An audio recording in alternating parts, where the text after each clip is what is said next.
The House will be in order, and the prayer will be offered by our guest chaplain, Reverend Dr. Lindsay Curtis, Grace Baptist Church, Norwalk, Connecticut.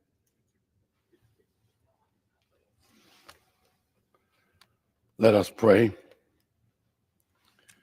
Dear Jehovah God, our divine company keeper, it is with hearts full of passion and unwavering faith that we gather today, seeking your divine protection and wisdom. Envelop us in your safety as we pursue our daily task, ever mindful of your promise to send angels to guard us. Please, dear God, guide this deliberative body in every decision, trusting in your steadfastness and in your presence as our beacon of truth. Walk beside us, gently moving our hearts onto your intended path. Enter our lives, Lord, filling us with your wisdom to see our choices through your vision. Wrap us in the warmth of your love as we place all hopes and faith in you. Grateful for your protection, we surrender our worries, aligning our steps and our thoughts to your will and your way. We pray in the mighty name of your Son. Amen. The chair has examined the journal of the last day's proceedings and announces to the House the approval thereof. Pursuant to Clause 1 of Rule 1, the journal stands approved. The Pledge of Allegiance will be led by the gentlewoman from Pennsylvania, Ms. Dean. I pledge allegiance to the flag of the United States of America and to the republic for which it stands, one nation, under God, indivisible, with liberty and justice for all. Without objection, the gentleman from Connecticut, Mr. Himes, is recognized for 1 minute. Thank you, Mr. Speaker. And on this consequential day, when this body is likely to make law and debate critical things, it has already been a good and blessed day because our day was opened with a prayer by Dr. Reverend Lindsay Curtis. Dr. Curtis is well into his second decade leading as senior pastor, Grace Baptist Church, a 129-year-old faith community in the center of my district, Norwalk, Connecticut. The church has thrived under Pastor Curtis's leadership, and I admire him as a friend, as a mentor, and as a spiritual guide, not just for his understanding of the scripture, but for his deep commitment to ministry. Dr. Curtis, over the course of his career, has served as president of the Connecticut State Missionary Baptist Convention. He has served as chairman of the advisory board of directors of Norwalk Acts, which is a partnership of civic leaders. He has acted as the president of the Norwalk NAACP, commissioner of the Judicial Selection Commission, and when he sees a problem, he uses ministry to solve it. Just this summer, out of nowhere, he conjured a summer camp for 150 children in Norwalk, Connecticut, who might not otherwise have a way to constructively spend their days. I've always loved the quote attributed to St. Francis of Assisi, that quote familiar to so many of you: always preach the gospel, sometimes use words. Lindsay Curtis embodies that idea in his ministry, and his superb record is blemished perhaps only by my suspicion, and it is a suspicion, that he thinks that somehow the Chicago Bulls fit into the Trinity. But above all else, our God is a forgiving God, so I'm sure that that will not be a problem. Dr. Curtis, thank you so much for opening us up today. I yield back. The chair will receive a message. Mr. Speaker, message from the Senate. Mr. Speaker, Madam Secretary. I have been directed by the Senate to inform the House that the Senate has passed with an amendment, H.R. 4, an act to rescind certain budget authority proposed to be rescinded in special messages transmitted to the Congress by the President on June 3, 2025, in accordance with Section 1012A of the Congressional Budget and Impoundment Control Act of 1974, in which the concurrence of the House is requested. The chair will entertain up to 5 further requests for 1-minute speeches on each side of the aisle. For what purpose does the gentleman from Pennsylvania seek recognition? Mr. Speaker, request unanimous consent to address the House for 1 minute and to revise and extend my remarks. Without objection, the gentleman is recognized for 1 minute. Well, thank you, Mr. Speaker. Mr. Speaker, I rise today to recognize two outstanding students from West Shamokin Junior Senior High School, Abra Zielinski and Elena Gorley, who earned top national honors at the Future Business Leaders of America National Leadership Conference. FBLA is a nationwide student organization that prepares young people to become community-minded business leaders through career development and leadership opportunities. Their annual leadership conference brings together over 11,000 students from more than 2,000 schools nationwide to compete in career and leadership building events. Well, in Anaheim, California, Avril placed sixth in public speaking, and Elena placed seventh in career exploration. West Shamokin FBLA chapter, founded in the fall of 2023, has quickly made a name for itself and has proven that a small rural schools can leave a big mark on the national stage. Mr. Speaker, I applaud both Avril and Elena and the entire West Shamokin FBLA team for their leadership, hard work, and bright futures. They make their school, their community, their Commonwealth, and this congressman very proud. Thank you, Mr. Speaker, and I yield back the balance of my time. For what purpose does the gentleman from North Carolina seek recognition? Without objection, the gentleman is recognized for 1 minute. Mr. Speaker, I rise to recognize Pasquotank County Emergency Medical Services for earning the prestigious 2025 Best in Category Award for Health from the National Association of Counties. Out of 157 entries, Pasquotank County EMS was recognized as one of the best health programs in the country and the only winner from North Carolina. During the COVID-19 pandemic, Pasquotank County EMS, like many counties, faced a serious shortage of paramedics and emergency safety workers. In response, they developed an innovative tiered response system, allowing ambulances to quickly respond to emergencies while paramedics provide essential support when needed, improving their service, making it faster and more efficient. Pasquotank County EMS is a shining example of hard work, innovation, and dedication. Congratulations to each and every one on this remarkable honor. Thank you, Mr. Speaker. I yield back.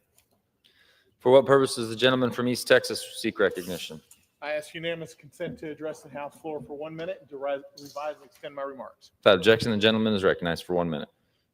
Mr. Speaker, I rise today to recognize the Love Thy City event held in Tyler, Texas, a community-wide initiative that reminds us that service to our neighbors does not start in Washington, D.C. It starts in the heart and in the home, and it extends to every corner of this earth.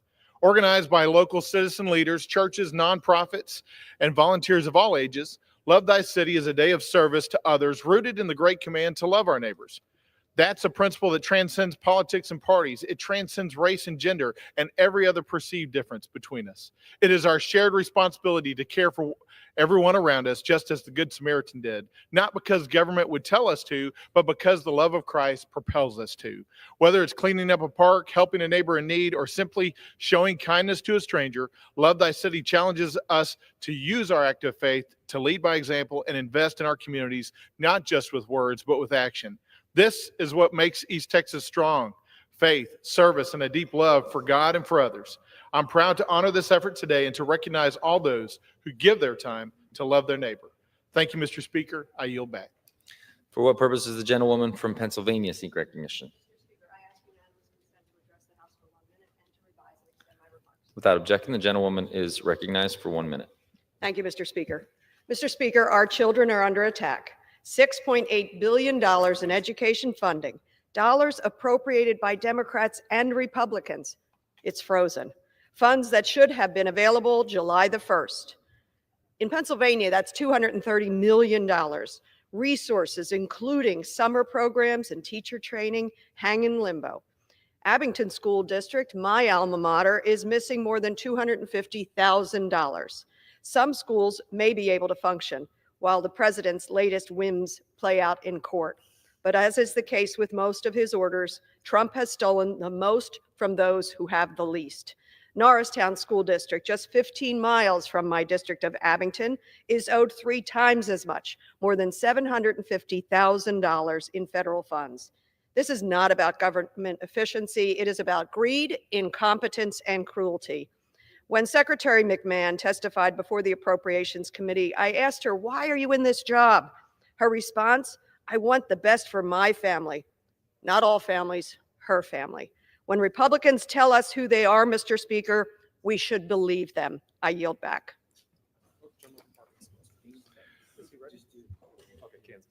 For what purpose does the gentleman from Kansas seek recognition? I rise to address the House for 1 minute and to revise and extend my remarks. The gentleman is recognized. Mr. Speaker, in honor of the nation's 249th birthday, House Republicans delivered the largest tax cut in our nation's history for middle and working class families, strengthened the farm safety net, and voted to get our country back on track. The One Big Beautiful Bill Act gave a lifeline to the agriculture community by updating reference prices, expanding crop insurance, and saving millions of family farms from the death tax. The relief was long overdue, and we're grateful, but the work doesn't stop there.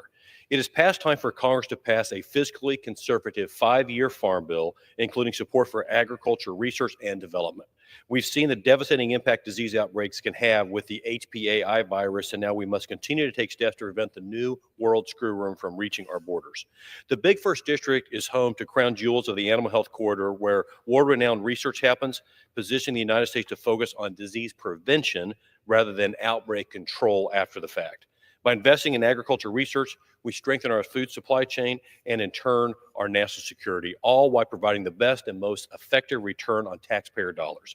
We cannot afford to put our food security at risk by not prioritizing adequate investments in animal health research when we pass the next iteration of the Farm Bill, and I would urge this body to get this right. Thank you, Mr. Speaker. I yield back. For what purpose does the gentlewoman from Michigan seek recognition? The gentlewoman is recognized. The Israeli government has deliberately blocked food, medicine, and fuel from entering Gaza. The entire population of Gaza is experiencing famine, and 500,000 Palestinians are facing catastrophic levels of starvation. At least 66 Palestinian children have already been starved to death. Maybe if my colleagues would close their eyes or pretend that they're not Palestinians, that they would care that Palestinians have been forced to eat grass, human beings, animal feed, while thousands of trucks carrying food sit blocked at the border. The Israeli government is using starvation as a weapon of war. Now the Israeli forces are deliberately shooting and killing starving Palestinians lined up for food, and the responses by the Israeli government doesn't add up. 875 murdered in 6 weeks alone. The so-called Gaza Humanitarian Foundation, backed by the Israeli government and the Trump administration, is a deadly sham. The United Nations calls it a death trap. The Israeli soldiers have even admitted it themselves that they were ordered to deliberately shoot unarmed Palestinians, many of them children, calling it a killing Gentleman's time field. has expired. This is not a game, Mr. Speaker.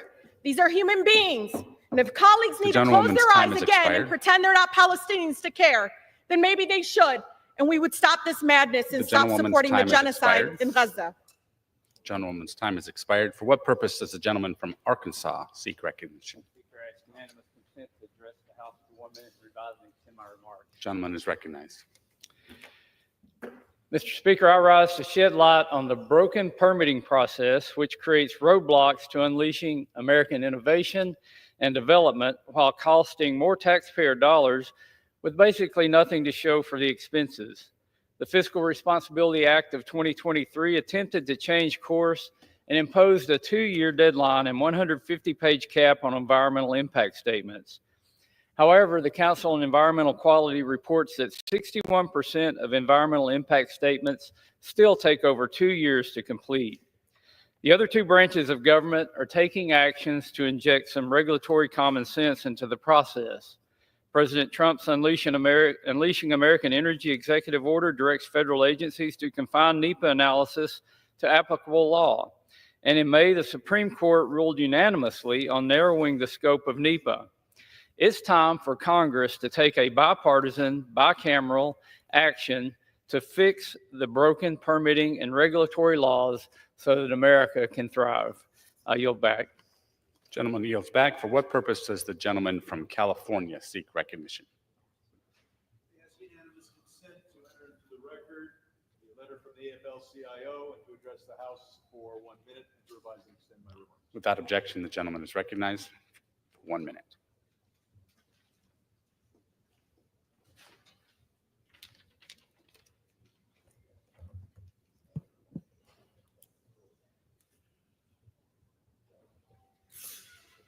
Today is so-called the culmination of Crypto Week.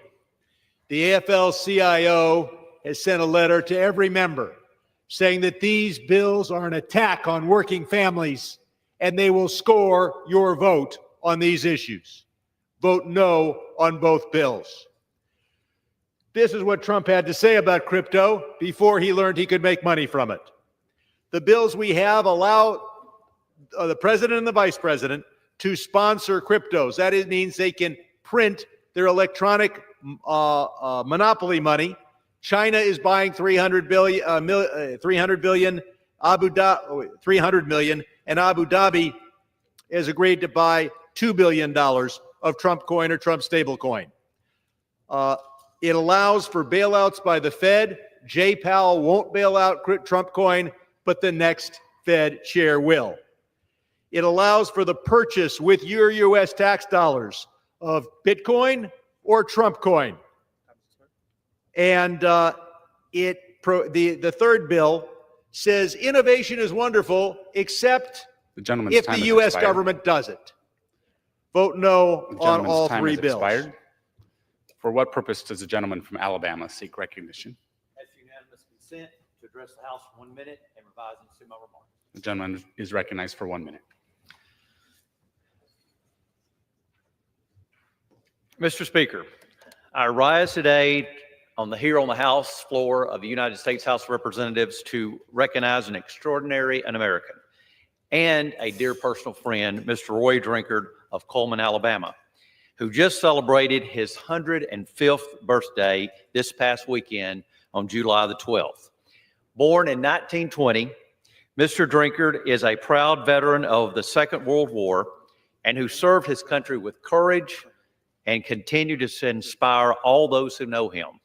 And he is the oldest living Marine in the United States of America.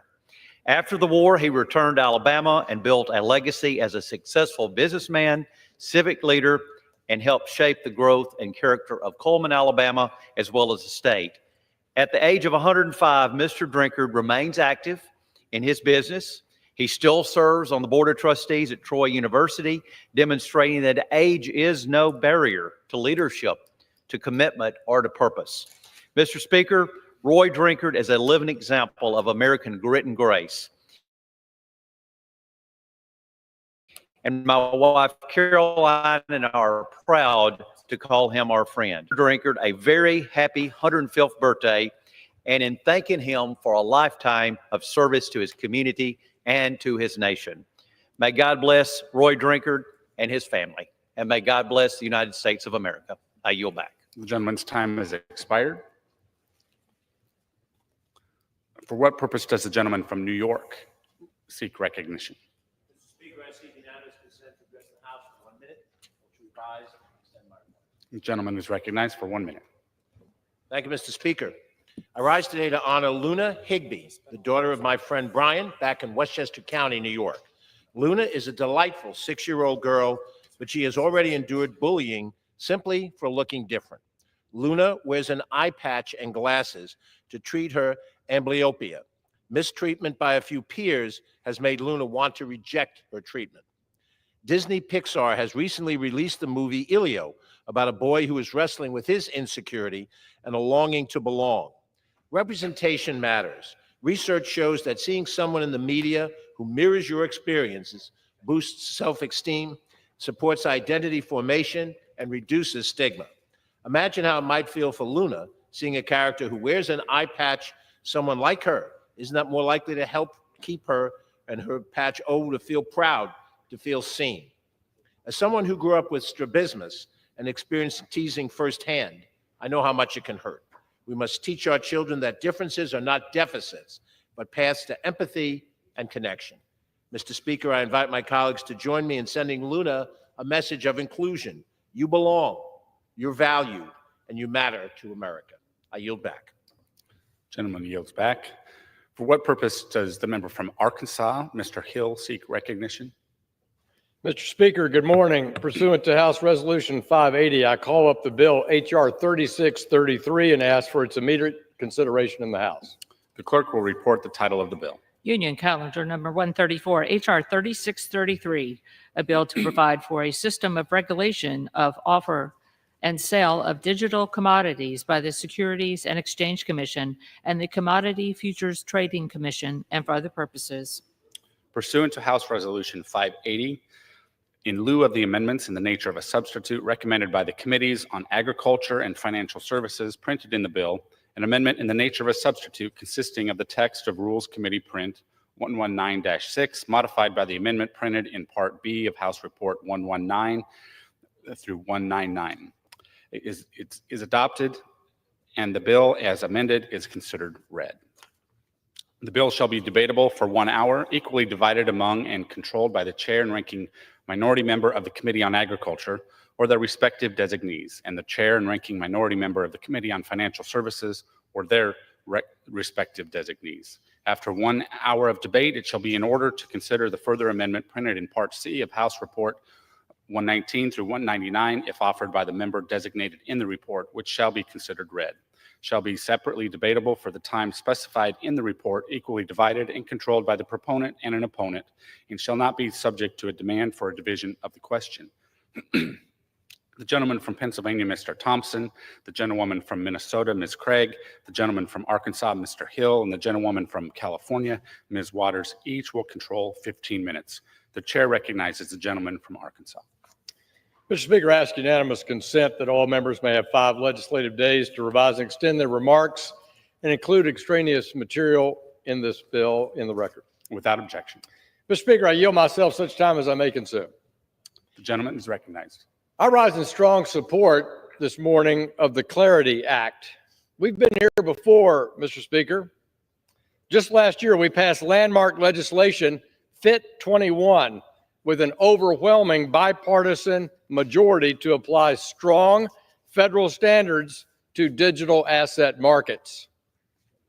For more than 5 years, our committee has heard from dozens and dozens of experts, held numerous roundtables and hearings with market participants of all sizes in all segments of the market to learn more about the emerging digital asset ecosystem.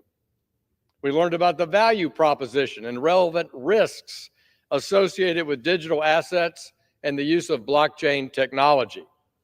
We've heard time and time again from market participants and regulators about the need for clear regulatory guardrails. We've talked about the need to fill those regulatory gaps that have left millions participating in crypto markets vulnerable.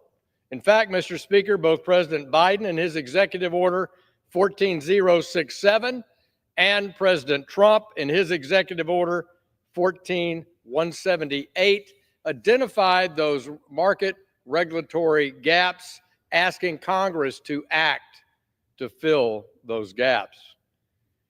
And we certainly witnessed in 2022 consumer harm when the Financial Services Committee heard unprecedented testimony from an expert called in to clean up the failed digital asset crypto firm FTX and the mess it left behind.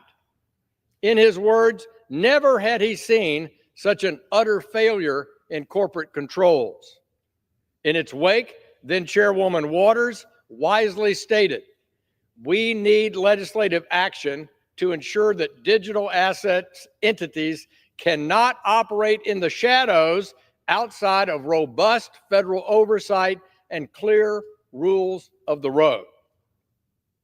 If we needed action then, we certainly need it now, and we risk history repeating itself, and that's why we gather today on the House floor. After years of bipartisan work, numerous iterations, this bill would apply rigorous rules to digital asset firms, prohibiting commingling of customer funds and requiring capital, record keeping, and conflict of interest mitigation standards. Importantly, the bill recognizes that decentralized finance, or DeFi developers do not take custody of user assets, nor do they control user assets. Therefore, we should not treat them in the same way that we treat centralized actors who do have custody, who do have control over assets. It's important to note that in an Agriculture Committee hearing, the former general counsel of FTX USA himself testified, quote, "Had we the regulatory structure provided for in clarity applied to FTX," close quote, "the story would," and he goes on to say, "would be almost certainly have been a much different ending." Let's ensure that we learn from the past, Mr. Speaker. The digital asset ecosystem is evolving at a remarkable pace, enabling real-time settlement of peer-to-peer transactions, initiating a renaissance in applied cryptography, laying the groundwork for the next generation of the use of the internet. The United States has long had the most innovative financial and technology sectors and the deepest, most liquid capital markets. But while other jurisdictions are building frameworks for the future of finance to be on-chain and digitally native, our great country, with those great characteristics, is lagging. For too long, our digital asset regime has been the worst of both worlds. Regulation by enforcement, which has pushed good actors to leave the United States, and the regulatory gaps that I talked about identified in both President Biden and President Trump's executive orders that have left consumers unprotected from the bad actors. Now, today, we have an opportunity to reverse course and establish the United States as the global hub for digital innovation. To do so, we must close the regulatory gaps with common sense rules. The Clarity Act does just that. By leveraging the expertise of our two market regulators, the Securities and Exchange Commission and the Commodity Future Trading Commission, to ensure wrap-around oversight of digital asset markets from initial sales, raising capital, to daily trading, it provides clarity for banks also engaging in this ecosystem. And as we said in the last Congress, Mr. Speaker, these rules need to be fit for purpose for the digital ecosystem. Now, all of us on this House floor know that the status quo is simply unacceptable. We all know American consumers and innovators deserve this clarity, deserve better, deserve rules of the road. The choice before us is whether to lead in the financial markets of the future or watch the next FTX fail while we're left saying, once again, well, we've been here before. I urge all my colleagues to join me on both sides of the aisle and support the Clarity Act. Let's fill these regulatory gaps with the proper federal oversight. Let's create a competitive digital ecosystem. I support this bill. I urge my colleagues to, and I reserve. Gentleman reserves. The gentlewoman from California is recognized.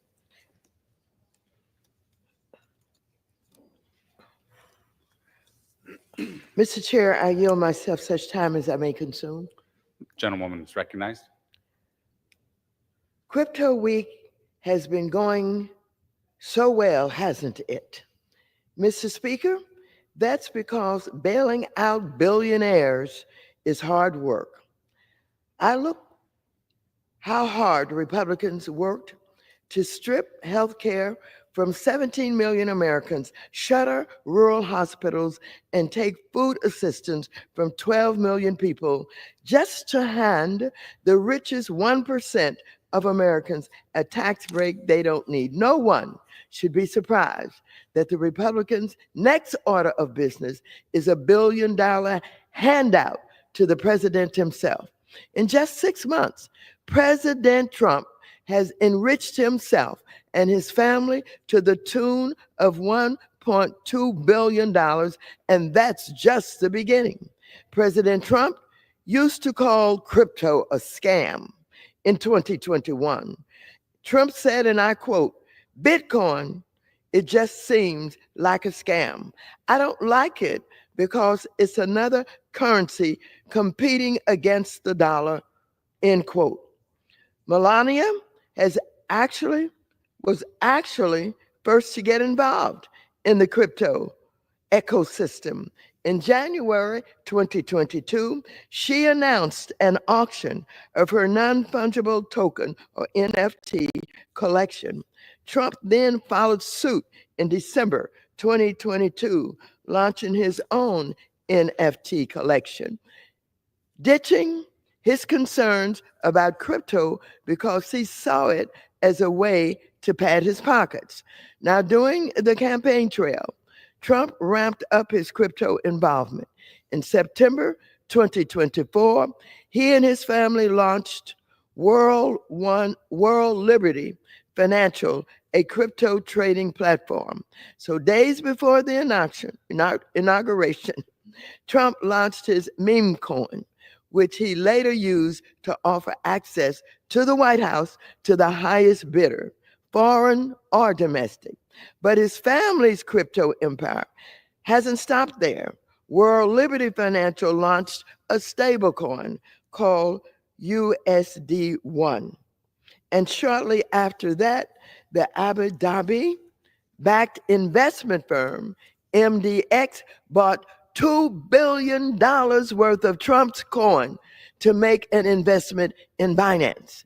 Trump's family has also launched a Bitcoin mining operation and multiple crypto exchange traded funds or ETFs. All of this comes at the same time that the Trump administration has taken away the independence of the financial regulators like the Securities and Exchange Commission. He issued Executive Order 14255, which now requires all rules written by the financial regulators to be reviewed and approved by, guess what? The White House Budget Office. This means this bill would hand over to the president the ability to write the rules he wants to advance his crypto operations. Not only that, but under the Trump administration, the SEC has said that meme coins, stable coins, and Bitcoins mining all do not fall under their oversight. Can you imagine that? Do these assets sound familiar? Oh, yes, they do, because these are all ventures that Trump and his family are pursuing. Now, with no oversight by Wall Street's comp on the beat, that is the SEC. Surely, each of you can see how this is a blatant conflict of interest, right? Well, Democrats do. It's why I introduced the Stop Trump in Crypto Act to ban the president, vice president, and all the members of Congress from crypto corruption. If we do not ban elected officials, including the president or vice president, from this crypto corruption in HR 3633, each of us will be complicit. And yet, even if we included language to stop the crypto con, this bill, which should be called the Calamity Act, is bad public policy. Plain and simple, the bill would lead to increased investor harm, plant the seeds for the next financial crisis, and endanger our national security. Just last week, the former chairman of the Commodity Futures Trading Commission warned that this bill would allow traditional companies like Apple or Google to evade securities laws. They could walk away from the disclosure, anti-fraud, liability, and corporate governance protections that investors have relied on for 90 years. And the bill blocks our state regulators from protecting seniors against fraud in crypto. Additionally, the Calamity Act does not address illicit finance and other crimes commonly seen in the crypto space. It does not provide nearly enough direction to agencies, which would be required to match the level of financial crimes and non-compliance seen in the industry. Nor does it provide sufficient funds for federal agencies to examine and enforce these laws. For all of these reasons, I strongly, strongly oppose this bill, and I reserve the balance of my time. Gentlewoman reserves. The gentleman from Arkansas is recognized. Mr. Speaker, I would like to include in the record the CBO estimate for this bill. Without objection, so ordered. Mr. Speaker, I want to yield 2 minutes to an essential leader in our committee, the chairman of our committee that handles financial technology, digital assets, and artificial intelligence. The gentleman from Wisconsin, Mr. Stahl, recognized for 2 minutes. Gentleman from Wisconsin is recognized for 2 minutes. I thank Chairman Hill for all of his hard work on that. Mr. Speaker, I rise in strong support of the Clarity Act. I think two things are clear. First, the digital asset and blockchain technology are leading the next wave of financial innovation, and we need to make sure that that innovation is occurring here in the United States of America. Second, under the previous administration, the United States failed to enact a regulatory framework that's aligned with the realities of the technology and adequately protects consumers. Today, the House has an opportunity to meaningfully improve the status quo that for too long has been marred by uncertainty and regulatory enforcement. The Clarity Act establishes a workable, forward-looking framework. The Clarity Act provides and ensures the markets operate with transparency, accountability, and strong consumer protections. Today, our laws leave digital asset developers guessing which regulator in what jurisdiction, and what even compliance looks like. It's not bad for business. It's bad for consumers and bad for U.S. competitiveness. Without action, we'll continue to see innovation move overseas to jurisdictions that are providing the legal clarity that we thus far in the United States have failed to deliver. Mr. Speaker, what we want is innovation and developing not occurring in boardrooms and law firms in the United States. We want them occurring in basements and dorm rooms. Ensuring the United States leads the Web3 revolution isn't a partisan issue, it's an American issue.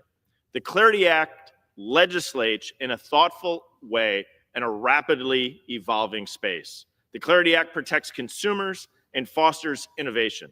Today we can lead not by accident, but by design. Let's send a message that America intends to lead in the golden age of digital assets. Mr. Speaker, I support the Clarity Act and encourage my colleagues to vote yes. I yield back. The gentleman yields back. The gentlewoman from California is recognized. I now yield 1 minute to the gentleman from Massachusetts, Mr. Lynch, who is also the ranking member of the Subcommittee on Digital Assets, Financial Technology, and Artificial Intelligence. Gentleman from Massachusetts is recognized for 2 minutes. Good morning, Mr. Speaker, and thank you to the gentlelady from California for your leadership on this issue. I rise in strong opposition to H.R. 3633, the so-called Clarity Act.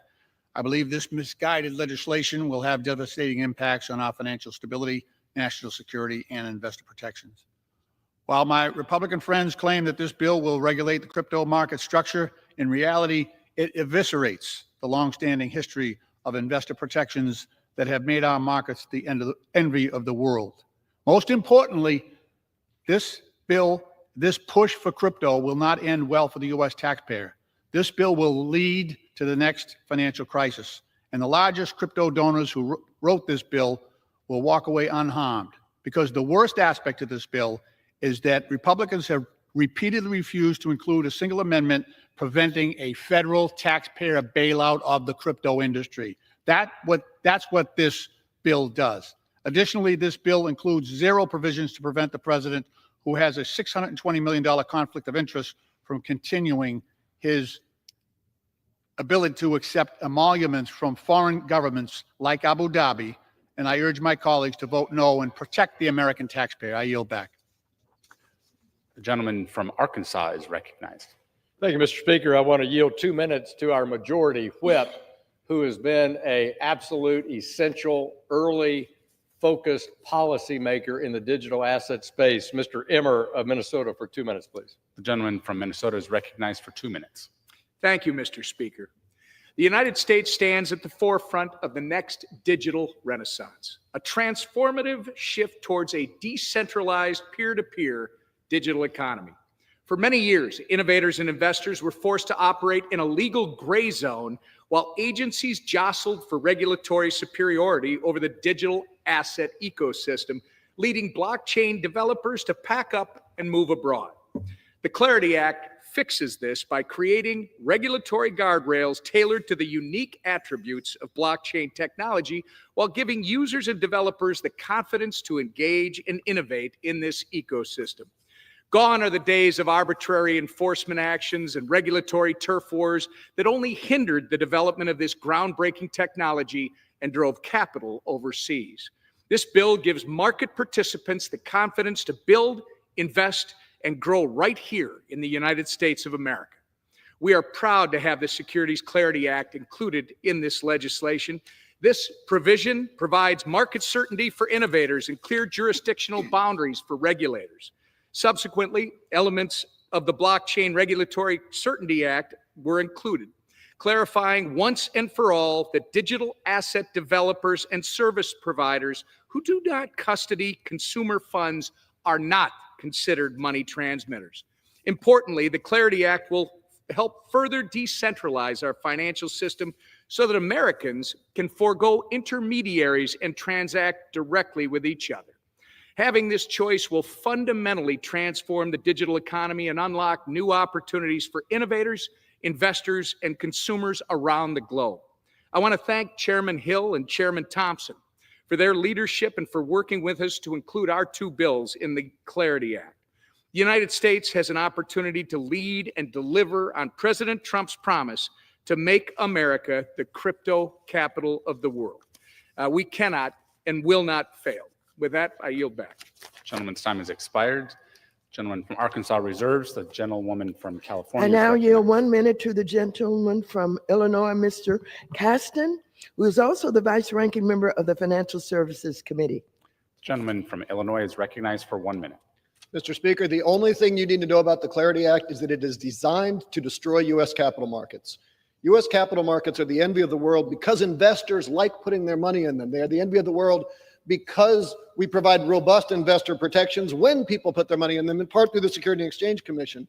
And yet the Clarity Act would allow companies to raise up to $200 million without any disclosure, without any transparency, just by tokenizing their security. But let's be clear, putting a security on the blockchain doesn't make investors safe. It might make money for the crypto industry. I know you all like that. It might make it possible for the companies to temporarily raise more money from dumb investors because they don't get that protection. But if we stop protecting investors, why would investors put their money in the stock market? They will abandon the U.S. to go to places with a better risk reward. I understand we got a lot of fraud and grift in the White House. I understand you are a big fan of fraud and grift in the White House, but we don't need any more. Let's protect Americans' hard-earned savings. Let's protect markets and not just make crypto bros richer. I urge a resounding hell no, and I yield back.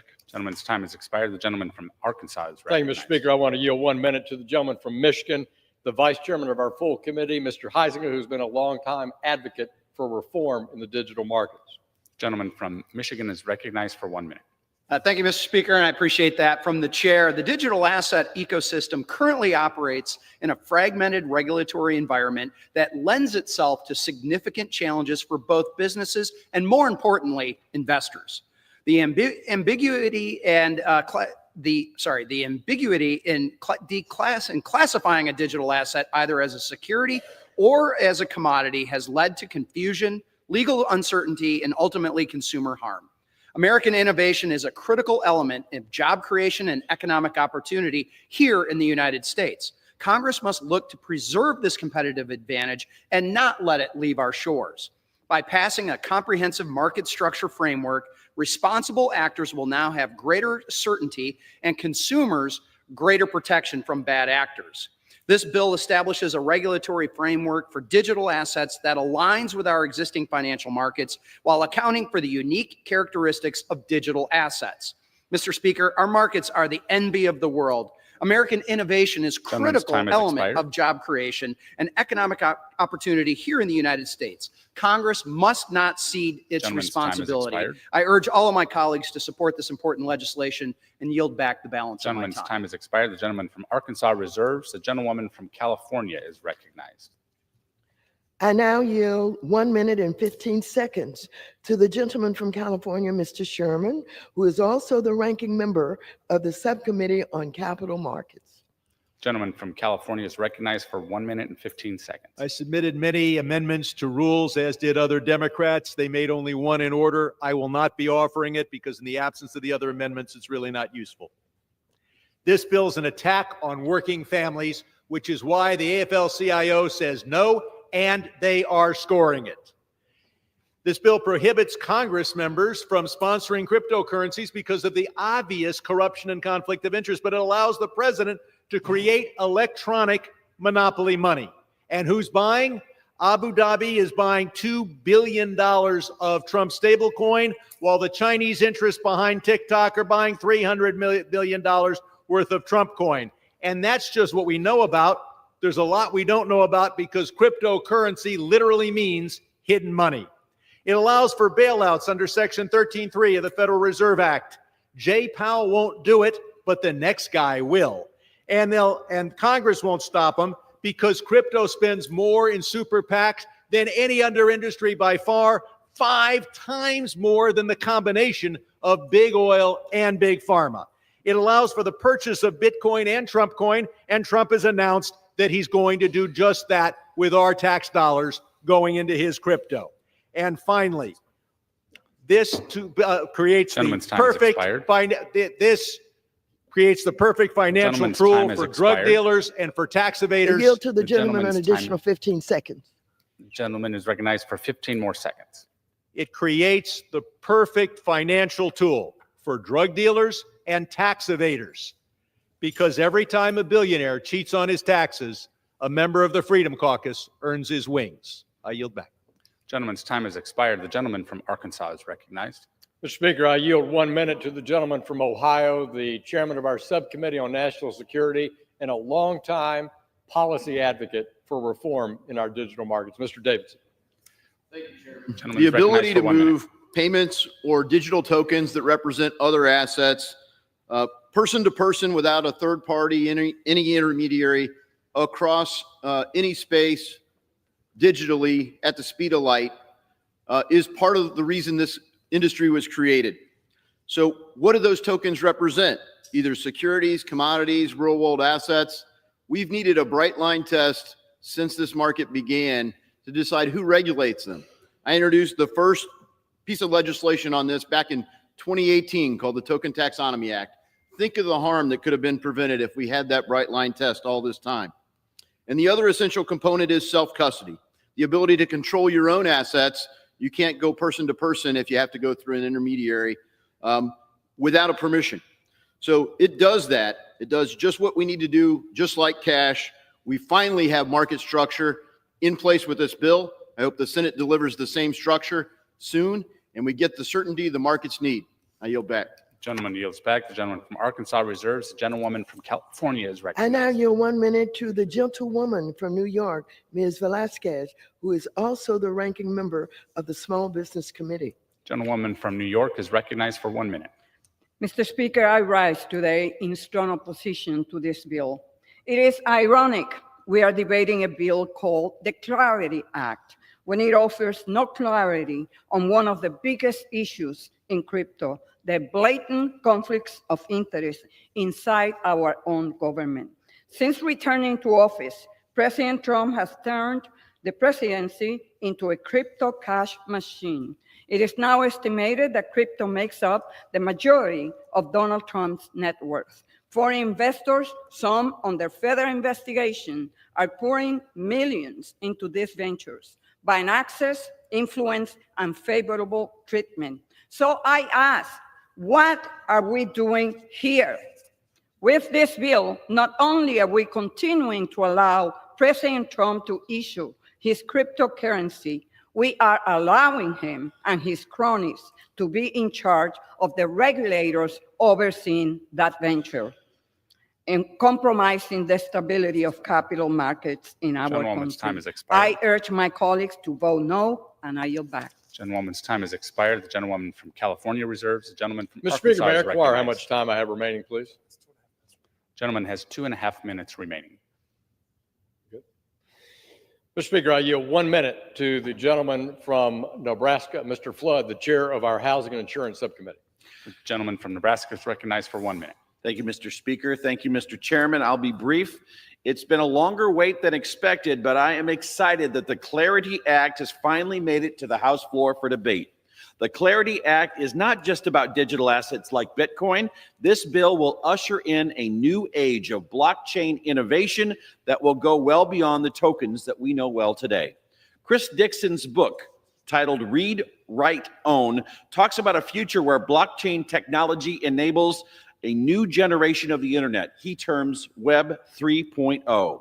Technology like NFTs can be used as tickets to events, identity verification tools, and serve other real-world uses that will change our digital economy. I urge my colleagues to see the bigger picture. The vote today is not just about cryptocurrency as we know it. It's about enabling the next generation of innovation enabled by blockchain. This is a good bipartisan product that builds on the years of work from Chairman Hill and Subcommittee Chairman Stile, the Financial Services Committee, and the Ag Committee. I urge my colleagues to support the bill and yield back. Gentleman yields back. The gentleman from Arkansas reserves. The gentlewoman from California is recognized. And now yield 1 minute to the gentleman from Illinois, Mr. Foster, who is also the ranking member of the Subcommittee on Financial Institutions. Gentleman from Illinois is recognized for 1 minute.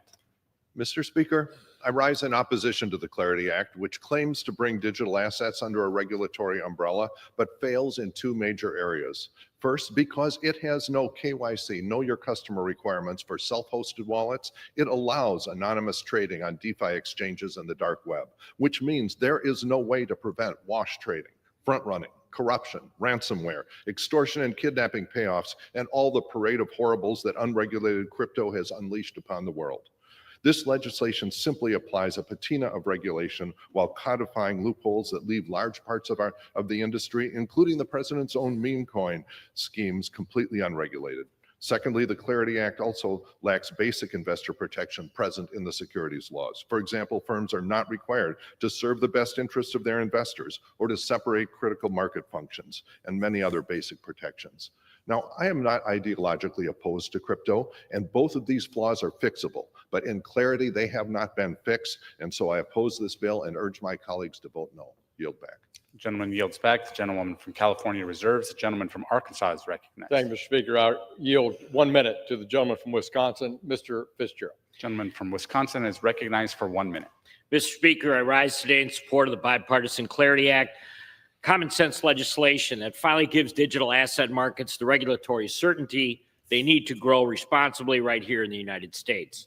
For too long, innovators have been stuck in a regulatory gray zone, caught between agencies and overlapping authority, and subject to enforcement instead of clear rules. The uncertainty has driven jobs, investment, and innovation offshore while leaving American consumers exposed. The Clarity Act fixes this. It establishes clear, functional rules for digital assets, drawing a bright line between the SEC and the CFTC, and creating strong, enforceable protections for consumers. It ensures that digital assets developers and consumers facing firm play by the rules, disclosing who owns what, segregating customer funds, and avoiding conflicts of interest. It is long overdue, and I commend Chairman for bringing this bill to the floor today. Gentleman's time has expired. The gentleman from Arkansas reserves. The gentlewoman from California is recognized. Thank you very much. I now yield 1 minute to the gentlewoman from Massachusetts. She's an unapologetic leader for justice. She's from Massachusetts, Ms. Presley. The gentlewoman from Massachusetts is recognized for 1 minute. Thank you, Ranking Member Waters. Mr. Speaker, I rise in vigorous opposition to the Clarity Act. This bill gives a green light to self-enriching crypto schemes where officials at the highest levels of power, including in the White House, have generated hundreds of billions of dollars in personal profit. We need legislation that stops financial abuse, not encourages it, especially during a time when the SEC has dropped enforcement actions against major crypto firms and undermined investor safety. Across our country, millions of working families are battling rising costs. Our elders are targeted by financial scams, and investors are trying to recover from volatile markets. But Republicans are ignoring all of that to prioritize the crypto industry's wish list. To be clear, the people deserve crypto legislation that is fair, transparent, and accountable, not a bill that opens the floodgates to conflicts of interest and weakens investor protections. The Clarity Act fails that test. Republicans need some clarity, all right, moral and legislative. I agree with Ranking Member Waters. This is really the Calamity Act, and I urge my colleagues to oppose this bill. Gentlewoman's time has expired. The gentlewoman from California has reserved. The gentleman from Arkansas is recognized. Mr. Speaker, I yield myself the remainder of my time. Gentleman is recognized. We're here today, Mr. Speaker, because of the exceptional work by the House Financial Services Committee over a 5-year period, including under the leadership of then Chair Maxine Waters and our former Chairman Patrick McHenry, gathering feedback from experts, looking at market participants, analyzing the markets, talking to regulators, and that's how we got the Clarity Act on the floor today that is built on the backs of that hard work. This chamber has passed a similar bill in the last Congress with exceedingly strong bipartisan support. Since then, the Clarity Act has only been further refined and strengthened in terms of both legal certainty and consumer protection. This bill, Mr. Speaker, as we've demonstrated over that period of time, would prevent consumer harm like FTX. I support the bill. I urge my colleagues to support the bill, and I yield back the balance of my time. Gentleman's time has expired. Gentlewoman from California. Mr. Speaker, may I inquire how much time I have remaining? The gentlewoman has 2 minutes remaining. I now yield 1 minute to the gentlewoman from California, Ms. Kamlager Dove. Gentlewoman from California is recognized for 1 minute. Mr. Speaker, I rise in opposition to the so-called Clarity Act. Let me be clear. I support the growth of digital assets, blockchain innovation, and the promise crypto holds for expanding financial access and economic justice. But this bill is not clarity. It is confusion cloaked in legislation. It picks winners and losers, and the biggest winner is the President of the United States. Why is that office exempt from all the rules? It undermines the SEC's ability to protect consumers and fast-tracks deregulatory loopholes without addressing core issues like transparency, fraud prevention, or equity in access. The SEC doesn't even like this bill. We need comprehensive, thoughtful regulation, not rushed frameworks driven by the people who will gain the most that ignore the voices of everyday investors, builders, and communities left behind. Crypto deserves rules that are smart, fair, and future-facing. The Clarity Act is none of these things, because if it was, Republicans would have had the votes much earlier. I urge my colleagues to vote no. Thank you, and I yield back. Gentlewoman yields back. The gentlewoman from Thank California you is very recognized. much. Mr. Chair, I yield myself the balance of the time. The gentlewoman is recognized. Let me reiterate. A vote for H.R. 3633 is a vote to give Trump the pen to write the rules that would put more money in his family's pockets. A vote for H.R. 3633 is a vote for increased investor harm. A vote for H.R. 3633 is a vote to plant the seeds for the next financial crisis. And a vote for H.R. 3633 is a vote to endanger our national security. That is why I am voting no on H.R. 3633, the Calamity Act, and I urge all members, don't give your vote to Trump to own crypto. Don't give your vote to the vice president. They're the only two elected officials in this bill who can own crypto businesses. I want to see all of the cabinet, the president, the vice president, and all members of Congress unable to own crypto business. I urge all members to vote no, no, no on this bill. Gentlewoman's time has expired.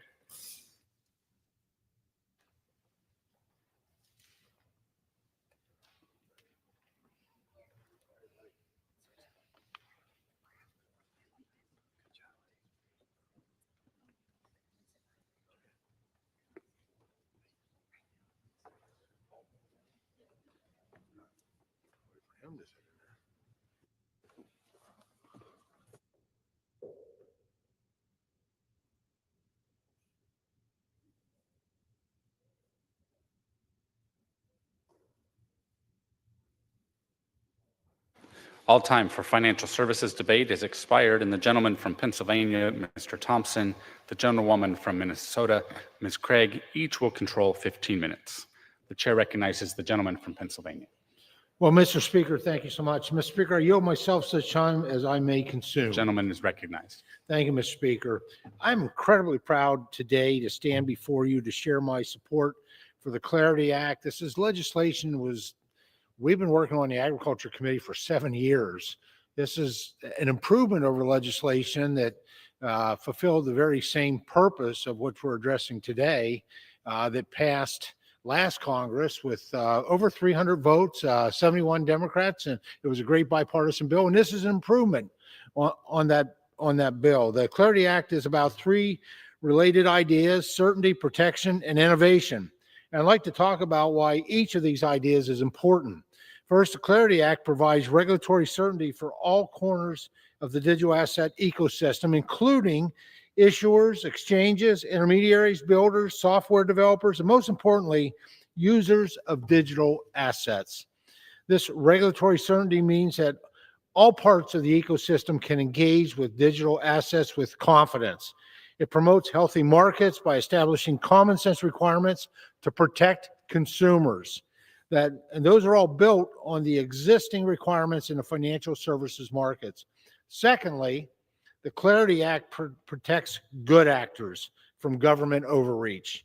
By establishing clear rules, we limit the government's ability to subjectively enforce vague statutes. These protections are important to those entities like exchanges, brokers, and dealers who we require to register, but in many cases, they are not more important to entities which Congress is not seeking to register. Third, and most importantly, the Clarity Act supports innovation across the economy, not just the crypto economy. At the House Agriculture Committee, we heard testimony from numerous stakeholders about innovative ways in which developers and entrepreneurs are leveraging blockchain build projects and services using blockchains and digital assets. The certainty and protections provided through the Clarity Act will lead to the development of a new generation of services, tools, and systems. Now, I'm excited for that future to happen here in the United States of America. Mr. Speaker, Congress has an historic opportunity here today to act. With clarity, we can pass legislation that protects consumers and ensures that the United States remains at the forefront of technological innovation. These are not mutually exclusive goals. They are mutually reinforcing goals. By supporting clarity, we can create a safer, more transparent, and more accessible environment for digital assets. And I urge all of my colleagues to support this bill. Thank you, Mr. Speaker, and I reserve. The gentleman reserves. The gentlewoman from Minnesota is recognized. Thank you, Mr. Speaker. I yield myself such time as I may consume. Gentlewoman is recognized. Thank you. Mr. Speaker, I rise today on behalf of nearly 44 million American consumers who have invested in, traded, or used digital assets. That's 1 in 5 Americans. The public interest in these markets is already here, and it's not going away. Under the status quo, there is a gap in regulation for the digital commodity asset market. Our work here today could begin to provide the protections that American investors are accustomed to in traditional financial markets regulated by the CFTC. Regardless of whether Congress acts, these markets will continue to grow. The only question is whether we will begin the hard work of developing regulation or refuse to begin. The Clarity Act would put consumer protections in place for the first time for this industry. Consumers will finally be protected by the same sort of guardrails that protect investors in other sectors of the economy: segregation of customer deposits, consumer disclosures, mandatory record keeping, and examination by regulators. We do not want another FTX. The 2022 collapse of the world's third largest cryptocurrency exchange wiped out an estimated $8 to $10 billion in value, leaving American consumers holding the bag. The Clarity Act would have largely mitigated or avoided this crisis entirely. Former Biden administration CFTC Chairman Russ Benham yesterday testified before the Senate Agriculture Committee. Quote, what he said Inaction will only result in greater risk to our financial markets and investors through lack of market transparency, fraud, market manipulation, corruption, and conflicts of interest. Lack of action. Now, let me address the elephant in the room.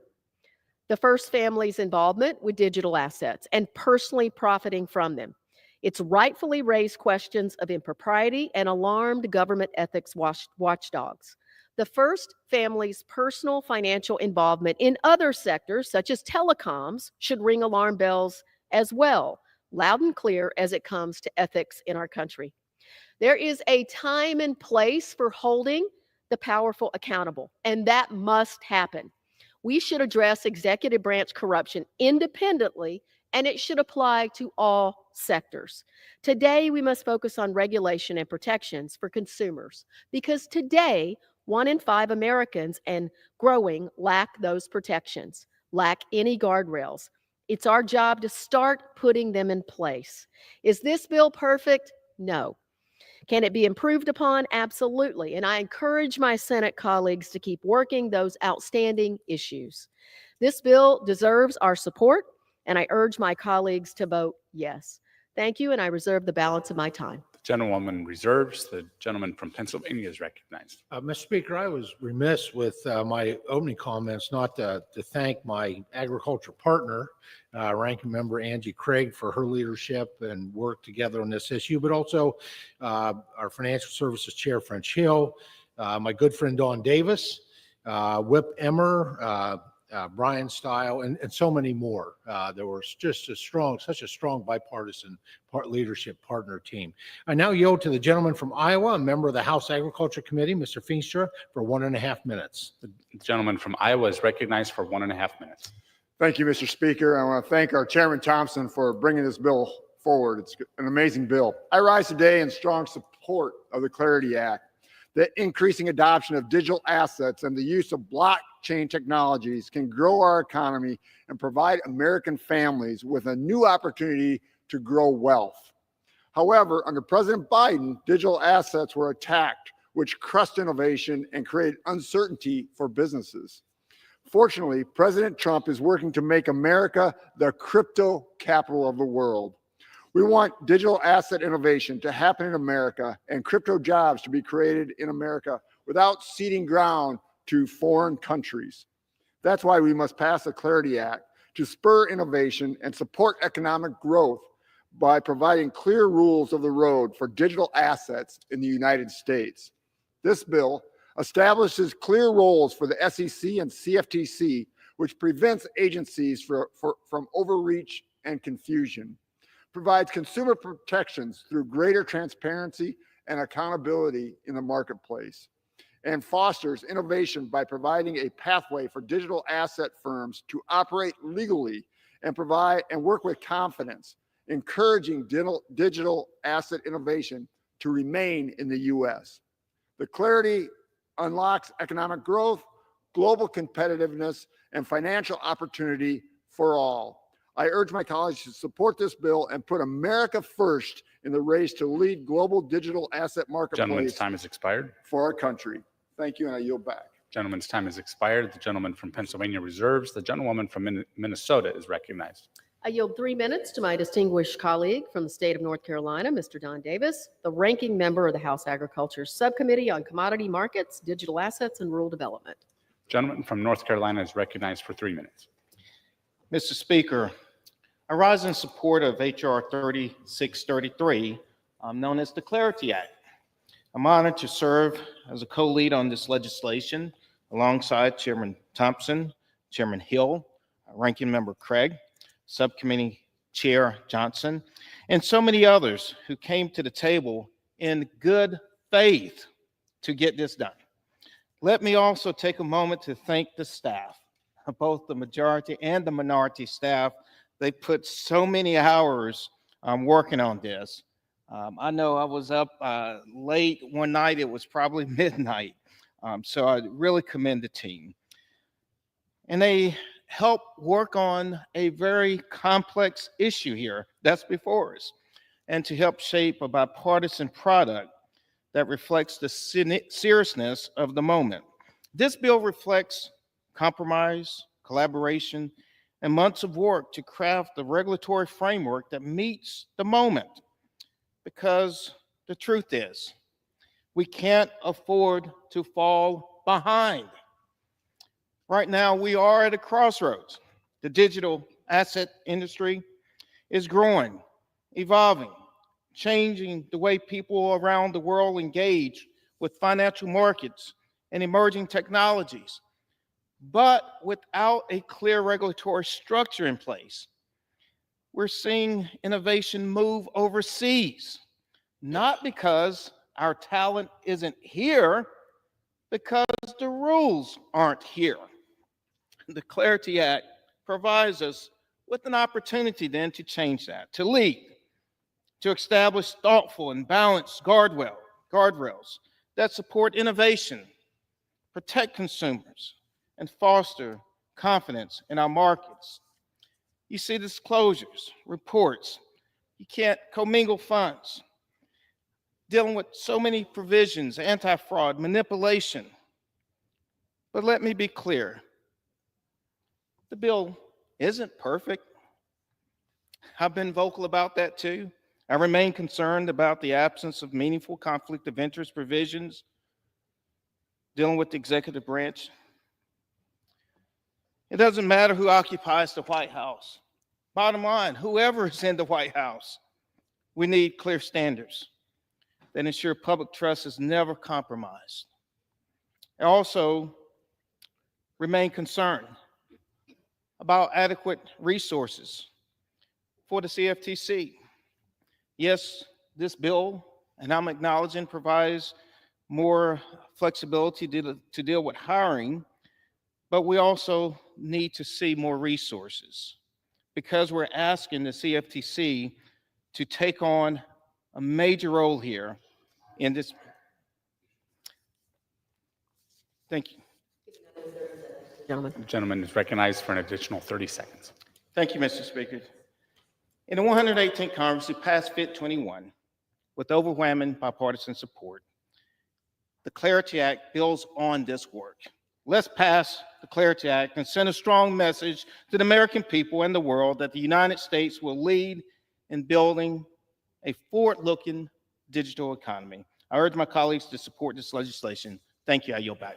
Gentleman's time has expired. The gentlewoman from Minnesota has reserved. The gentleman from Pennsylvania is recognized. Mr. Speaker, I yield to the gentleman from Iowa, a member of the Commodity Markets, Digital Assets, and Rural Development Subcommittee, Mr. Nunn, for 1 minute. The gentleman from Iowa is recognized for 1 minute. Thank you, Mr. Speaker, and thank you, Chairman Thompson, as well as Ranking Member Craig. This is truly a bipartisan opportunity to help America deliver as a crypto capital for the entire planet. As a member of both the Ag Committee and the Financial Services Committee, I've been able to see this issue on both sides. Commodities versus securities, CFTC versus the SEC. And in my home state of rural Iowa, we know commodities, corn, soybeans, hogs. The CFTC does this very well. And in downtown Des Moines and on the main streets of hometowns across Iowa, our banks handle stocks and bonds, securities, those handled by the SEC. That level of clarity works. But when it comes to digital assets, the lines become blurred, confused, and overly burdensome. That regulatory uncertainty doesn't just cost dollars, it costs jobs, innovation, and America's global leadership. This act, this clarity, is exactly what America needs now to drive towards the future. To ensure the next generation of financial, internet technology, and blockchain success is built in America, that our innovators come from the U.S., and that we have a future going forward. With that, Mr. Chair, I endorse Clarity Act. General yields. Gentlelady from Minnesota is recognized. Mr. Speaker, I yield 2 minutes of to my distinguished colleague from the state of Michigan, Ms. McDonald-Rivet, who serves on the House Agriculture Committee Subcommittee on Commodity Markets, Digital Assets, and Rural Development. Gentlelady is recognized. Thank you, Mr. Speaker. I rise today to voice support for the Clarity Act. While there is still work to be done, it's an important step in providing crucial and clear regulatory framework to the crypto industry. But let's break it down. Today, 1 in 6 U.S. adults, 17% of the population, are invested in or use cryptocurrency. That's 55 million Americans. There are more than $3 trillion invested in the industry. It is dangerous and irresponsible that a market of this size and scope is currently operating without a clear regulatory framework. For consumers, innovators, and the stability of our nation's economy, the Clarity Act is an important first step forward. It protects consumers and equips assigned agencies with the appropriate authority to provide efficient and thorough oversight over digital asset markets. It also provides desperately needed certainty so that businesses can grow and evolve. I want to be clear, if clarity had been in place, the FTX market crash that caused their customers to lose $8 billion would not have happened.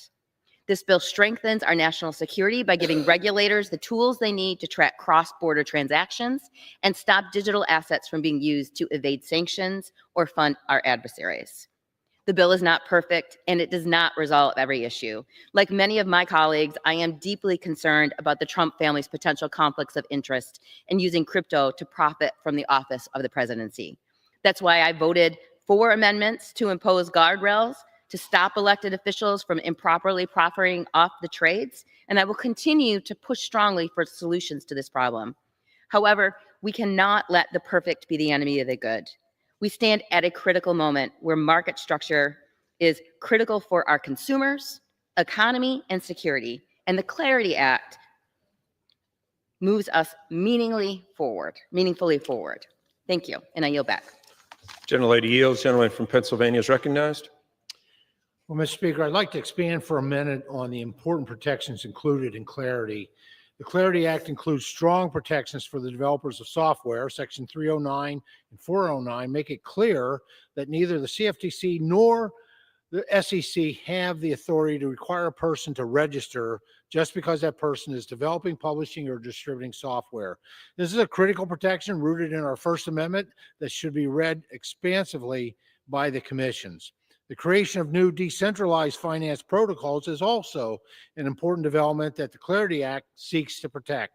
Both the CFTC and the SEC must carefully examine and understand DeFi, which is why we're requiring both commissions to undertake a robust study on the unique benefits and risks of DeFi.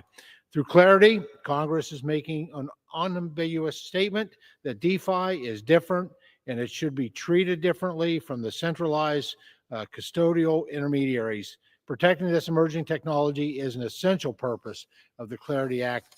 Now, Mr. Speaker, I'm very pleased to recognize and yield to the gentleman from Indiana, a member of the Agriculture Committee, a member of the Commodity Markets, Digital Asset, and Rural Development Subcommittee, Mr. Mesmer, for 1 minute.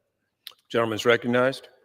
Thank you, Mr. Speaker. I rise today in support of the Clarity Act. America's innovative ecosystem has made our nation an investment magnet and development hub, but thus far, our regulatory system has failed the digital assets industry. Under current framework, fraudsters go unpunished, consumers remain unprotected, and the best and brightest minds in the industry have picked up and left for other countries. The Clarity Act finally establishes distinct jurisdictional boundaries between the Securities Exchange Commission and the Commodity Futures Trading Commission, while also creating guardrails to incentivize and safeguard investment. The bill not only expands opportunities for Wall Street and Silicon Valley, it also provides great opportunities for Hoosier farmers by opening a new frontier for rural innovators and expanding access to capital in agricultural communities. The digital asset markets are in dire need of regulation, and the Clarity Act is the solution. I look forward to witnessing a new era of economic prosperity and technological advancement this bill will bring to America, and I yield back the remainder of my time. Gentleman yields. Gentleman reserves. The gentlelady from Minnesota is recognized. Mr. Speaker, I yield 2 minutes of my time to the distinguished colleague from the state of Alabama, Mr. Figures. Gentleman's recognized. Thank you, Mr. Speaker. I have listened to many of my colleagues' views on the issues before us today, and I respect them all, and I respect their views. And I don't disagree with many of the points that my colleagues that are in opposition that they're making, especially as it relates to executive conflict of interest concerns. But here's what I know. I know that the United States is lagging behind the rest of the world in regulating this industry. I know that the regulations in the Clarity Act are better than none at all in this industry. And I know that consumers will be better protected the day after this goes into effect than they were the day before. Now, is there more work to be done? Absolutely. And we should do that. But we cannot allow subjective ideas of perfection to override what are objectively steps in the right direction. And so this act is one that I support, the Clarity Act. And this is an important first step. And as we move forward, however, we must continue to make the necessary investments so that everyone can participate. Those are investments in technical training and education so that people have the knowledge and skills to actually understand and participate in a digital economy. And this is also a time to commit ourselves to ensuring that we do not leave underserved and rural communities behind. I represent a district that is geographically predominantly rural. We still struggle with issues like not having access to the internet in many counties that I represent. You cannot participate in or leverage the benefits of a digital economy if you can't get on the internet. That is a fact. And so we must stand up for these communities and bring broadband and internet expansion resources to every community that we possibly can. And so let's keep moving forward. Let's keep making sure that we are bringing everyone along with us. And I urge my colleagues to support this. Thank you. I yield back. Gentleman yield. Is recognized. Well, Mr. Speaker, I want to thank the gentleman that just spoke for his remarks concerning the need for broadband, high-speed broadband. And my pledge as the chairman of the House Agriculture Committee, we're back in September, we've got Farm Bill 2.0, which includes rural economic development and rural broadband. And we have to get that done. I'm pleased to yield to the gentleman from Georgia, a co-sponsor of the Clarity Act, Mr. Carter, for 1 minute. Gentleman from Georgia is recognized. I thank the gentleman for yielding. Mr. Speaker, I rise today to voice my support for the Clarity Act. The Clarity Act is a bill that will make clear laws to help better regulate digital assets and blockchain technology. This bill will ensure that future innovations in the financial world will happen here in the United States and not in foreign countries. We cannot allow our adversaries such as China to control the digital economy. The Clarity Act will help modernize financial laws to make innovation possible and clear up many opaque and sometimes contradictory laws. This bill delivers on President Trump's commitment to make the United States the crypto capital of the world, and I'm proud that we are paving the path towards American dominance in the digital future. Today, I again would like to give my support for the Clarity Act as it cements America as a hub for the world's financial innovation. Thank you, Mr. Speaker, and I yield back. Gentleman yields. Gentleman from Pennsylvania reserves. Gentlelady from Minnesota is recognized. Thank you. I yield 2 minutes to my distinguished colleague from the state of New Jersey, Mr. Josh Gottheimer, who serves on the House Financial Services Committee. Gentleman is recognized. Thank you, Mr. Speaker, and thank you, Chairwoman Craig, for your excellent leadership. I rise in support of the bipartisan Clarity Act. This bill was made possible through a bipartisan effort that I was very proud to help lead with Chairman Hill and Congressman Stile. And it's an important one because 1/5 of Americans own crypto. My state, New Jersey, proportionally ranks second nationwide in ownership of cryptocurrency. But while cryptocurrency has tremendous economic potential, we desperately need rules of the road to protect consumers and to ensure the success of American entrepreneurs and ensure that America leads the way, not other nations around the world, but that America leads the way in this growing space. The Clarity Act takes common sense steps to make crypto work for everyday users, including measures to stop snake oil salesmen and fraudsters and hucksters, and puts Trump's family's coin under regulation. This legislation supports American-led innovation by encouraging developers and entrepreneurs to build, invest, and create jobs in our country. Finally, this bill gives clarity to the SEC and the CFTC's role in crypto to work together efficiently to crack down on scammers and criminal activity. And after years of uncertainty, it finally says who should oversee what so that people in this space understand the direction it's going in, understand who's going to oversee what, and that consumers can be protected. I can't say that enough. Do you want this to be the Wild West and continue to be with uncertainty, or do we want to have clear rules of the road to protect consumers? Do we want to do something or nothing? Is it perfect, as you've heard today? No, it's not perfect, but few pieces of legislation we bring here are. The question is, will it do good? Will it make sure that we look after people who are involved in this space? Will it ensure that America succeeds and grows? That's the question. And to do nothing means that we will ensure that Trump's coin has no oversight. Why would we want that? We will ensure that no consumer is protected if we do nothing. We want to protect American consumers. That's our job. This legislation does that. I Gentleman's urge my time's colleagues expired. to support this critical, common sense, bipartisan legislation. Thank you. I yield back. Gentlelady reserves. Gentleman from Pennsylvania is recognized. Mr. Speaker, may I require how much time I have remaining? Gentleman has 5.5 minutes.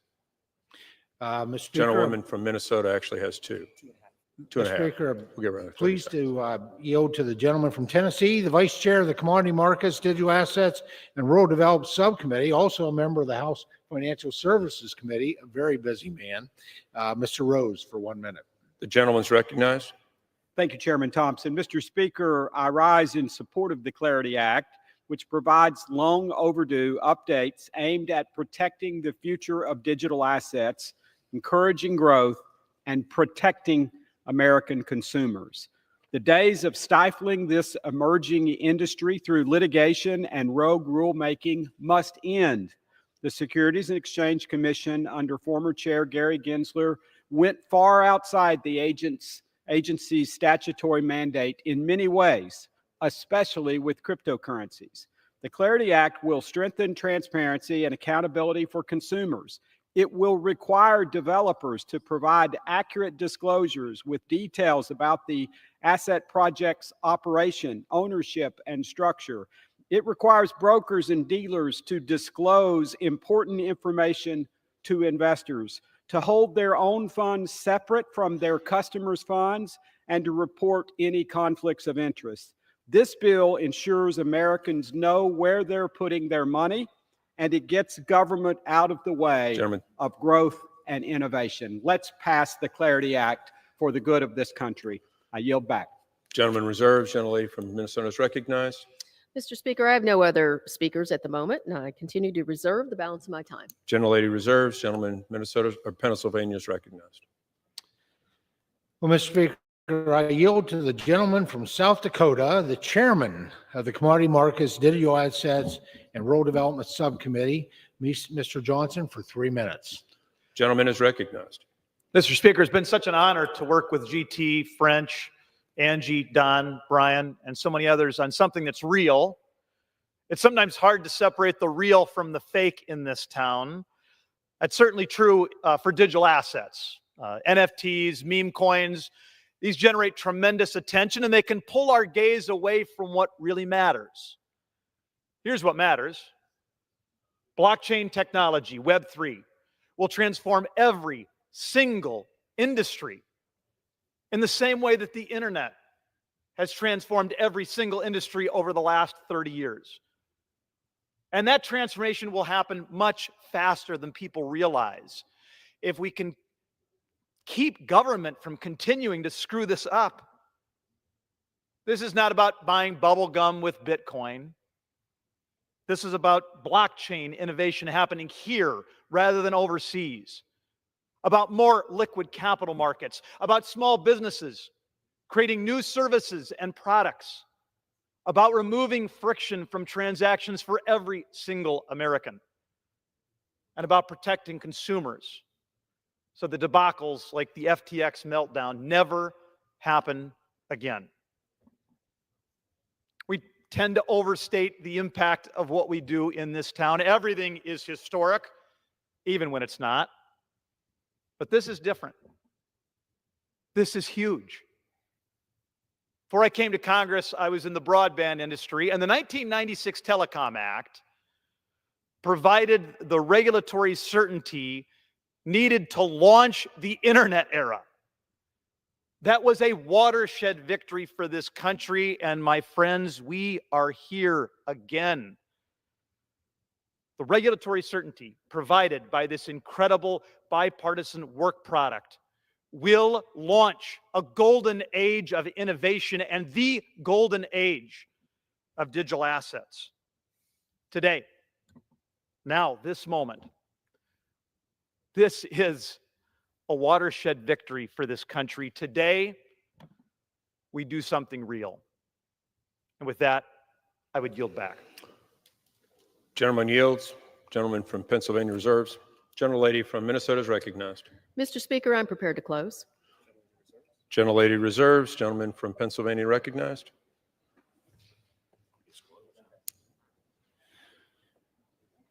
Well, thank you, Mr. Speaker. I'd like to close, yield myself the remainder of the time.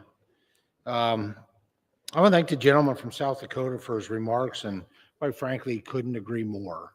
I also want to thank, again, my agriculture partner, Ranking Member Angie Craig with the Agriculture Committee, and Don Davis, and our leadership, and all those who are have the foresight to see that this is about the future.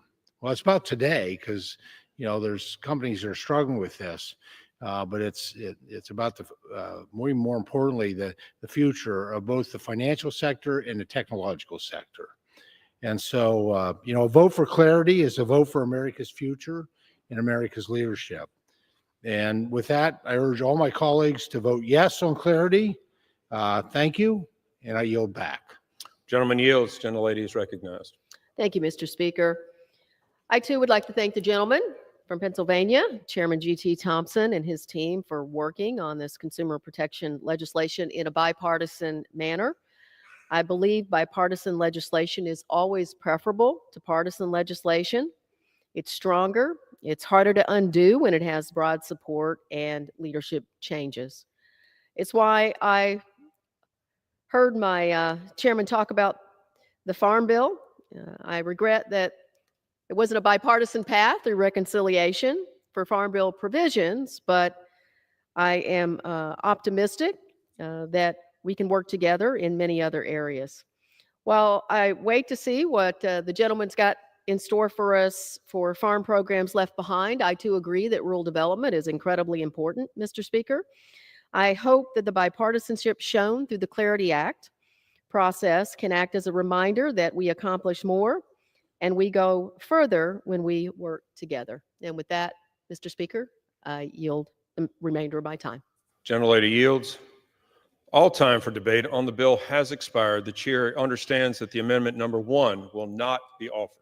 Pursuant to the rule, previous question is ordered on the bill as amended. Question is on engrossment and the third reading on the bill. Those in favor say aye. Those opposed say no. The ayes have it. Third reading. A bill to provide for a system of regulation of the offer and sale of digital commodities by the Securities and Exchange Commission and the Commodity Futures Trading Commission, and for other purposes. Question is on the passage of the bill. Those in favor say aye. Those opposed say no. The ayes have it. The bill is passed. Mr. Speaker, I request the yeas and nays. Gentlelady requests the yeas and nays. They are requested. Those favoring a vote by the yeas and nays will rise. Sufficient number having arisen. Yeas and nays are ordered pursuant to Clause 8 of Rule 20. Further proceedings of this question will be postponed.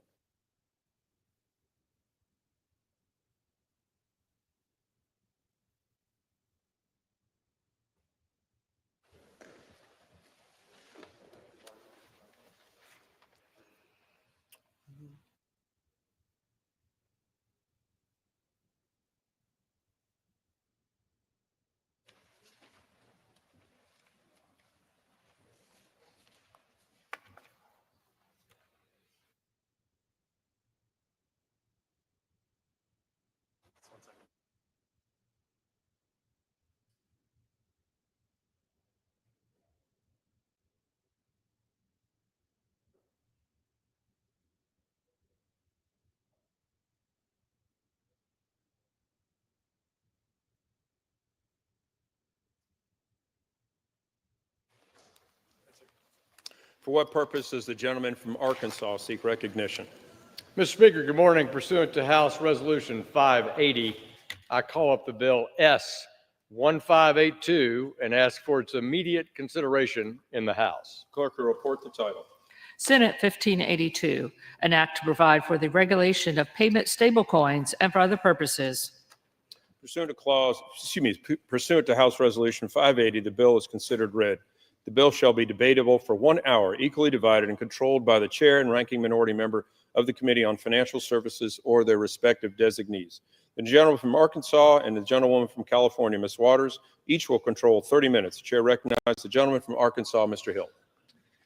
Thank you, Mr. Speaker. I ask unanimous consent that all members may have 5 legislative days to revise and extend their remarks and include extraneous material on this bill. Without objection. Mr. Speaker, I yield myself such time as I may consume. Gentleman is recognized. Mr. Speaker, I rise in strong support of the Senate Genius Act, and I thank my colleague and longtime friend, Senator Bill Hagerty of Tennessee, for his leadership in ushering this bipartisan bill through the United States Senate. Around the world, payment systems are undergoing an evolution. New technologies are modernizing legacy infrastructure and unlocking innovative solutions to improve efficiency, reduce costs, and expand access to financial services. Members of this House Financial Services Committee have long recognized the promise of payment stablecoins and have worked since 2022 to establish a legislative framework. Last Congress, under the leadership of former Chairman Patrick McHenry of North Carolina, the committee passed the Clarity for Payment Stablecoins Act of 2023. This bill provided for bank and non-bank pathways for issuers to obtain regulatory approval, preserve state-level oversight, and set standards for reserve composition, audits, and sound risk management. When the 119th Congress started in January, we picked up this effort. In close coordination with the Senate Banking Committee and our base legislation and our legislative work over the past 2 years has laid that foundation for the progress made in both the House and the Senate. Today, we have an opportunity to send stablecoin legislation to President Trump's desk. This is a multi-Congress priority item, and it ensures American competitiveness, strong guardrails for our consumers. We should not, Mr. Speaker, squander that opportunity. This priority has been agreed to by both President Biden with his executive order and President Trump in his executive order 14178. Through multiple versions of stablecoin legislation, the House and Senate have shared ideas and crafted workable approaches, and our joint efforts before us helped enhance the legislation on the floor this morning. I want to recognize the hard work of my friends in the Senate to get the core fundamentals of what payment stablecoin legislation demand. I also want to recognize the diligence and thoughtful work of my colleagues here in the House, including the chairman of our Digital Assets, Financial Technology, and Artificial Subcommittee, Brian Stile, who championed and worked through our committee through markup in successfully designing, writing, and passing in committee the STABLE Act. I thank my House colleagues for their principled approach to key policies that guided and distinguished our effort, particularly around state regime oversight, the reserve composition, the anti-money laundering and territorial integrity issues around stablecoins, and finally, the corporate structure of issuers. Furthermore, it's my firmly held belief that only by enacting payment stablecoin legislation and, Mr. Speaker, I repeat, and comprehensive market structure reform in this Congress, like we just debated a few minutes ago, the Clarity Act, only by passing both will this Congress fully usher in the era of digital finance and ensure that consumers are protected whenever they engage with digital assets. I urge all my colleagues to join me in supporting this bill and sending it forward to 1600 Pennsylvania Avenue for President Trump to sign into law, and I reserve. Gentleman reserves. Gentlelady from California is recognized. I yield myself such time as I may consume. 2 weeks ago, Republicans boasted about how they would provide billionaires with tax cuts they don't need by stripping health care from 17 million Americans, shuttering hospitals across the country and starving 12 million families, including millions of children. These billionaires are the same individuals who proudly gave millions of dollars to President Trump's campaign, literally bought votes during the last election, and even sponsored Stalinist military parades to celebrate the president's birthday. No one should be surprised that these same Republicans' next order of business is to validate, legitimize, and endorse the Trump family's corruption and efforts to sell the White House to the highest bidder. SD 1582, the so-called Genius Act, establishes a woefully deficient federal framework for dollar-denominated payment stablecoins. In the United States, stablecoins are a form of digitized private money. Unlike other types of crypto, these coins claim to always maintain their value, often one coin for $1. Nevertheless, that promise of stability is precisely what causes stablecoins to be the subject to bank-like runs where the public rushes to sell their stablecoins at the first whiff of instability, making a bit of bad news into a full-blown financial crisis. It was for this reason that when I was chairwoman of the committee, I sought to create a federal framework to oversee these stablecoins and ensure that consumers are protected. I worked with the Biden administration and former Republican Chairman Patrick Henry to craft legislation. We achieved that goal, and I posted that legislation earlier this year. We wanted to create a strong federal system to oversee this type of crypto market that protected consumers, our national security, and financial stability. Unfortunately, the election of Donald Trump ended those bipartisan efforts and brought a significant new challenge to stablecoins. The Trump family's brazen corruption using crypto to sell access in exchange for official acts. And it just so happens that those stablecoins are one of the main vehicles Trump is using to make his corrupt crypto billions. The Trump family crypto company, World Liberty Financial, launched a stablecoin called USD1 in April. And shortly after that, the Abu Dhabi-backed investment from MGX brought $2 billion of Trump's coin to make an investment in Binance, a company that had been under investigation for numerous legal violations. Trump and his family will make tens of millions of dollars just on that transaction alone, from the interest earnings alone. That's Abu Dhabi's money. More concerningly, by passing this bill, Congress will be telling the world that Congress is okay with corruption, okay with foreign companies buying influence, okay with criminals buying Trump coins to seek pardons and beneficial treatment. Surely each of you can see how this is blatant conflict of interest, right? Well, Democrats and the rest of America does as well.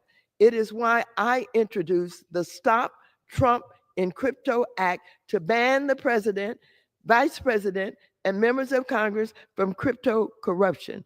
If we do not ban elected officials in S 1582, including the president or vice president, from crypto corruption, each of us will be complicit. And let me be clear on this point, because there's been a lot of misinformation.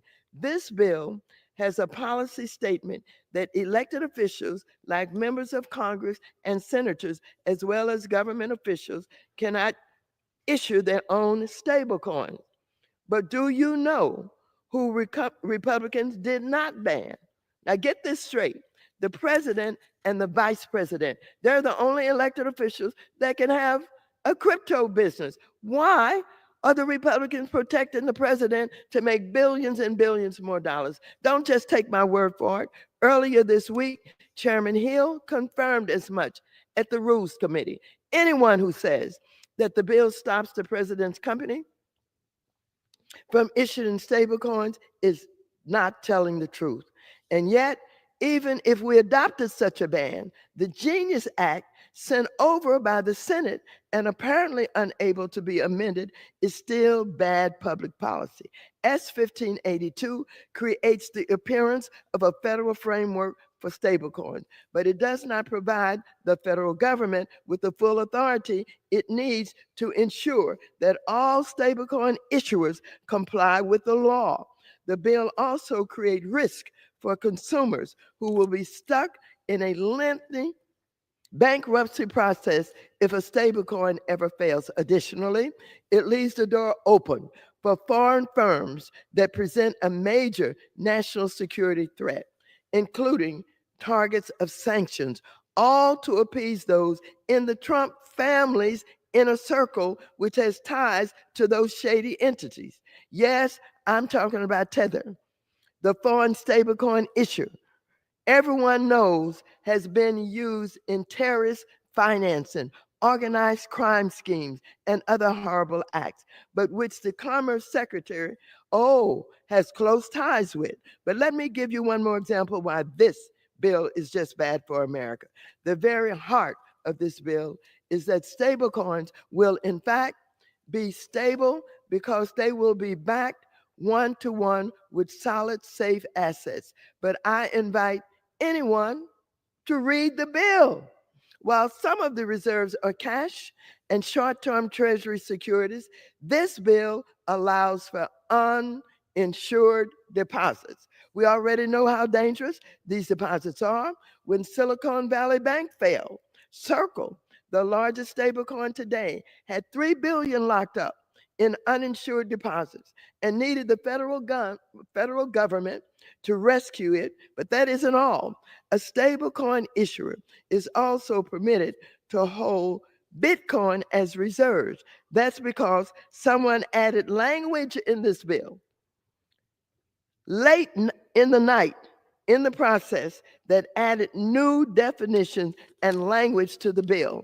The language allows for a stablecoin issuer to use any money received under repurchase agreements that are, quote, a means of exchange currently authorized or adopted by a foreign government. Do you know what Trump's favorite strongman, the dictator of El Salvador, adopted as a legal currency? Bitcoin. So this highly volatile cryptocurrency will now be eligible to be a reserve backing on your stablecoins. It is truly absurd and dangerous and will lead to consumers losing their money and the taxpayers being called on to bail out the financial system. It is for all of these reasons that I submitted several amendments to this bill, none of which were made in order by Republicans because the president has rejected any conflict of interest language that binds him. One interesting point is that even Chairman Hill himself inserted language at the end of the so-called Clarity Act that the House is separately considering this week that actually amends the Genius Act. You heard me right. Rather than amend the Genius Act, which our own chairman saw had problems, he put his changes at the end of the Clarity Act. You may be asking why he would do that. He could just offer his amendments to the Genius Act. The reason is House Republican leadership has given up our power as the United States House of Representatives to work the will of members on behalf of our constituents and make changes to any legislation that the Senate sends us. Instead, we're simply taking the language directly from the Senate with no amendments, even when the chairman and other House members know that this bill is flawed. Unfortunately, because President Trump demanded the bill be passed without any changes, that's what the Republican Congress will do. One of Chairman Hill's changes to the Genius Act addresses a key concern I've had from the beginning, which is that Facebook and any other big tech company should not be allowed to issue their own stablecoin. That would violate a long-standing separation of banking and commerce in financial regulation, and our chairman's amended language would have closed this loophole. Unfortunately, the Genius Act allows Elon Musk X to issue its own stablecoin and creates a pathway for Facebook to do the same. For this reasons and many more, I strongly oppose this bill. I yield back. I reserve the balance of my time. Members are reminded to refrain from engaging in personalities towards the president. Yep. The gentleman from Arkansas is recognized. Mr. Speaker, I would like to address a few of those points. One, I'm so delighted to hear it sounds as if my friend, the ranking member from California, in fact, will now vote for clarity this afternoon on the House floor, since she highlights some of my suggested changes to Genius. I appreciate her remarks on that. But here's the big picture, Mr. Speaker. These bills, Clarity and Genius, are about protecting American consumers, protecting investments, bringing capital back to the United States, making the U.S. a fintech leader in payments and in digital assets. Consumers are protected. The rules are straightforward. All issuers of a payment stablecoin are treated the same with high standards, high regulatory oversight. And so I want to make sure that those at home following on C-SPAN get the record straight. Let me yield 1 minute to the gentleman from Pennsylvania, the chair of the House Agriculture Committee, who for years has been a partner in crafting a digital assets approach that will make America more competitive. Mr. Thompson's recognized for 1 minute. Well, thank you, Mr. Speaker. I'm proud to stand before you and support the Genius Act. It actually garnered 68 bipartisan votes in the Senate. I appreciate those senators. They demonstrated an awareness of the needs of the modern financial sector here in the United States. I congratulate Chairman Hill and Chairman Stile and thank them for their work on the stablecoin legislation. The Genius Act represents an important step for this Congress in establishing the United States as a leader in the digital asset space. This legislation, together with the market structure bill that we had previously considered, and for which I've had the honor of co-sponsoring with my colleagues on the Financial Services Committee, will provide an important safeguards around the utility of vital digital assets in the next generation of global finance.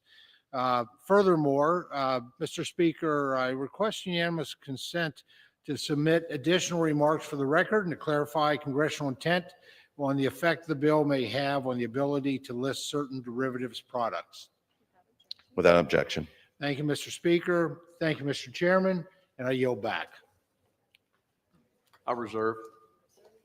Gentleman reserves. Gentlewoman from California is I now recognized. yield 3 minutes to the gentleman from Massachusetts, Mr. Lynch, who is also the ranking member of the Subcommittee on Digital Assets, Financial Technology, and Artificial Intelligence. The gentleman from Massachusetts is recognized. Good morning, Mr. Speaker. I thank the gentlelady for yielding. I rise in strong opposition to the so-called Genius Act. Mr. Speaker, this bill has never even been considered or debated in the House Financial Services Committee or the Agricultural Committee, the committees of jurisdiction, which is the usual practice in this body. I guess this is what passes for genius these days.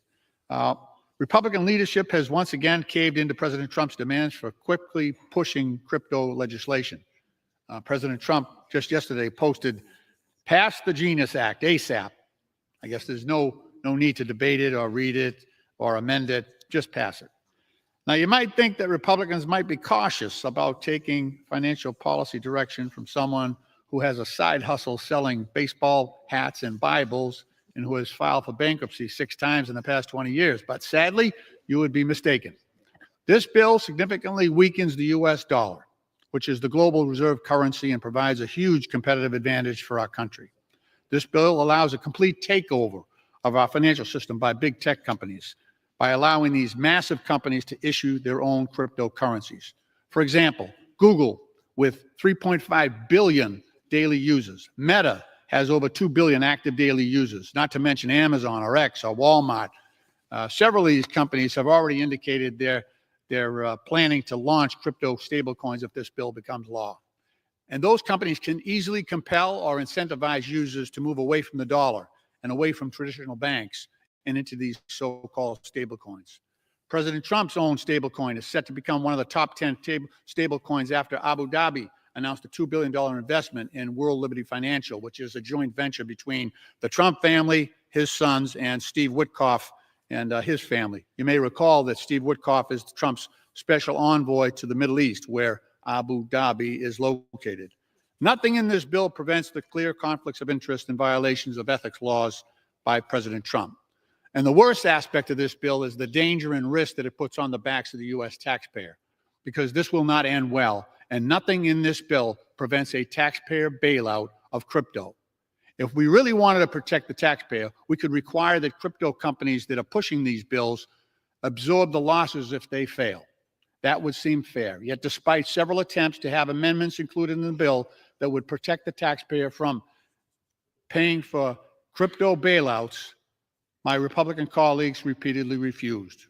We've seen in the past, in 2008, when the last version of financial innovation blew up, collateral debt obligations and other complex derivatives. It was the taxpayer that had to pay to clean up that mess, to the tune of about $700 billion, while bankers who created the mess, they got bonuses. We should not let that happen again.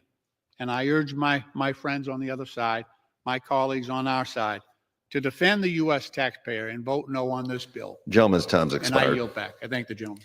The gentleman's reminded to refrain from engaging in personalities towards the president. The gentleman from Arkansas is recognized. Mr. Speaker, I really have to say I believe the Genius Act is an important component for preserving and enhancing the United States dollar as the reserve currency around the world. I now want to yield 3 minutes to a gentleman who's been instrumental in our success in crafting digital asset legislation, our majority whip, Mr. Emmer of Minnesota. The gentleman from Minnesota is recognized. Thank you, Mr. Speaker. In November, the American people elected the most pro-innovation, pro-crypto Congress and president in American history. Following his historic victory, President Trump gave Congress a mandate to pass landmark legislation creating rules of the road for the digital asset ecosystem. The Genius Act is the first step in fulfilling that promise. I would like to applaud my Senate colleagues, Chairman Scott, Senators Hagerty, Lummis, and Gillibrand, for energizing an often calcified Senate to send over the Genius Act. Furthermore, I'd like to thank my colleagues, Speaker Johnson and Leader Scalise, along with Chairman Hill and Chairman Thompson, for putting this bill on the House floor today for a vote. Fundamentally, any stablecoin bill is about national security. It's about preserving and extending the dollar's dominance as the world's reserve currency. People want to transact in dollars because we have the strongest and most reliable economy and government in the world. It's the currency the world counts on to do business, and the United States' global position relies on that status. The United States cannot afford to sit on the sidelines.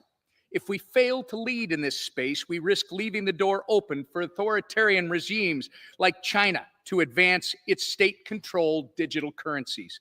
This bill is a globally competitive regulatory framework for dollar-backed stablecoins, one that encourages domestic innovation and brings transaction volume back into the United States visibly and under our control.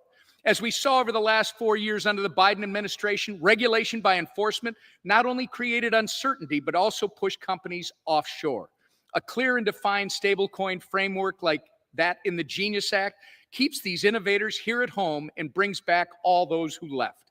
This is not a perfect bill, but it is a perfect bill for this moment. Congress must keep its eyes on the finish line and send the Genius Act to President Trump's desk this week. Bottom line, the Genius Act is a pro-innovation, pro-freedom, and pro-growth piece of legislation.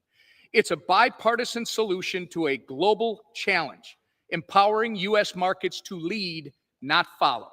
Let's pass this bill and secure American financial leadership in the global digital economy. I encourage all my friends in this body to unequivocally vote yes on this bill. And with that, I yield back. The gentleman from Minnesota yields back. I reserve. The gentlewoman from California is recognized. I now yield 3 minutes to the gentleman from California, Mr. Sherman, who is also the ranking member of the Subcommittee on Capital Markets. The gentleman from California is recognized. It is customary when we consider major legislation to give credit to those who created the bill. The ghost of Sam Bankman-Fried looms above this auditorium. He is the genius behind the Genius Act, and one can only hope that he's able to watch C-SPAN on a black and white television set in his prison cell. You don't have to be a genius to know that this bill is an attack on working families. That's why the AFL-CIO says no, and they are scoring it. They call it stablecoin. It's not stable. It's not a coin. It's a money market account that under this law must pay 0% interest. So who wants to forgo a 4% rate of return and get a 0% return in stablecoin? Those who are desperate for what cryptocurrency offers. Cryptocurrency literally means hidden money. And these stablecoins are exempt from the anti-money laundering provisions. Thus, it meets the needs perfectly of drug dealers, human traffickers, sanctions evaders, those who are hiding assets from their former spouses, and tax evaders. And just to be clear, the Republicans rejected unanimously in committee a provision to prevent mixers. Mixers are devices whose sole purpose is to defeat even top law enforcement efforts pursuant to a warrant. And under this bill, they can't. The mixers will be used to defeat law enforcement. Republicans claim to be against crime in the streets, but they're creating a device whose sole purpose is to facilitate crime in the suites. Page 43 of this bill contains a provision maintaining the eligibility of stablecoins for bailouts under a facility created under Section 13.3 of the Federal Reserve Act. Now, Jay Powell won't bail out stablecoin, but the next guy will. Stablecoin marketers are going to tell investors that if they ever have a problem, they're going to get bailed out. And after all, crypto has all the power in Congress because it is the #1 source of super PAC independent expenditures. Last year, crypto did more super PAC expenditures than big oil and big pharma times 5. This bill is designed to enrich President Donald Trump. Even Richard Nixon never thought of printing up bills, baskets of monopoly money and selling them for cash. Trump thought of it, and he's doing it electronically. Abu Dhabi has announced they're investing $2 billion in Trump's stablecoin. $2 billion in Trump's hands where he has to pay nothing, 0% on the loan. He invests the money, he makes $2 million a week up until Abu Dhabi demands its money back, which they're never going to do as long as our foreign policy meets the needs of Abu Dhabi. Republicans rejected unanimously an amendment to prevent taxpayer money from being used to buy Gentleman's crypto. time has expired. If you're voting for this bill, you're voting for taxpayer money to go into buying Trump coin. I yield back. Members are reminded to refrain from engaging in personalities towards the president. The gentleman from Arkansas is recognized. Thank you, Mr. Speaker. I want to recognize the chair of our subcommittee on digital assets, financial technology, artificial intelligence, who's crafted the STABLE Act, which is the base text that led to this joint good work between the House and Senate. Mr. Stile of Wisconsin. The gentleman from 3 minutes. Wisconsin is recognized. I thank my good friend, the chairman of the full committee, Mr. Hill. I rise in support of the Genius Act. The legislation brings clarity, consumer protections, and American leadership to the evolving world of payment stablecoins. Stablecoin legislation has been in the works for over 4 years and has been called for by Democratic and Republican administrations. The status quo fails to protect consumers from fraud. That's an untenable situation in a market growing by the billions. For too long, the United States has operated without a clear federal framework for dollar-backed payment stablecoins, leaving consumers vulnerable to fraud, innovators in limbo, and our global competitiveness at risk. That's why I'm proud to have introduced stablecoin legislation in the House and worked alongside my colleagues in the Senate to make the legislation reaching the president's desk as strong as possible. That's why I'm urging a yes vote on the Genius Act. The bipartisan, bicameral legislation creates a robust framework for payment stablecoin issuance in the United States. It encourages the innovation and development of Web3 businesses here in the United States. It establishes clear rules to ensure that consumers are protected and businesses have clear regulations to responsibly participate in the digital asset ecosystem. By requiring issuers to maintain a one-to-one reserve in cash and high-quality liquid assets like U.S. Treasuries, consumers know what they're getting and are protected. Genius has strong anti-money laundering, operational risk, and governance standards in place to prevent abuse, reinforce market integrity, and create an even playing field with other financial institutions. By passing the Genius Act, the House will be sending it to the President's desk. Congress will be sending a clear message. The United States will dominate the future of financial innovation. We'll protect consumers, support innovation, and defend the central role of the U.S. dollar in global commerce. This bill, we're not just responding to a moment. We're building a foundation for the future of finance in the Web3 world. Payment stablecoin legislation is critical to this foundation. If we want to become the digital asset hub of the world, we must enact a comprehensive framework for the digital asset ecosystem. I urge my colleagues to support both Genius and Clarity and send a message that America leads in financial innovation and does so with integrity, strength, and a firm commitment to protecting the people we serve. I yield back. Gentleman from Wisconsin yields back.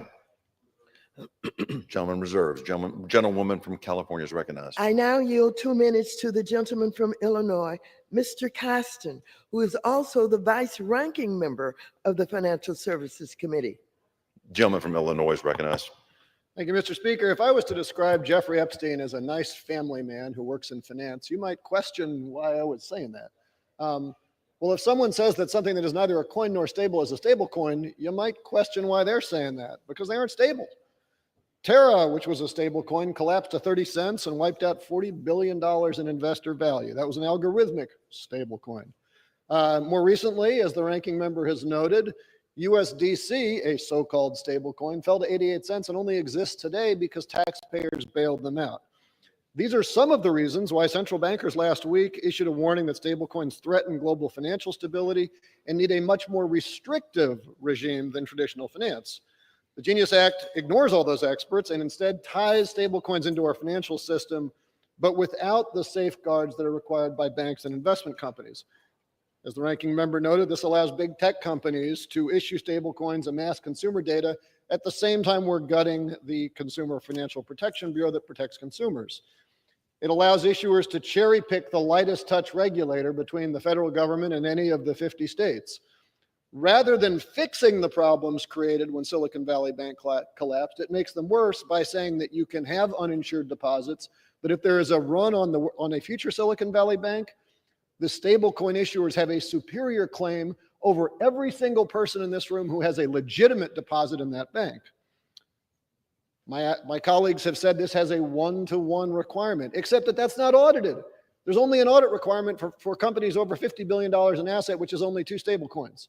So Donald Trump's stablecoin just has to say, I attest that there was value in here on the 30th day of the month, and you don't have an auditor. That ain't one-to-one certification. Finally, the Genius Act is a missed opportunity to limit foreign influence. We know that recently a convicted money launderer wrote the code so that the United Arab Emirates could buy $2 billion of Trump's stablecoin, which allowed President Trump to earn $30 million on the transaction. Now this convicted felon... Gentleman's time's expired. To the gentleman, and I should clarify here, the convicted felon I'm referring to is the guy for insider trading. Time's expired. An additional 15 seconds to the gentleman. The convicted felon I'm referring to is the guy who ran Binance, not the president, but he's seeking a presidential pardon. So the Genius Act sets the stage for an exponential crisis and allows the president to continue cheapening the office for his own financial gain, and I urge a strong no. Are reminded, gentleman yields. Members are reminded, refrain from engaging in personalities towards the president. Gentleman yields. Gentleman from Arkansas is recognized. I thank the Speaker. Mr. Speaker, I yield 1 minute to the Vice Chairman of our full committee, Mr. Heisinger of Michigan. The gentleman's recognized. Thank you, Mr. Speaker, and thank you, Mr. Chairman. Today is a good day for innovation. It's a good day for free markets. entrepreneurs, and consumer choice. It's a good day for American digital leadership. And Mr. Speaker, after years of debate, and frankly, as I was chair of the Capital Markets Subcommittee in 2017 and 2018, holding hearings on crypto assets, Congress has finally recognized the unique nature of stablecoin products. Under this bill, we established a regulatory framework that targets the activity, not the technology. And after years of indecision, Americans finally have an administration that is ready to embrace those products. The time to reassert American leadership in the digital asset space is now. The Genius Act acknowledges that stablecoins can address inefficiencies in the U.S. payment system. It acknowledges that maintaining the U.S. dollar as the world's reserve currency should always be at the forefront of any decision that we have. And it acknowledges that the private sector must lead the way, fostering innovation and competition. And finally, it acknowledges that a clear regulatory... Gentleman's got 50 more seconds. Thank you, Mr. Chairman. Obviously, at the end of this, finally, it acknowledges that a clear regulatory framework led by the United States is needed to usher in this modern technology. We're at an inflection point, folks. And when it comes to digital assets, I urge my colleagues to seize this moment by supporting this important legislation. I yield back. Gentleman from Michigan yields back. Gentleman from California is recognized. I now yield 2 minutes to the gentlewoman from New York, Ms. Velasquez, who is also the ranking member of the Small Business Committee. The gentlewoman from New York is recognized. Thank you, gentlelady, for yielding. Mr. Speaker, I rise today in opposition to the Genius Act. From the beginning, I have said Congress needs to tackle stablecoin legislation, but we cannot pretend this is happening in a vacuum. We are debating a framework for stablecoins while the president, his family, and members of his administration are personally invested in this market and directly profiting from it. 3 days before taking office, President Trump launched his own meme coin.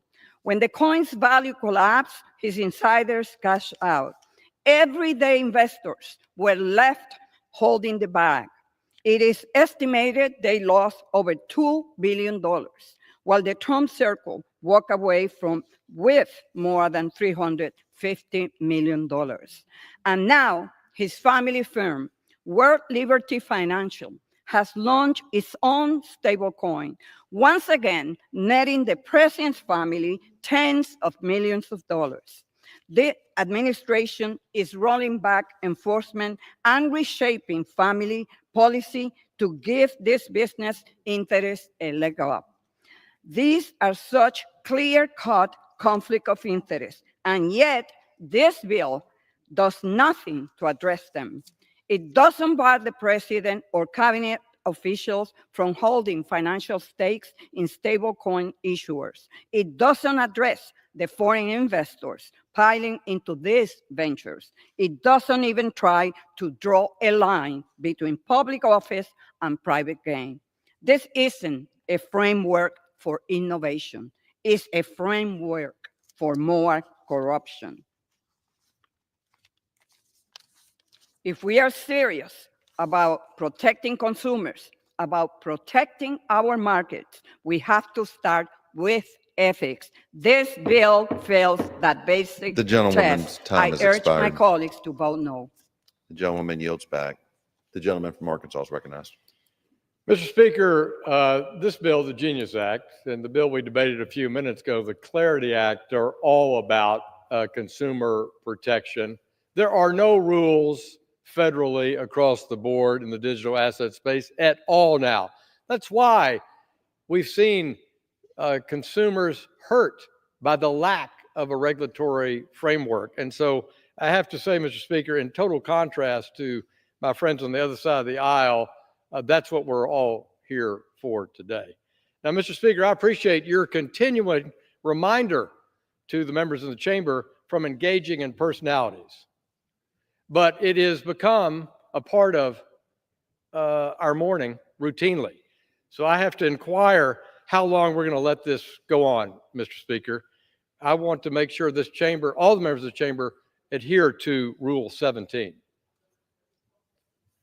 Mr. Speaker, I now call on the gentleman, our distinguished chairman of our subcommittee from Kentucky, Mr. Barr, who leads our subcommittee on financial institutions from Kentucky. Mr. Barr is recognized for 4 minutes. Thank you. Mr. Barr, the gentleman from Kentucky is recognized. Mr. Speaker, thank you. I rise today in strong support of the passage of the Genius Act, and I want to thank Chairman Hill for his extraordinary leadership, not just in this Congress, but for a long time advocating for this moment. He deserves a tremendous amount of credit for persevering and working and marshaling bipartisan, bicameral support. And I want to thank him for his terrific leadership. I want to thank the gentleman from Wisconsin, Mr. Stile, for being a subject matter expert and working in a bipartisan way to build a bipartisan coalition for this moment. And there's been a lot, Mr. Speaker, made in this term of Congress about the one big, beautiful bill. And it's a historic piece of legislation, no doubt. And it's going to supercharge our economy. It's jet fuel for our economy. It's tax cuts, the biggest tax cuts we've ever seen in this country's history. But I would argue, with all respect, that arguably the most important, most transformational piece of legislation in this Congress are these bills we're talking about here today, the Genius Act and the Clarity Act. It is paramount that we send this historic piece of legislation, the Genius Act, to the president's desk, because this bill is the first of its kind in creating a regulatory framework for the future for stablecoin issuance in the United States to revolutionize finance and payments in this country and around the globe. Not only will this cement us, the United States, for decades to come as leaders and innovators in the digital asset space, but it will protect, importantly, protect the U.S. dollar's dominance and increase demand in our treasury market. In the Genius Act, stablecoins become pegged to the U.S. dollar and backed by high-quality liquid assets. So, in stark contrast to what my friend, the gentleman from Illinois, was arguing, this actually prevents these other so-called stable coins from actually thriving in the marketplace. That you're going to have stable coins that actually are stable. That's why we need the bill. The gentleman is actually making the argument for us. The gentleman from Illinois, he's making the argument for why he should support the Genius Act because of non-stable stable coins that are out there. Those products will lose ground in the marketplace after we pass the Genius Act. It will ensure that consumers are protected while reaping the benefits of blockchain technology. The Genius Act will allow for scalability to occur in the stablecoin marketplace, ensuring American consumers and businesses have access to this innovative product. Both banks and non-banks can issue stablecoins under the Genius Act, bringing together the best actors in both the traditional finance space and the new era of digital finance. The Genius Act provides that all appropriately regulated banks, including the U.S. Operations of foreign banking organizations, which are supervised by the Federal Reserve, are treated equally to their U.S. peers. This is particularly important with respect to the issuance, reserve, and custody services and bank capital requirements, irrespective of whether they are deposit insured, since the Act prohibits stablecoins from being covered by FDI insurance. A robust, well-regulated stablecoin market eliminates any justification for a government-controlled central bank digital currency, or CBDC, which jeopardizes Americans' access to freedom, privacy, and apolitical private capital. And this is an important point for all of my colleagues on my side of the aisle who share my concern and opposition to a CBDC. If you want to put a dagger in the heart of this crazy surveillance state idea of a central bank digital currency, pass this bill. Vote for this bill. Vote for the Genius Act, which will eliminate all arguments for a CBDC. So with the Genius Act, we will increase the speed and decrease the cost of payments. We will decrease and eliminate friction from our payment system. If all Americans see housing their deposits via a CBDC at the Federal Reserve as a risk-free proposition, they would be incentivized to pull their money out of. Gentleman, 15. I'll yield the gentleman 15 more seconds. So just to conclude, we want to avoid eroding the deposit base and starving the private sector of conventional bank financing. So the Genius Act will not erode the deposit base, and it will allow banks to issue and custody stablecoins and participate in this emerging crypto economy. Cementing the dollar as the world's reserve currency, protecting consumers in the deposit base, and supercharging the treasury market. I yield back. I reserve. Gentleman reserves. The gentlewoman from California is recognized. Thank you very much. I now yield 2 minutes to the gentleman from Ohio, Mr. Davison, who is the Republican chairman of the National Security Subcommittee. The gentleman from Ohio is recognized. I thank the ranking member. I have not seen a perfect bill since I've been in Congress, but this is a pretty good bill. It's an important bill. Regulating stablecoins is long overdue at the federal level. But make no mistake, stablecoins aren't new. The New York Department of Financial Services has regulated stablecoins in the state of New York since 2018. They're time-tested and proven, and they've been stable. It's long overdue for us to provide federal legal clarity here. So why am I speaking in opposition to it? Well, look, my Republican colleagues are exactly right about the stablecoins and the need for regulation. That's why we passed the Stable Act. But my Democratic colleagues are right this time to recognize that the legislative process is broken. And frankly, we all know that. Everyone in the House does. We've seen it broken on lots of things. But here today, we've got a defective product that our legislative process prevented us from fixing. On the product, the Genius Act, we agree. We've got 5 amendments that we want to do to the Genius Act that we're doing in clarity, and they're important.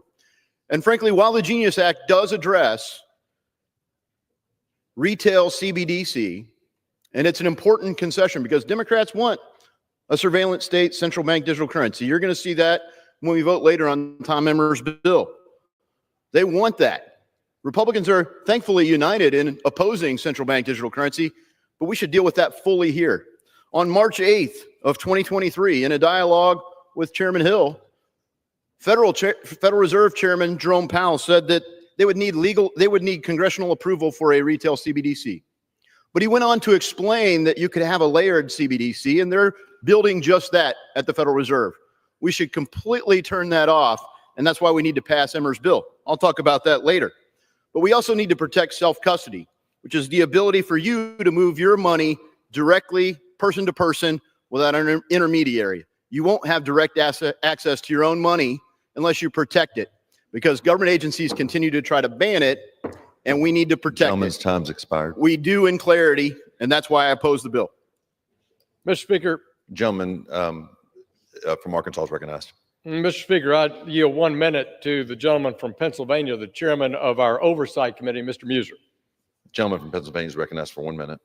Thank you, Mr. Speaker. And I want to rise today in strong support of S 1582, the Genius Act. I want to thank the chairman of our full Financial Service Committee, Chairman Hill, for his leadership, Chairman Stile for his great work, and also Whip Emmer and so many on our committee and our colleagues in the Senate for their work in this legislation. I also want to recognize President Trump's administration, crypto czar David Sachs, SEC Chair Paul Atkins, for the efforts to reverse the Biden-era irrational opposition and misguided regulations that we lived with for 4 years towards innovation.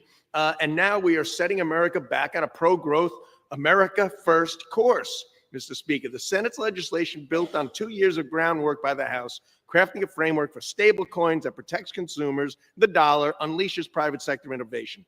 This bill achieves 3 goals. It supports the dollar's role as the world's reserve currency, provides a private sector alternative to a government-run digital dollar, very important, and modernizes payments to reduce costs and expand access. This is smart, forward-looking policy. Gentleman's time's I urge my expired. colleagues to support, and I yield back.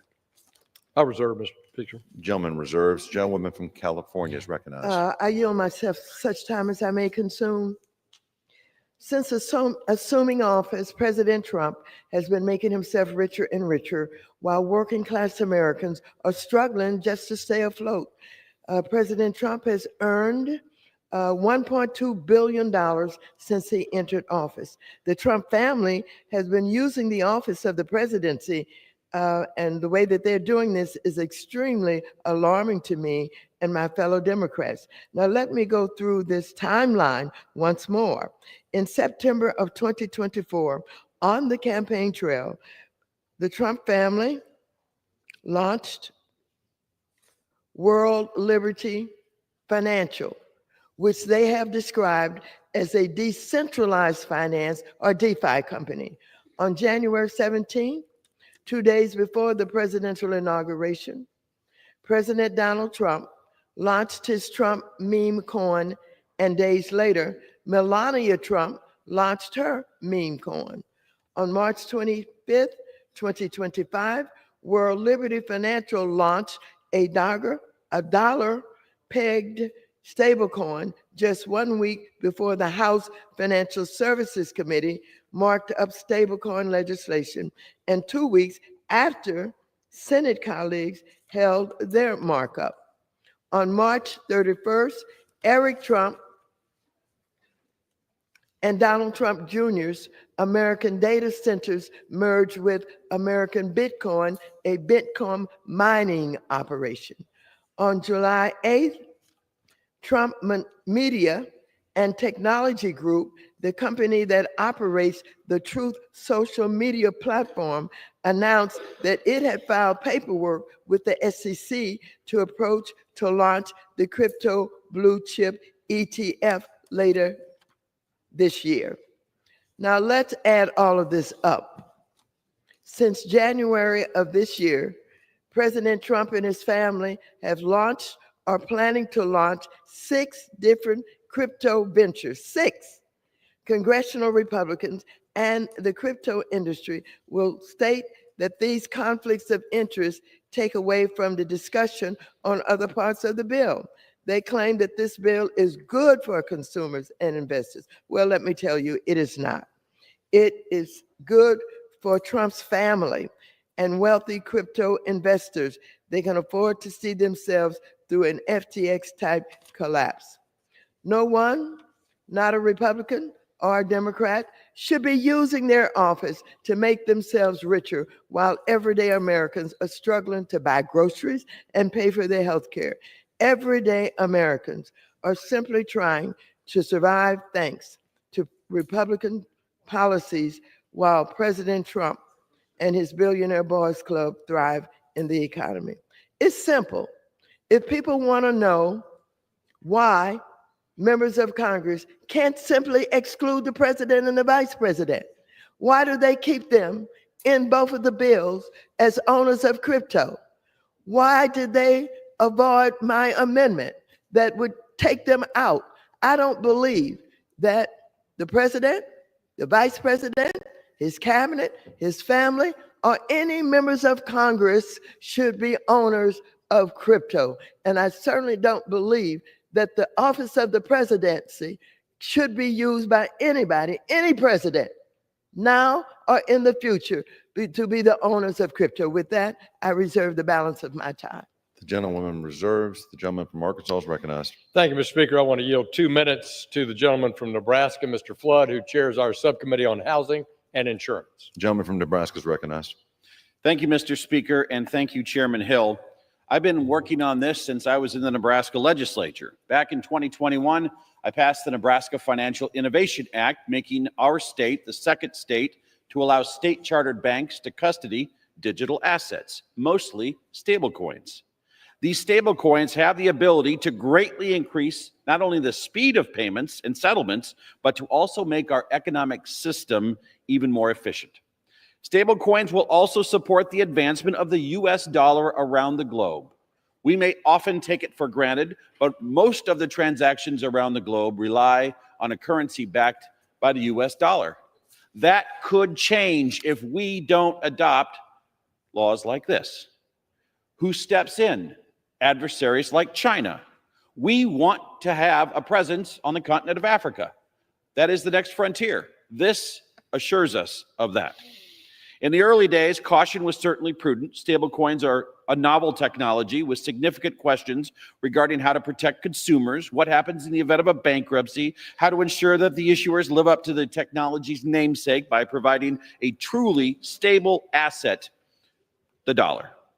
That's why we've been working in our committee the last several years. Similarly, the Senate has been running through their process. Let me be clear, this bill is not perfect. With my experience in Nebraska, I have been a strident supporter of a strong, robust state pathway for issuers. This bill has a state pathway, but it's capped at 10 billion asset threshold. I personally much prefer Congressman Brian Stiles' Stable Act to this Senate product. However, despite my personal preferences, this bill absolutely provides a comprehensive and safe federal framework for stablecoin regulation. In order to usher in a new era of blockchain innovation, we need to pass the Genius Act so our regulators can get to work implementing a comprehensive stablecoin framework. With that, I yield back. Gentleman yields back. I reserve, Mr. Speaker. The gentleman reserves. The gentlewoman from California is recognized. I request unanimous consent to enter the following letters from organizations who oppose this terrible bill. The AFL-CIO, who is scoring this vote. Americans for Financial Reform, who is leading 78 investor, consumer, religious, and civil rights groups and public citizens. With that, I reserve the balance of my time. Without objection, the gentleman from Arkansas. Thank you, Mr. Speaker. I yield 1 minute to the gentleman from New Jersey, a distinguished member on the House Financial Services Committee, Mr. Gottheimer. The gentleman from New Jersey is recognized. Thank you, Mr. Speaker, and I rise in support of the Bipartisan Genius Act. This legislation builds on the bicameral negotiations that Chairman Hill, former Chairman McHenry, Chairman Stile, and I, and so many others have worked so hard on for the past years. The Genius Act is smart bipartisan legislation that backs stablecoins through U.S. dollar on a one-to-one basis and allows states to make future safeguards to further protect consumers. The Genius Act, as I said, protects consumers and gives clear rules of the road to allow America to lead the way in a space that is key to our economy. It cracks down on illicit finance, helps counter bad actors, and reinforces the global strength of the dollar, all while lowering the cost of payments and making transactions happen in just seconds. The bill has already passed the Senate in a strong bipartisan way. Now it's time for us to clarify rules for stablecoins, protect consumers, and promote American innovation. As I said before, when we're talking about the Clarity Act, the question is, do you want some rules of the road or no rules of the road? To vote against this bill and to vote against the Clarity Act, it's irresponsible if you want to make sure that the Trump coin has oversight, that you want to make sure that the consumers are protected. I don't know, will the gentleman yield 15 more seconds? 15 more seconds. And I just think it's critical to not pass this legislation is deeply irresponsible because it'll allow the Wild West to continue. This will protect consumers, ensure that the Trump coin and others have protection, are overseen with protection and oversight from the CFTC, from the SEC. Expired. It's critically important to protecting consumers and to protecting our country. I reserve. The gentleman reserves. Gentleman from California, you're recognized. Actually, let me just reiterate, it's irresponsible to turn this bill over to the President of the United States, and I continue to reserve the balance of my time. The gentlewoman reserves. The gentleman from Arkansas is recognized. Mr. Speaker, I want to yield 2 minutes to my friend, the gentleman from Georgia, Mr. Carter. The gentleman from Georgia is recognized for 2 minutes. I thank the gentleman for yielding. Mr. Speaker, I rise today to voice my support for Senate Bill 1582, the Genius Act of 2025, which will provide a clear regulatory framework for the issuance of stablecoins in the U.S. This bipartisan, industry-supported bill will finally give the stablecoin asset class clear rules of the road for the issuance and use of digital assets. The Genius Act will establish standards so issuers are credible and stablecoins are quality assets in a rapidly innovating digital market. I would like to thank the Senate for passing this bill and getting into the House so quickly. I encourage all my colleagues to vote in support of the Genius Act. It is a vital step in keeping America the pinnacle of financial innovation. Let's make the U.S. the crypto capital of the world. Thank you, Mr. Speaker, and I yield back. Gentleman yields back. Gentleman from Arkansas is recognized. Gentleman from Arkansas reserves. I Gentlewoman from continue to California is reserve the balance recognized. of my time. Gentlewoman reserves. Thank you, Mr. Gentleman Speaker. from Arkansas. Yield 1 minute to the gentleman from Virginia, Mr. Vindman. The gentleman from Virginia is recognized for 1 minute.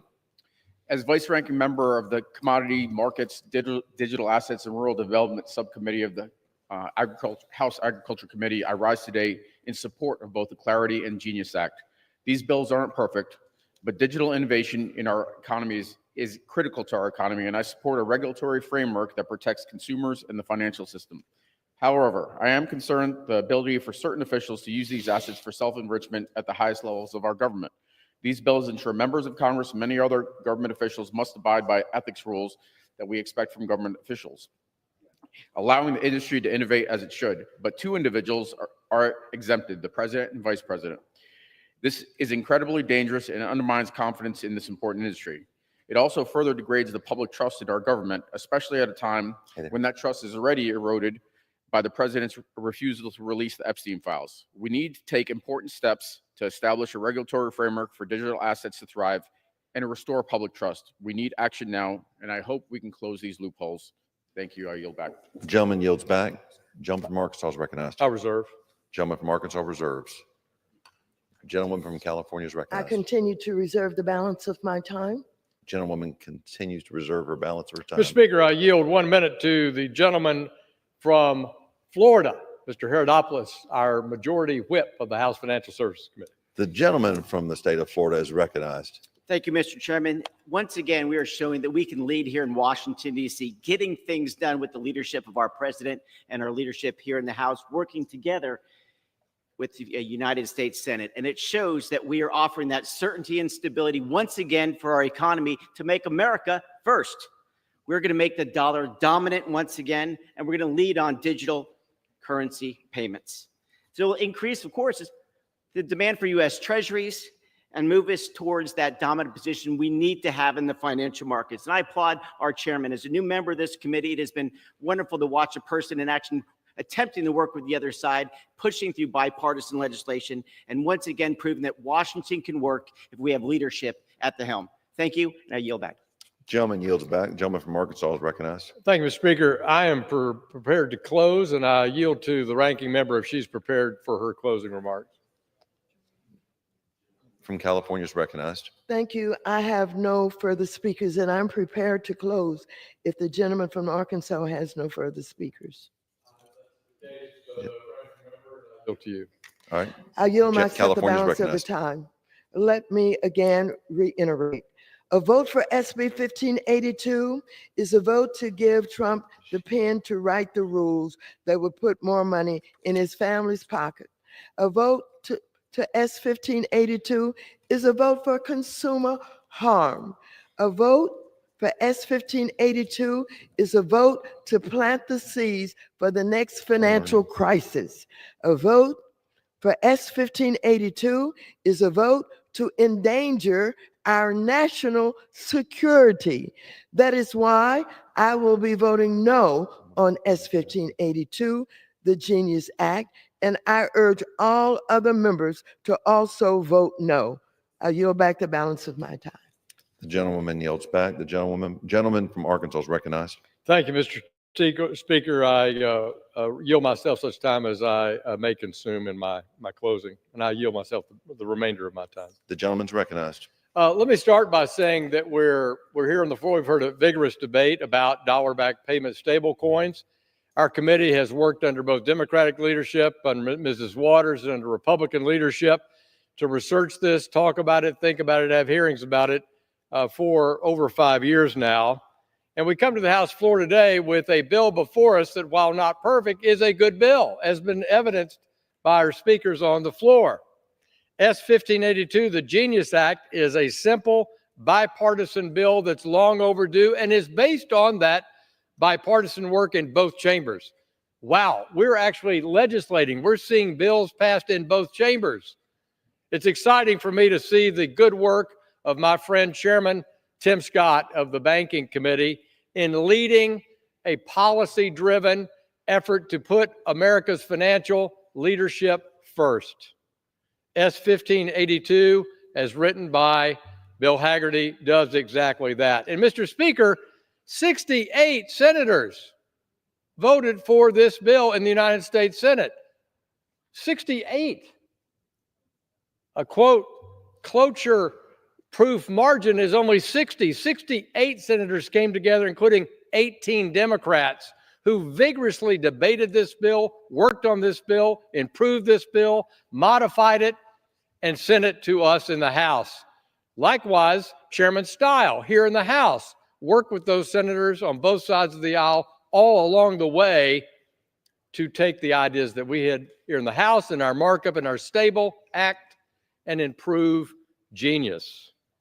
So with this legislation today on a bipartisan basis, we're modernizing our financial infrastructure, streamlining transactions, lowering costs, expanding financial tools for everyday Americans. This is about putting American innovation first. It's about creating a future where innovation is met with clarity, not confusion, where American ingenuity is empowered, not stifled by an outdated, not fit for purpose regulatory regime. The Genius Act will help maintain U.S. global leadership in financial technology, digital innovation, the power of the reserve currency, the United States dollar, while reinforcing important consumer protections and critical regulatory oversight where it's needed most. This is common sense, forward-looking legislation that reminds me of the earliest days of this House chamber agreeing in 1996 not to tax or regulate the internet, but to tax and regulate how people use the internet. This is a keen example of that principles-based legislation. I urge all my colleagues on both sides of the aisle to support the Genius Act, and I yield back. The gentleman yields back. Pursuant to House Rule 580, the previous question is ordered on the bill. The question on third reading of the bill, those in favor say aye. All those opposed say no. The ayes have it. Third reading. Read the An act title. to provide for regulation of payment stablecoins and for other purposes. The question on the passage of the bill, all those in favor say aye. Aye. All those opposed say no. The ayes have it. The bill is passed. Delays. Gentlewoman from California is recognized. So what? Ask for the yeas and nays. The yeas and nays are requested. Those favoring a vote of the yeas and nays will rise. If a sufficient number have risen, the yeas and nays are ordered. Pursuant to Clause 8, Rule 20, further proceedings of this question will be postponed.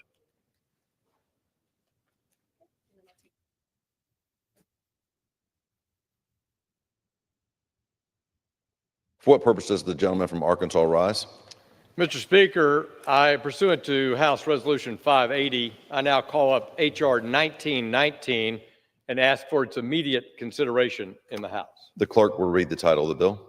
Union Calendar Number 66, H.R. 1919, a bill to amend the Federal Reserve Act to prohibit the Federal Reserve banks from offering certain products or services directly to an individual, to prohibit the use of central bank digital currency for monetary policy and for other purposes. Pursuant to House Resolution 580, the amendment and the nature of the substitute recommended by the Committee of Financial Services is printed in the bill, is adopted, and the bill as amended is considered read. The bill as amended shall be debated for 1 hour, equally divided by the controlling by the chair and the ranking minority member of the Committee on Financial Services or their respective designees. The gentleman from Arkansas, Mr. Hill, and the gentlewoman from California, Ms. Walters, will each control 30 minutes. The chair recognizes the gentleman from Arkansas, Mr. Hill. I thank the Speaker. I ask unanimous consent that all members have 5 legislative days to revise and extend their remarks and include extraneous material on this bill. Without objection. Mr. Speaker, I now rise and yield myself such time as I may consume in support of H.R. 1919. This bill has been before us before in this House chamber. We debated it in the last Congress. It's had the outstanding leadership, support, and advocacy by our majority whip here in the House, Mr. Tom Emmer of Minnesota, and I rise in strong support. At stake is a fundamental choice about the future of money in America, a choice between freedom or government control. Central bank digital currencies, or CBDCs, put the government at the center of every financial transaction, monitoring, controlling, and possibly restricting how Americans could use their own hard-earned money. As American government-controlled digital dollar threatens to open the door to government overreach here at home. It would threaten individual privacy and stifle innovation by undermining progress that we've seen from private sector solutions like we just talked about on this House floor, privately issued US dollar-backed payment stablecoins. That is a continuation of the evolution of the private sector guiding the expanse of our money, how we use our money to make payments. Formerly starting out with cash, we wrote checks, we used debit cards and ATM cards at the point of sale, we use credit cards, we can send money by wire transfer or by an electronic check. And so the private sector has innovated all along that continuum of financial technology. And that's why today we don't want the Fed to drive that, to potentially control it, to issue it, for individuals to bank at the Fed and be subject to these risks to privacy or surveillance. Let's stick with the approach of private sector solutions. We've already seen small glimpses of this possibility under the prior administration.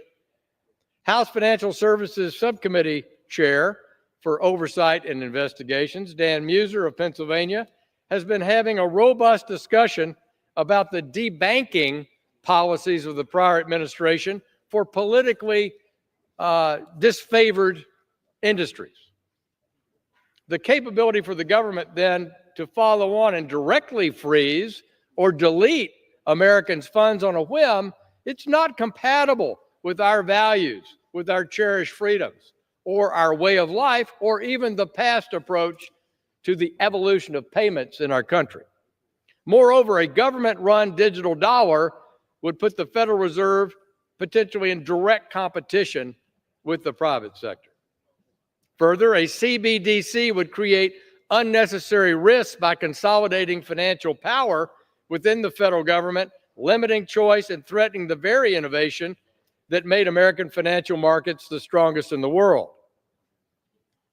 For all these reasons, I'm thankful that consistently my friend, our colleague, Majority Whip Tom Emmer, has been leading the charge to prohibit the implementation of a U.S. central bank digital currency.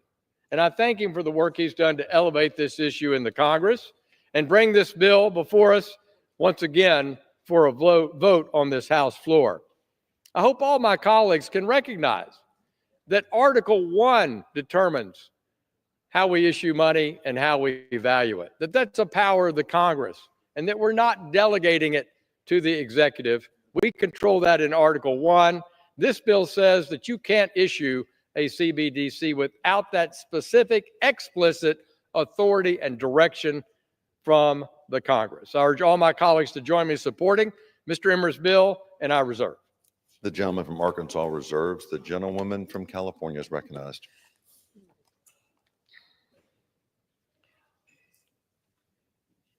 I yield myself such time as I may consume.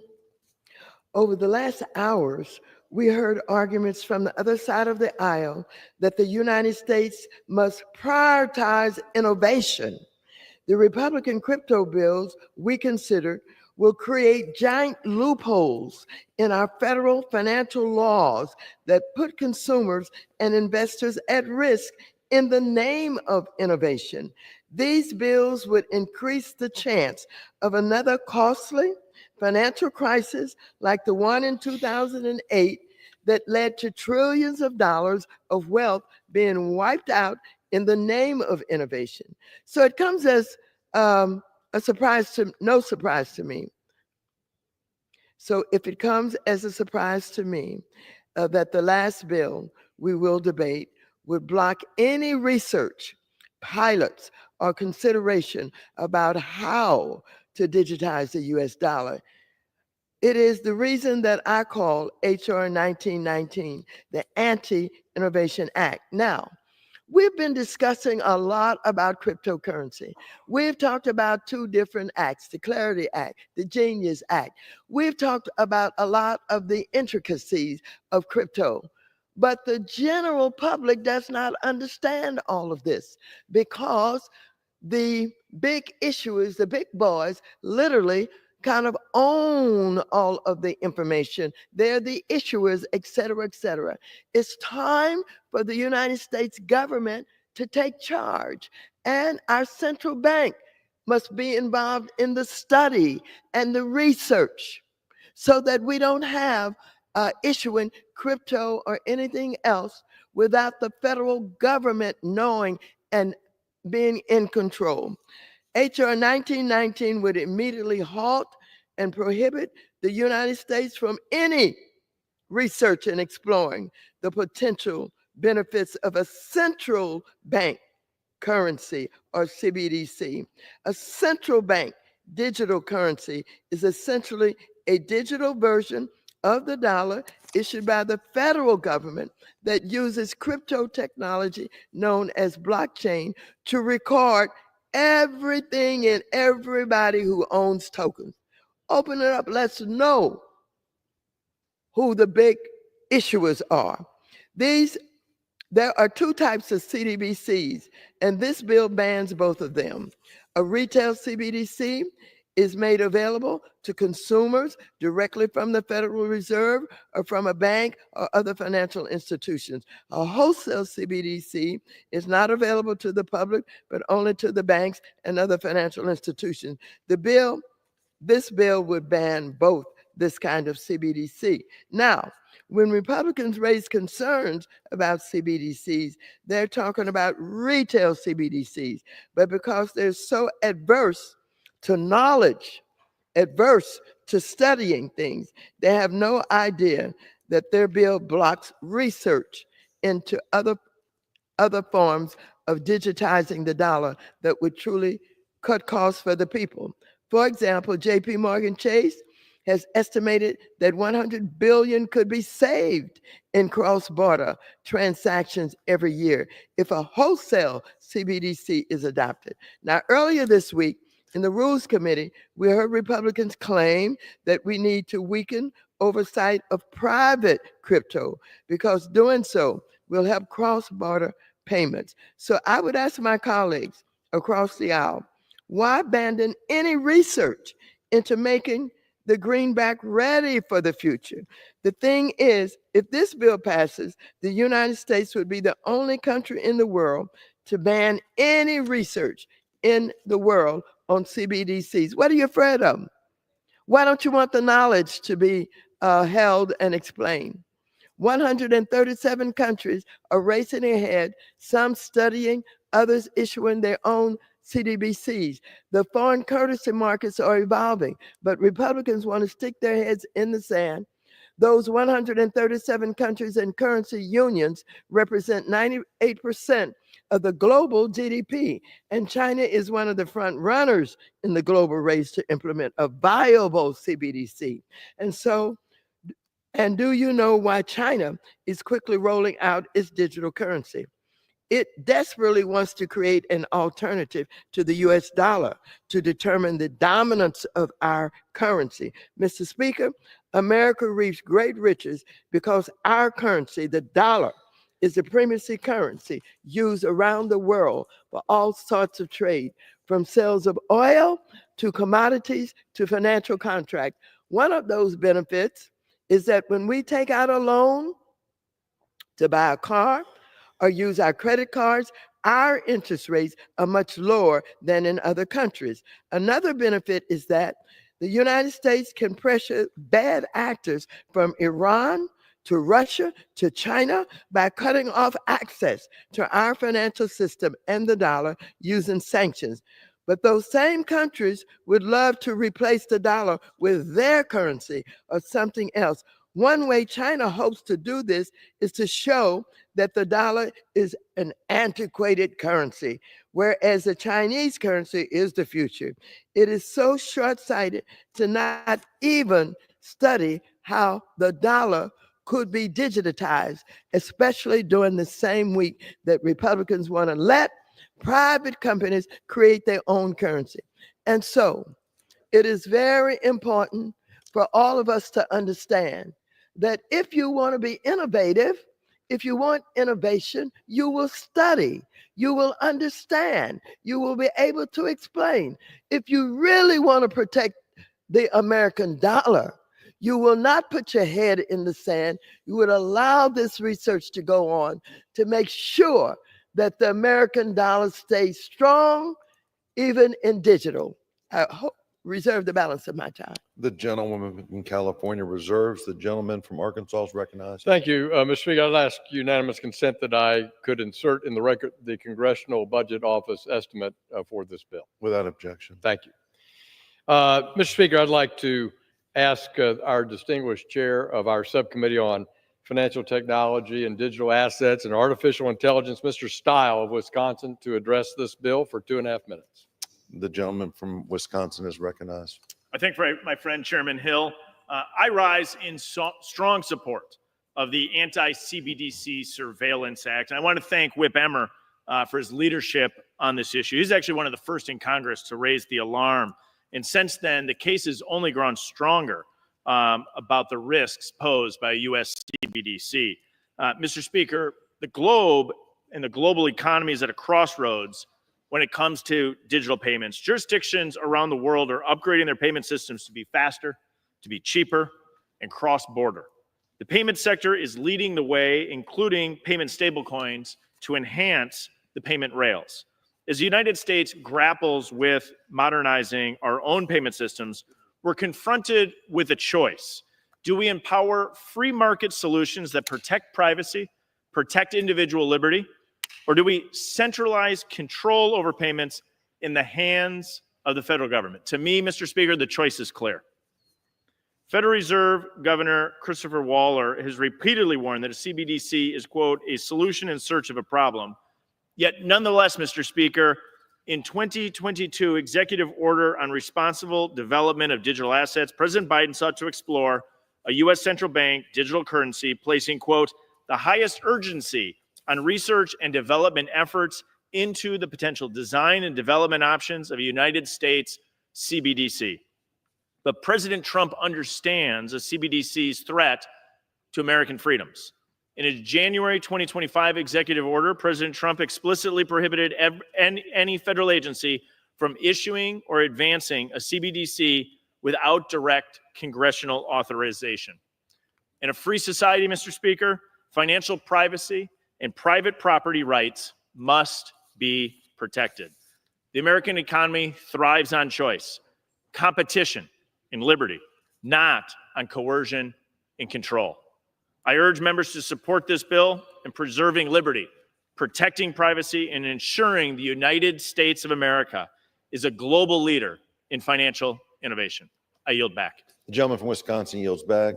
The gentleman from Arkansas reserves. The gentlewoman from California, you're I recognized. now yield 3 minutes to the gentleman from Massachusetts, Mr. Lynch, who is also the ranking member of the Subcommittee on Digital Assets, Financial Technology, and Artificial Intelligence. He knows more about digital assets than anybody on the opposite side of the aisle. The gentleman from Massachusetts is recognized for 3 minutes. I thank the gentlelady for her confidence and her time. I rise in strong opposition to H.R. 1919, the so-called Anti-CBDC Surveillance Act. At the expense of U.S. global economic leadership, this misguided legislation would prevent the Federal Reserve from issuing a central bank digital currency, also known as a CBDC. Unfortunately, the facts surrounding the development of CBDC has been obscured by disinformation, conspiracy theories, and extreme political ideology.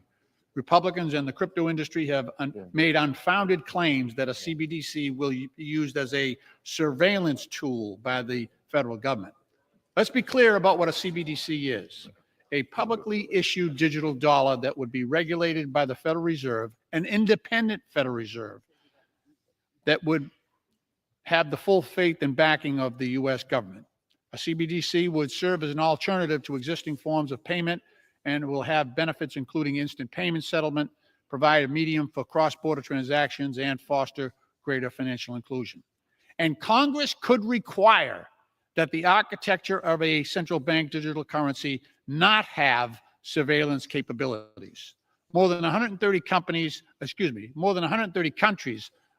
are or have been studying, or they have launched their own government-backed digital currencies, including every major world power.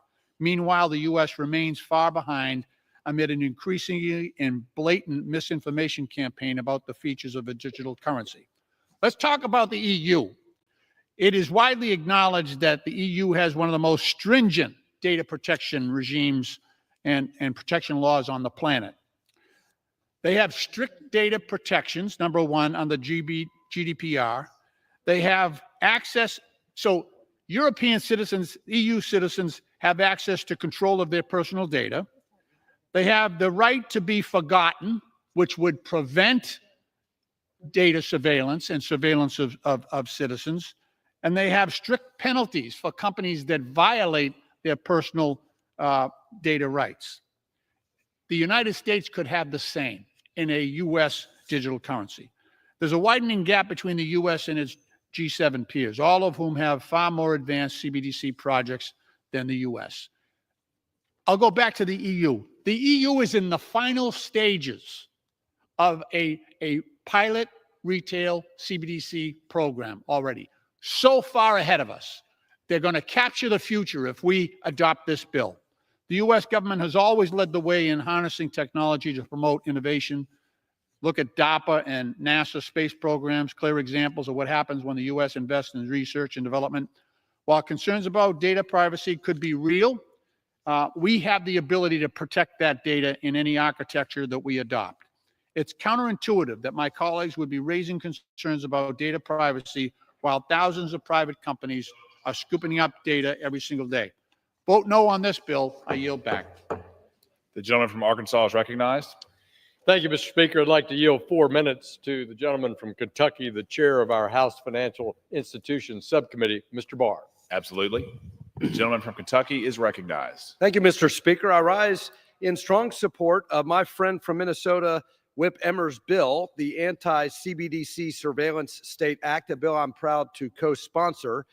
This bill would prohibit the Federal Reserve from issuing a central bank digital currency or a CBDC to anyone. Now, I don't think the Federal Reserve has the authority to do this.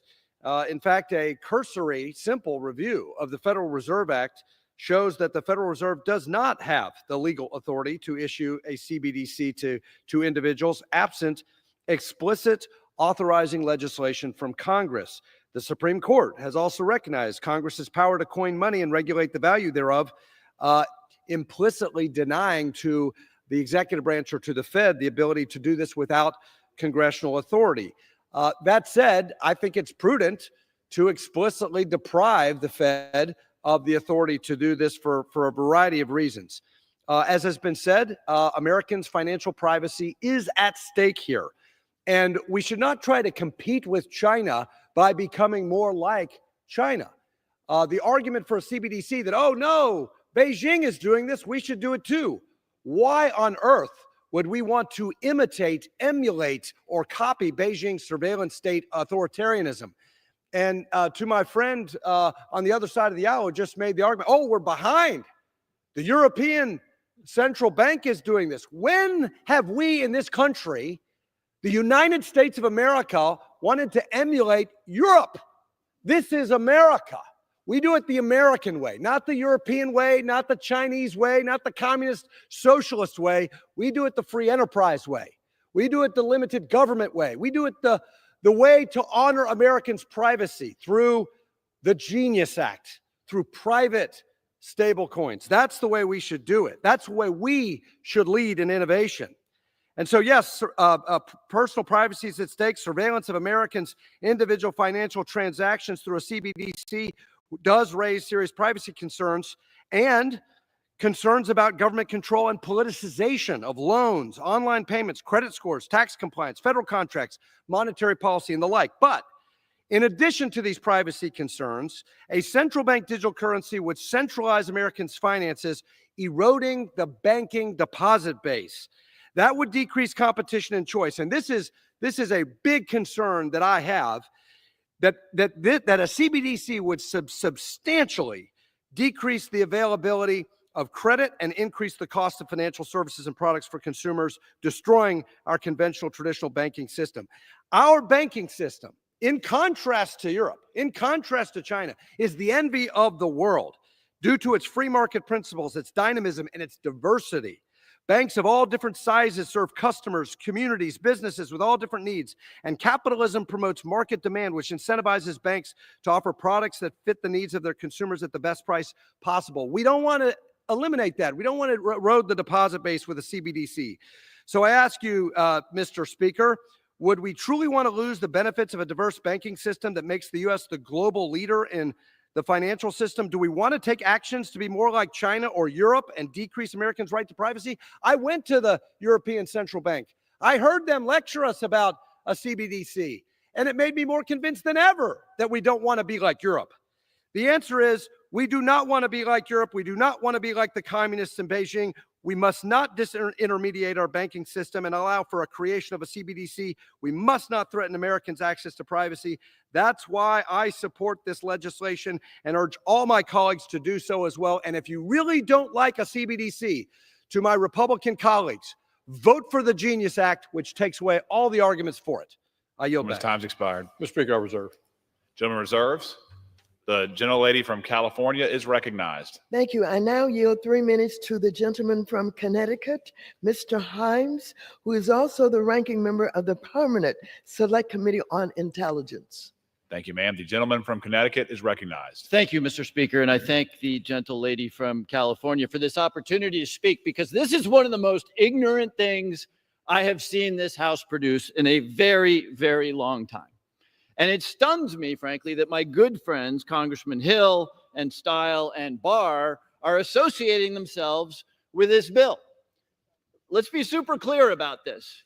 Nobody knows whether a CBDC is a good idea. A couple years ago, I wrote a white paper on CBDC, and I concluded that it's not clear. And the arguments for and against are being mooted today. Yes, it could be abused by an overwhelming executive. If we had a president that, for example, showed disdain for the Constitution, that was comfortable acting illegally, that wasn't comfortable with judicial rulings, it's hard for us to imagine that president, but this could be abused. It could be used for monetary policy, bad idea. It could be used for taxation, bad idea. It could also, by the way, be a trusted electronic currency for an unbanked population. It could be a way of supporting the primacy of the American dollar. I don't know. And the truth is that nobody on that side of the aisle or this side of the aisle knows either. But we're going to forbid any inquiry around this to figure out whether it's a good idea or a bad idea. We're going to say you can't even research it. Stunning definition of ignorance. Imagine if we had said electricity is scary 100 years ago. It can kill you. It's produced by burning coal, which is dangerous. So we're going to not research electricity or atomic power or the automobile. Tens of thousands of Americans die every year because of the automobile. We don't know. And the majority says, let's not learn, because they have some ideological fixation that, frankly, I don't understand. 200 years ago, the private sector, which my friends on the other side of the aisle hold up, had issued currency. It was called scrip. Companies and banks issued their own currency, and this country learned that that was a terrible idea, and that, in fact, the central bank should issue currency, which is one of the reasons we are who we are today. So you might give the CBD at least some benefit of the doubt instead of being ignorant about whether we want to know the truth. We need to stop this. We held this institution up for 2 days over a bizarre MAGA obsession, which is rooted in insanity and ignorance. Don't even find out the answer.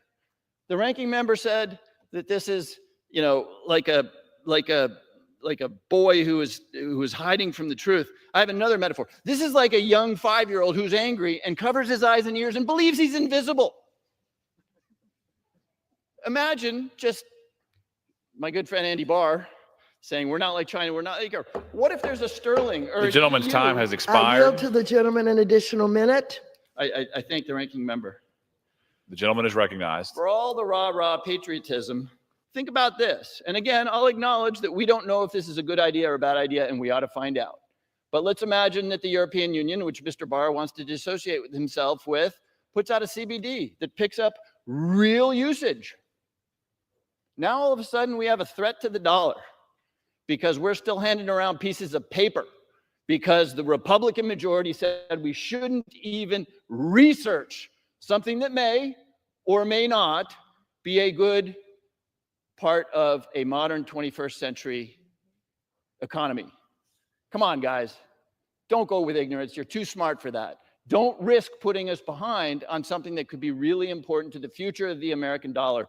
Vote no on this ignorant bill. I yield back. Gentleman yields. The gentleman from Arkansas is recognized. Thank you, Mr. Speaker. I want to yield 3 minutes to the gentleman from Ohio, Mr. Davidson, who is the chair of our National Security Subcommittee. Thank you, sir. Mr. Davidson, you are recognized. Thank you so much. Central bank digital currency poses an existential threat to Western civilization. It's essentially, at its heart, communist banking. Elizabeth Warren, Sherrod Brown, and Democrats in the Senate didn't walk around Omarova to be confirmed as a bank regulator because they were opposed to communist banking. They want it. And that's what central bank digital currency is. Our colleagues on the other side of this debate act like we need to study communism a little harder to figure out whether it works or not. We've got plenty of evidence. It doesn't work. Central bank digital currency inserts government between you and your money. The government, another word for central bank digital currency is programmable money. Well, who does the programming? The central bank. They can condition your access to your own money with whatever parameters they put in place. They can filter transactions. They can even set them to expire. And monetary policy wonks in the communist banking world think this is a feature, not a flaw. They think that they could set your access to your money to expire, that it would be a better future. Every dystopian fiction that I have found, Brave New World, 1984, says this is the future of money, that it's corrupted into a tool for surveillance, coercion, and control. And frankly, our own current banking systems crept too close to that. We need to turn the other direction. And the market's telling us that. That's why cryptocurrency was invented, frankly. That's why it's so popular and it's a growing asset class. We need to say no to this, and we need to protect what the market is telling us consumers want. And we tested this under the Biden administration. They decided that they were going to spy on your bank accounts if you had $600 in your bank. And the public said, whoa, what? Why are you spying on my bank account? And in a communist world, they say, well, if you have nothing to hide, then why should you have anything to fear? But that's not our way of life in this country. The Fourth Amendment doesn't say that. It says if you have probable cause, and only then you get a warrant. Here, you build in the surveillance into the program. And look, I get it. If all men were angels, this would never be abused, but we know they're not. We've seen massive abuse in our own country, but in Canada, we saw Trudeau, a fellow traveler on the communist long march, want to ban people's access to their own bank accounts because they were protesting his COVID policies at trucker rallies. This is very easy to do when you have programmable money. We need to say no to this. It is an existential threat to our way of life, and ideally we would do it at every opportunity. I urge all our colleagues to vote for Mr. Emmer's bill and stop this threat to our way of life. I yield back. Gentleman yields. I reserve, Mr. Speaker. Gentleman reserves. The gentlelady from California is recognized. Thank you. I now yield 3 minutes to the gentleman from California, Mr. Sherman, who is also the ranking member of the Subcommittee on Capital Markets. The gentleman from California is recognized.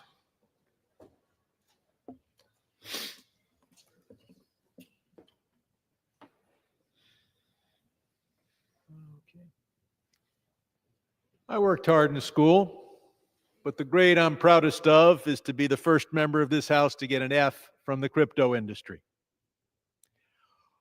Article 1, Section 8 of the U.S. Constitution says that it's the federal government and Congress who should coin money and determine the value thereof.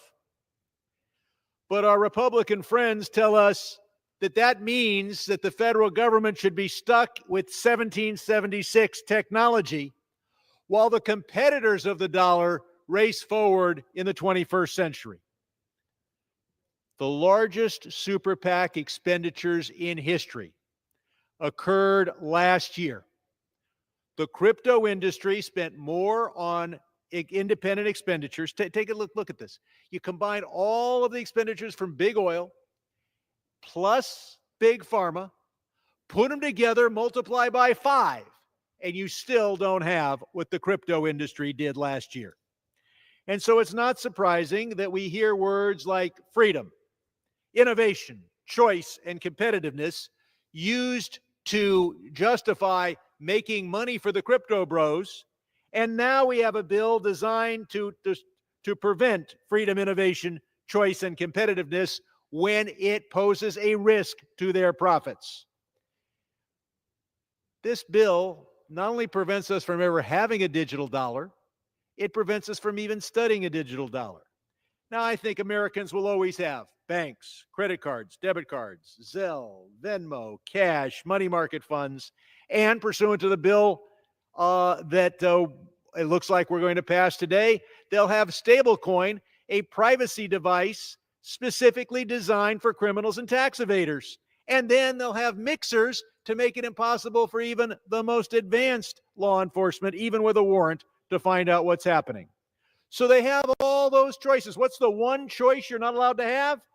You're not allowed to have the currency provided for in the U.S. Constitution. You're not allowed to have a digital dollar or even a study of a digital dollar. You're not allowed to, if you don't want to carry a lot of paper around, you can't have the full faith and credit of the United States. Now, we've talked about the role of the U.S. dollar and the critical role that it plays in international transactions and why that is a major economic benefit to the United States. The crypto bros occasionally tell you out loud what they're thinking, and that is they want to minimize and destroy the role of the U.S. dollar internationally. So what do they do to hobble the dollar? They say the Chinese Communist Party can have a digital yuan. The Bitcoin bros can have a digital currency. But America is limited to 7076 technology. Our banking system is the envy of the world because we innovate. This bill says no innovation. I'll ask for another minute. I beg your pardon? I reserve the balance of my time. The gentleman's time has expired. Oh, I'm sorry, additional minute for the gentleman, Mr. Chairman. The gentleman is recognized for 1 additional minute. Look, now you might think it's hypocritical that they tell us we have to have crypto because otherwise China will do it. Then they say we can't have a digital dollar because China is doing it. That's not inconsistent. They are consistent. Their consistent rule is you must do what makes profit for the crypto bros, including Donald Trump, and you must prevent them from facing any competition, even the competition called for by the U.S. Constitution. Today's bills in whole, all three of them, will create a payment system designed for tax evaders and criminals. It will provide for taxpayer bailouts, and it will allow the crypto industry to say we've got all this power in Congress. Crypto bailouts are not only allowed, they're guaranteed. It'll provide an avenue for foreign interests to provide hidden money. Cryptocurrency literally means hidden money into Trump's personal pocket, and it's designed to allow taxpayer money to be used to buy Bitcoin and Trump coin. And finally, it takes our freedom and it says you can have freedom to have a digital currency only if you do it in a way that enriches the time crypto has bros. expired. No The choice gentleman's for time has Americans who expired. want a digital dollar. I yield back. The gentleman yields. The gentleman from Arkansas is recognized. Thank the Speaker. I want to have the pleasure to introduce the author of this important legislation and yield 4.5 minutes to the Majority Whip of the U.S. House of Representatives, Mr. Emmer of Minnesota. Thank you, sir. The whip is recognized. Thank you, Mr. Speaker. After much debate, we can now codify President Trump's effort to prevent the development of a central bank digital currency, or CBDC, and ensure that the United States digital currency policy remains in the hands of the American people and not the administrative state. I'm proud to have my legislation, the Anti-CBDC Surveillance State Act, being considered on the House floor for a vote today. This bill is straightforward. It prevents unelected Washington bureaucrats from creating a financial surveillance tool that, if not done correctly, will fundamentally alter the lives of every American. Unlike decentralized digital assets, a CBDC is a digital form of sovereign currency that is designed, issued, and monitored by the federal government. It is government-controlled, programmable money that, if designed without the privacy protections of cash, this could give the federal government the ability to surveil and restrict Americans' transactions and monitor every aspect of our daily lives. In other words, every dollar you spend, where you spend it, who you spend it with, would all be visible to and tracked by the watchful eyes of Washington.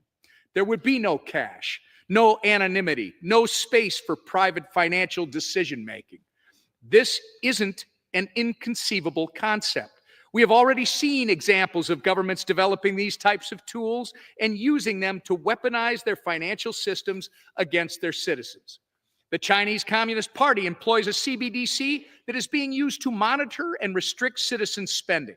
The data is being used to develop a social credit system that rewards or punishes individuals based on their spending behavior.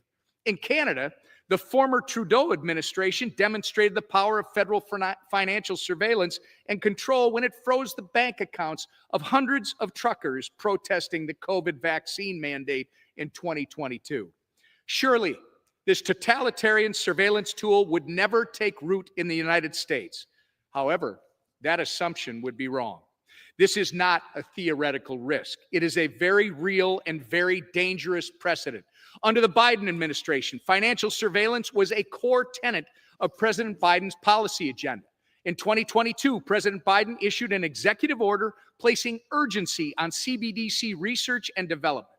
Moreover, the agency reports created under that executive order made it clear that the previous administration was eager to create a CBDC and was willing to trade Americans' right to financial privacy for a CCP-style surveillance tool. Our bill, the Anti-CBDC Surveillance State Act, prevents future administrations from weaponizing this technology against the American people while ensuring that any development of digital money reflects our American values of privacy, individual sovereignty, and free market competitiveness. If not designed to be open, permissionless, and private with a capital P, resembling cash, a government-issued CBDC is nothing more than an Orwellian surveillance tool that will be used to erode the American way of life. The federal government has no business monitoring Americans' daily financial lives. We don't need or want a state-run digital dollar with Chinese Communist Party characteristics.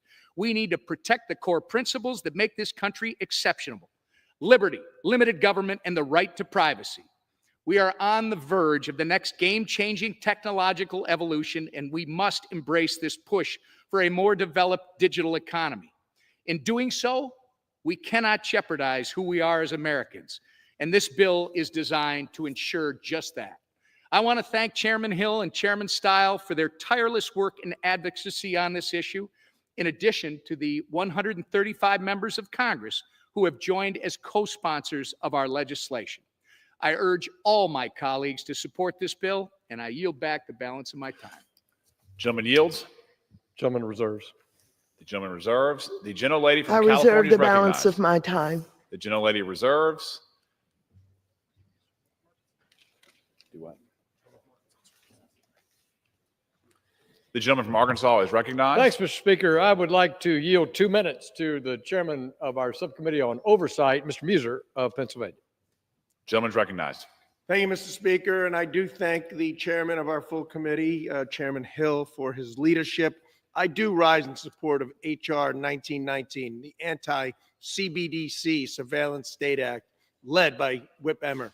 This bill is about defending our Constitution and protecting the privacy of the American people. The Constitution is unambiguous in Article 1, Section 8, which grants only Congress the exclusive authority to coin money, regulate the value thereof, and a foreign coin.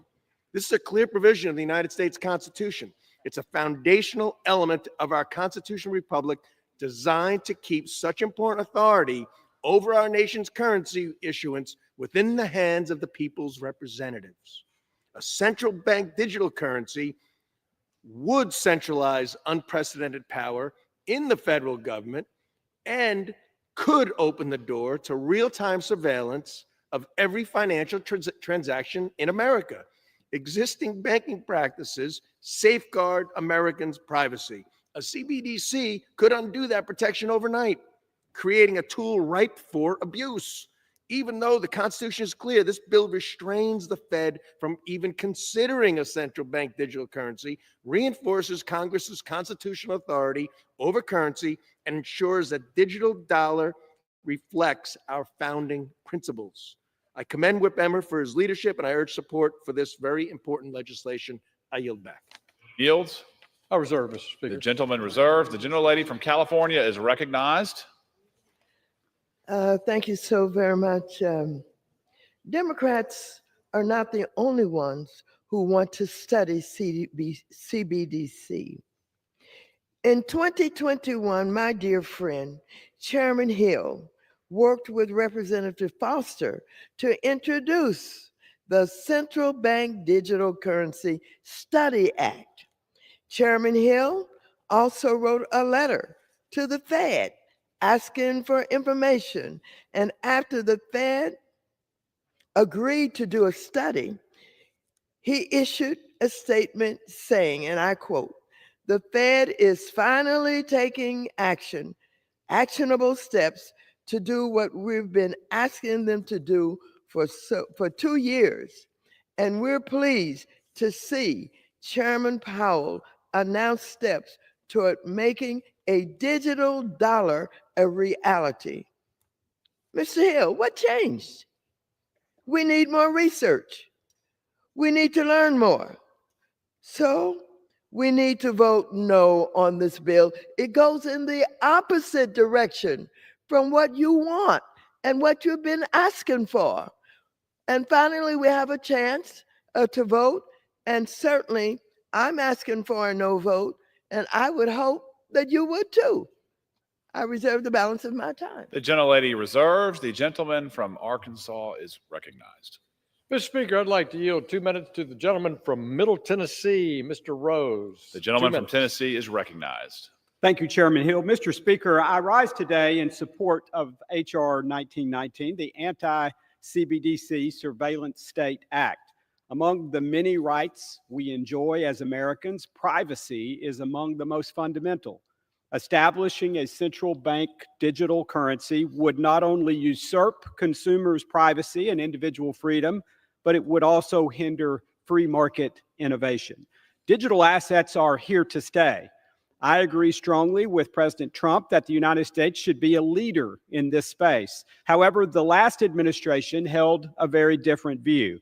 They wasted no time exploring ways to set up a surveillance state digital currency, managed and micromanaged by the federal government. President Trump understands the dangers of more government and more surveillance. It's why he issued an executive order prohibiting a CBDC. The vote before the House would make that ban permanent, and I urge my colleagues to support this bill. Mr. Speaker, today the House will vote on the GENIUS Act, short for Guiding and Establishing National Innovation for U.S. Stablecoins Act. The bill, which was introduced in the Senate by my friend and fellow Tennessean, Senator Bill Hagerty, provides a clear regulatory framework for the issuance of payment stablecoins. Today, this payment product is offered with little, if any, federal oversight. By establishing this regulatory clarity, this bill will drive significant demand for stablecoins. This bill will ensure issuers back stablecoins with high-quality liquid assets, a major win for the American consumer. The GENIUS Act includes consumer protections and enables innovators to do what they do best. It also happens to strengthen the U.S. dollar's reserve currency status. This will result in the ability to make near instant payments anywhere in the world, which is good for consumers, it's good for companies, and it's good for Americans. Thank you, and I yield. Gentleman yields. Mr. Speaker, I reserve. The gentleman reserves. The gentlelady from California is recognized. Yet again, my colleague confuses retail and wholesale CBDC. Banning wholesale CBDC is nonsensical. It has nothing to do with surveillance and everything to do with modernizing how American financial institutions and our central bank engage in intrabank cross-border transactions. This suggestion of Big Brother and monitoring is just a fabrication, a boogeyman. We must support financial innovation and not hide from the future. I reserve the balance of my time. The gentlelady reserves. The gentleman from Arkansas is recognized. Thank you, Mr. Speaker. I'd like to yield 2 minutes to a returning member of the House Financial Services Committee, the gentleman from Indiana, Mr. Stutzman. 2 minutes. The gentleman's recognized. Thank you, Mr. Chairman, and thank you to our Financial Services Chairman for his leadership on a really important issue that's going to affect many generations ahead of us. I rise today in strong support of the anti-CBDC Surveillance State Act. Our founding fathers were clear that Congress, not the executive branch, has the power to coin money and regulate its value. Yet, in 2022, the Biden administration issued an executive order that placed the highest urgency on the research and development of a central bank digital currency, a so-called digital dollar. Under the wrong circumstances, this technology could allow the federal government unfettered access into the wallets of every American, putting privacy and freedom at risk. Unfortunately, us as Americans know all too well how far some administrations are willing to go to intrude into our lives. We all saw how the Biden administration ruthlessly pressured social media platforms to silence the voices of Americans who criticized their disastrous COVID-19 policies. And we saw this same ideology taken to the extreme when Canadian Prime Minister Justin Trudeau froze the bank accounts of Canadians who dared to protest his government during the pandemic. Now imagine if the federal government could see where we spend our hard-earned paychecks, track our charitable donations, or even cut off access to our own money if it disapproves of our beliefs. Any digital dollar must reflect our values of privacy and our First Amendment rights. This bill ensures our digital assets policy is in the hands of the American people, not the administrative state. It protects our values of privacy, individual freedom, and free market innovation by prohibiting a CBDC surveillance tool that could be wielded against the American way of life. I am proud to be a co-sponsor of this important legislation, and I thank Whip Emmer and Chairman Hill for their outstanding leadership on this important issue. I urge my colleagues to support this legislation, and I yield back. Gentleman yields. Reserve. Gentleman reserves. The gentlewoman from California is recognized. I reserve the balance of my time. Gentlelady reserves. The gentleman from Arkansas Thank you, Mr. is Speaker. recognized. I'd like to yield 1 minute to the great gentleman from the prettiest district outside Arkansas, the gentleman from California, Mr. Kyle. Gentleman's recognized.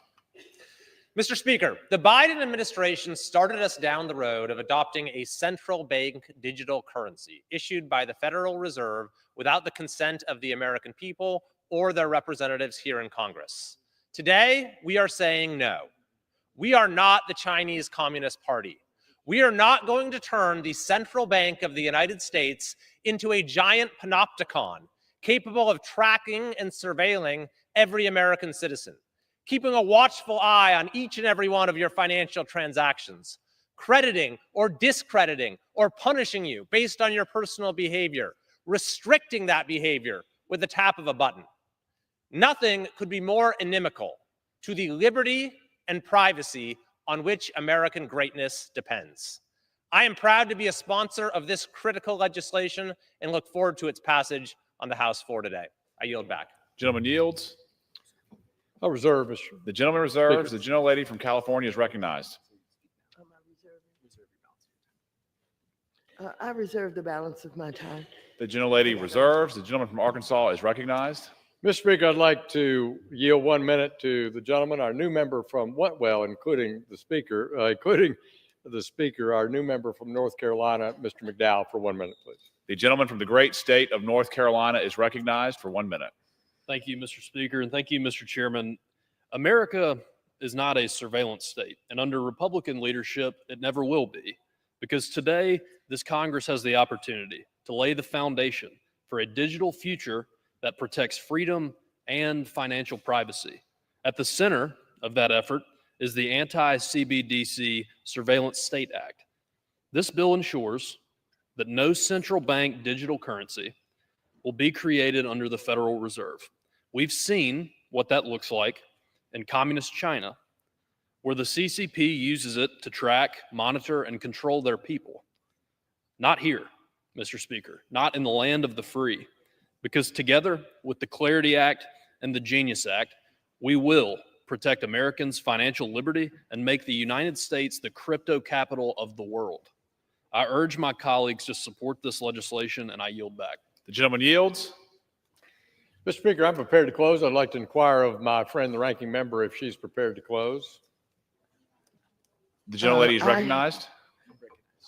I have no more. I'm not prepared to close at this time. Earlier, my colleagues praised our wonderful private sector.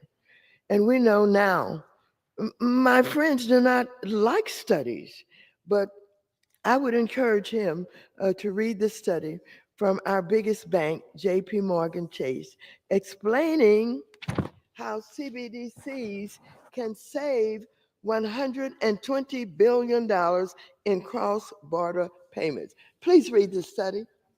Even if you don't like studies, read it anyway. Thank you very much. I reserve the balance of my time. The gentlelady reserves. The gentleman from Arkansas is recognized. I reserve. Gentleman reserves. The gentlelady from California is recognized. Thank you. I have no further speakers, and I'm prepared to close. The gentlelady is recognized for closing remarks. No more speakers. Thank you. I yield myself the balance of the time. The bottom line is that we fall further and further behind global economic stage with congressional Republicans' policies. We are already seeing inflation rise on consumer goods as Trump's tariffs take place. And now Republicans want to raise the cost of auto loans, credit, card fees, and mortgages for Americans by forcing the dollar to become a relic of the past. That is why I will vote no. And of course, Mr. Himes made a great argument and a great point about ignorance. And he believes that this is an ignorant bill, and it just does not speak well for the members of Congress not wanting to do research and study to determine what is in the best interest of the dollar in our country. I yield back the balance of my time. The gentlelady yields back. The gentleman from Arkansas is recognized. Thank you, Mr. Speaker. I yield myself the remainder of my time. First, I want to say thank you to the members of the House Financial Services Committee and the members of the House Agriculture Committee for all the work that they've put in on both sides of the aisle. Significant hours for multiple years, basically the last three Congresses, in thinking through what is the future of digital assets, how are they best regulated, what's the role of the United States government in oversight, what's the future of money in terms of the use of a blockchain. And so members in these committees have worked extensively. Likewise, over in the Energy and Commerce Committee, the idea of blockchain technology at large outside financial institutions has garnered a tremendous amount of bipartisan work. This House wants to make sure that we prepare this country for a prosperous, free, open Web3 technology as we go into seeing the benefits of writing applications on a blockchain. We'll see competition in blockchains just as we saw competition in operating systems in computing. And I think that breeds a lot of excitement. But no one can actually do that if we don't have clear rules of the road. We've spent this morning debating those rules of the road, that the Clarity Act that we debated on this House floor provides that market framework for the use of digital assets, custodying digital assets, investing in digital assets, or dealing or raising capital around them. It clearly defines what should be treated as a commodity versus what should be treated as a security. We talked about that important payment device on a blockchain for use in that marketplace that's outlined in Clarity. and that's a dollar-backed stable coin. We want the U.S. to dominate in financial technology and payments, just as we do for the vast majority of payments around the world in dollars. And that is delivered by the bipartisan work in the Senate on the Genius Act. So I want to start by thanking those members. And I also want to recognize the incredibly hardworking staff members on the House Agriculture Committee and the House Financial Services Committee who've worked together unbelievably, capably, cooperatively, effectively over these last two Congresses, just as they did at the height of the cleanup from the financial crisis in 2008, when House Financial Services and the Ag Committee came together to write rules about the swap market. But I particularly want to thank Nick, Jack, Jackson, Lindsay, and Paul on the staff at House Ag. You did great.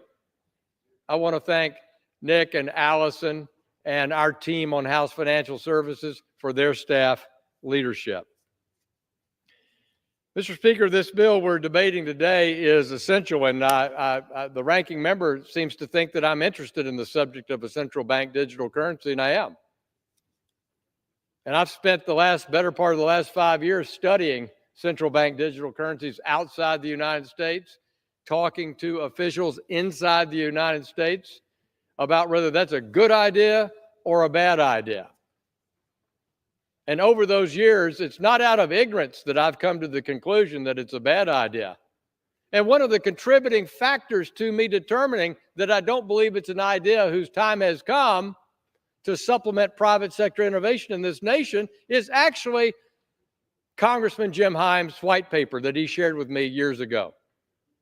I thought it was well written, and it was another indication that this was not the direction to go in. And since that time, I have visited with other central banks around the world, in Europe and other places, that make me even more certain that we should rely on private sector innovation that in turn can create the tokenized money that we've talked about all morning, but doesn't do it in a way that can surveil your work, take over your life, have the outcomes that you heard from Congressman Davidson, Congressman Emmer, about the examples of debanking that we witnessed in Canada, or the policy debanking we witnessed in the Obama administration, and to a degree, the Biden administration.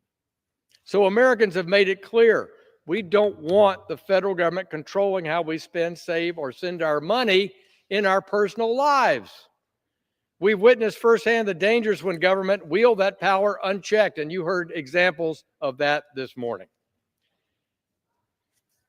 Americans want and deserve control over their own money, and we've tried to institutionalize that in all the work we've done in both of these committees in this digital assets innovation and reform space. We believe in self-custody. I have self-custody in the analog world of cash and investments. Why can't I have that custody, that self-control in my digital financial space? I don't understand why one can't recognize the authorities that we have on our person, constitutionally guaranteed by law, in an analog context, why we can't demand the same. So I urge my bills to join me in supporting this bill. I yield back the balance of my time. Thank you, sir. The gentleman has yielded. All time for debate has expired. Pursuant to House Resolution 580, the previous question is ordered on the bill as amended. The question is on engrossment and third reading of the bill.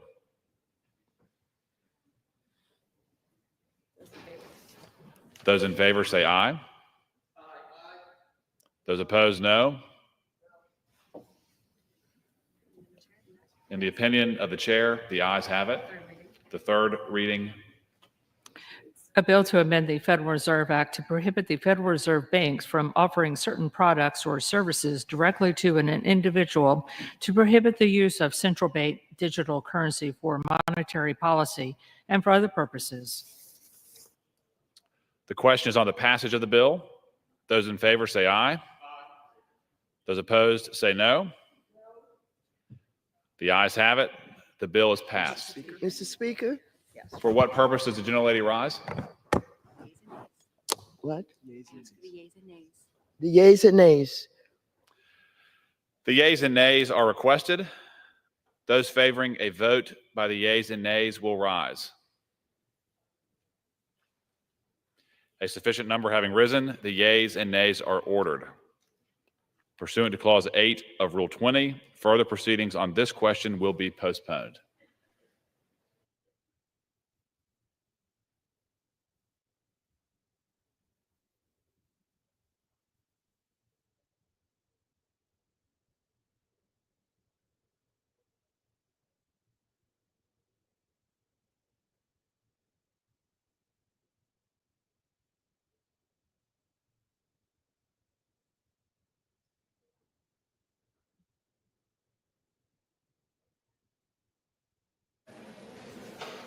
I'm always the guy to answer you.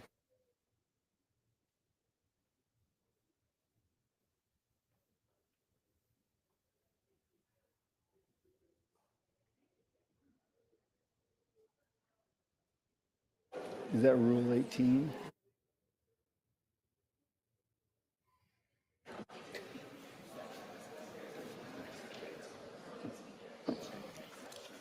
Is that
Pursuant to House Resolution 580, the rule and Rule 18, whole House on the State of the Union for further consideration of H.R. 4016. Will the gentleman from North Carolina, Mr. Knott, kindly take the chair?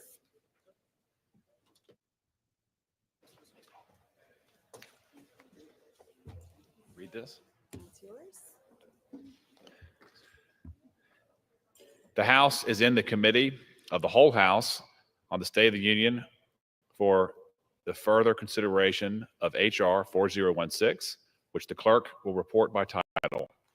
A bill making appropriations for the Department of Defense for fiscal year ending September 30th, 2026, and for other purposes.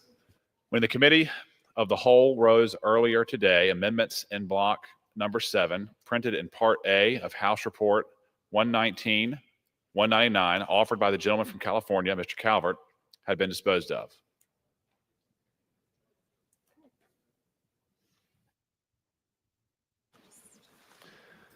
The chair understands that amendment number 48 will not be offered. For what purpose does the gentlewoman from Minnesota rise? Thank you, Mr. Chair. I rise as his designee of the gentlewoman from Connecticut, and I move to strike the last word. The gentlewoman is recognized for 5 minutes.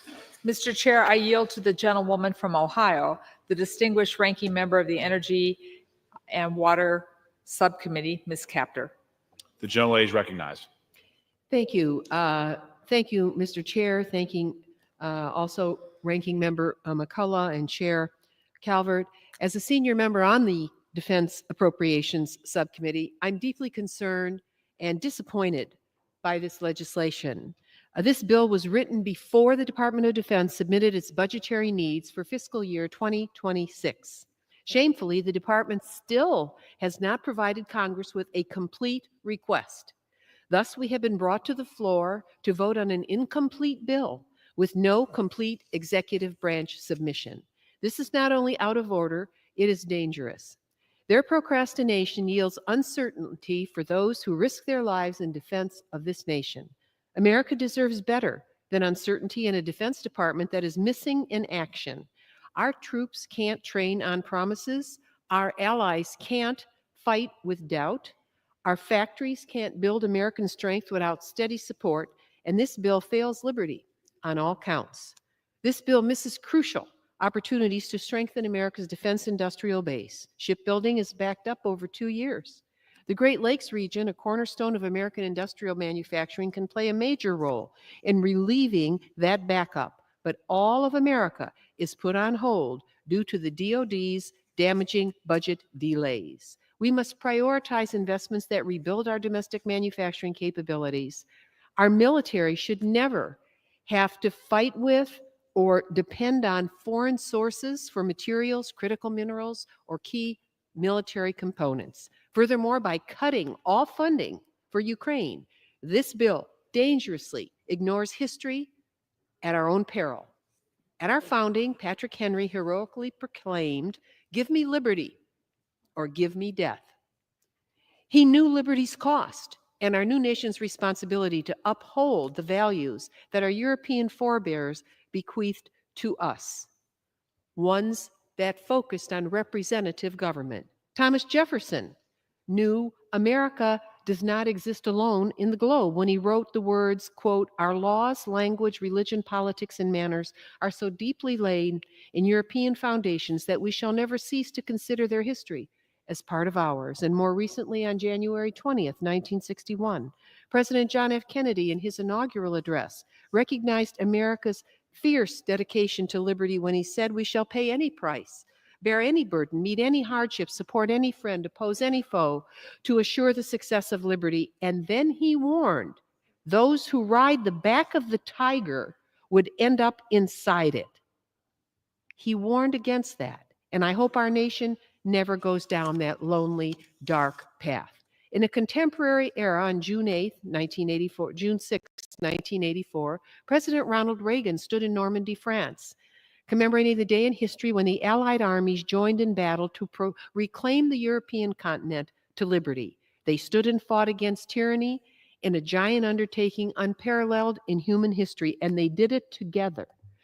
Mr. Speaker, these quotes and sacrificial deeds of our forebears explain why I rise to express my deep opposition to this bill's irresponsible and short-sighted exclusion of any funding for the Ukraine Security Initiative. Throughout generations, the fundamental purpose of our nation is to guarantee liberty, to develop the kinds of relationships with our democratic allies who stand with us against tyranny in any form, and to fill our constitutional duty to provide for our nation's common defense. Common defense, the Constitution says. Ensuring that the Ukraine Security Assistance Initiative is properly funded is essential to fulfilling our charge in defense of liberty on our watch. If you haven't noticed Ukraine's struggle against the spider web of tyranny fostered by Russia, China, Iran, Belarus, and North Korea, it is real and it is lethal. Ukraine is in historic fight now, not of her own choosing, but for her very survival. And the poorest nation in Europe has fought back mightily against the third largest military in the world after Putin's murderous aggression that began in 2014. Russia and its spider web of tyranny are a threat to liberty everywhere, and Ukraine stands on the front line. If support for Ukraine is withdrawn, Russia and its allies' assault on fundamental freedoms will spread. May no one in this generation become swallowed by the tiger, and those that do not know and study history are doomed to repeat it. Proper funding in this bill will boost our domestic defense industrial base and affirm critical security and mineral alliances. It supports our NATO partners, and it is our privilege and, yes, duty to support our allies and the brave people of Ukraine by appropriating funds for the Ukraine Security Initiative. May I request an additional minute?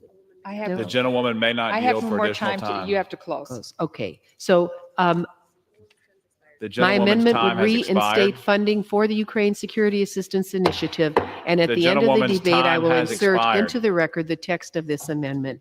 Thank you so very much, and I thank everyone for yielding.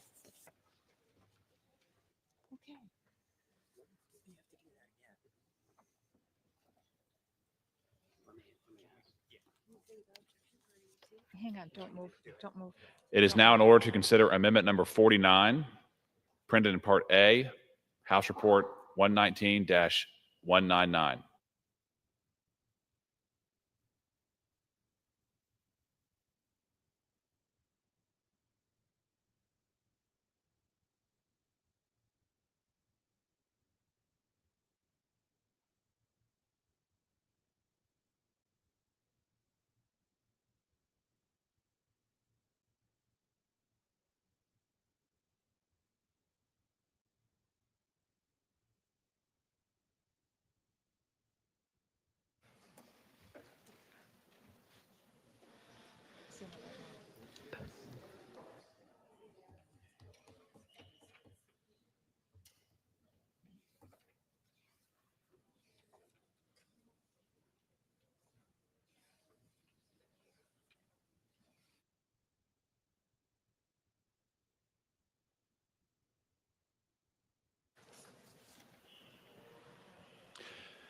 It is now in order to consider Amendment 57, printed in Part A of House Report 119-199.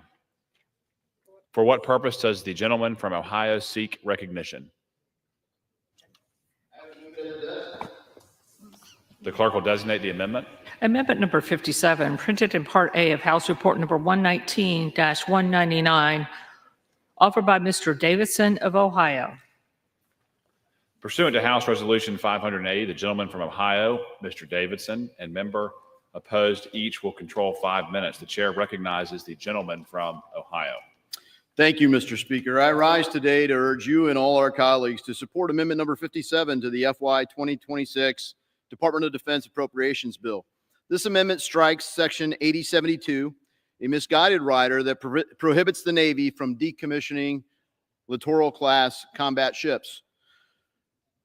The state of shipbuilding in the United States is nothing we would hope to have. It is broken, and this program maybe represents the pinnacle of its brokenness. The ship doesn't accomplish what it was designed for. I'm encouraged when I speak to the chairman to know that it's being put to use elsewhere, but it is not accomplishing the mission that the Navy needs it for. This provision ties the Navy's hands, forcing it to retain a deeply flawed, costly, and ineffective class of ships that undermines our national security, endangers our sailors, and wastes taxpayer dollars when we could move forward and build a ship that could accomplish the mission. President Trump's trying to take leadership over this and fix it, and this ties his hands in a way that prevents options. We should leave the commander-in-chief that decision. The Littoral Combat Ship Program, costing over $30 billion, with each ship priced at roughly $500 million, is a textbook example of Pentagon inefficiency and contractor-driven bloat. Designed as a light, fast, customizable vessel for near-shore warfare, the LCS has instead become a symbol of our flawed procurement system. Since its inception, the program has been plagued by persistent propulsion system failures, weapon system integration issues, hull problems, and rampant cost overruns. A 2022 GAO report exposed the LCS's shortcomings. It has not demonstrated the operational capabilities needed for its Navy mission. Operational testing revealed significant challenges, including the ship's inability to defend itself if attacked, and frequent failures of mission-essential equipment on the ships. Deployments have been marred by breakdowns and setbacks, rendering these ships unreliable at best.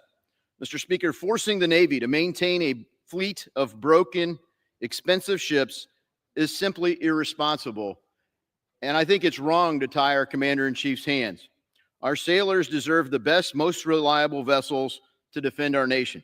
Every dollar spent on the LCS is a dollar diverted from building a stronger, more capable fleet. Retaining these ships compromises readiness, squanders limited resources, and puts lives at risk.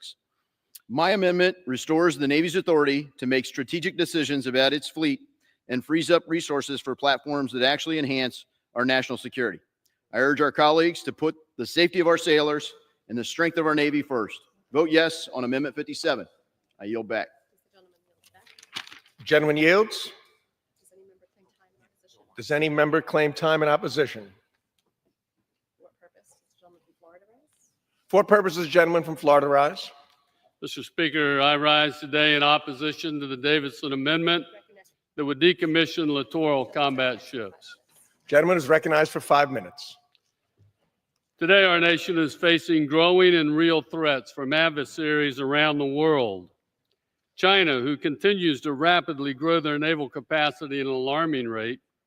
Iran and its proxies, terrorist proxies who are threatening our allies and disrupting free trade in the Red Sea. And then finally, South American cartels and drug smugglers who harm the health and well-being of American citizens.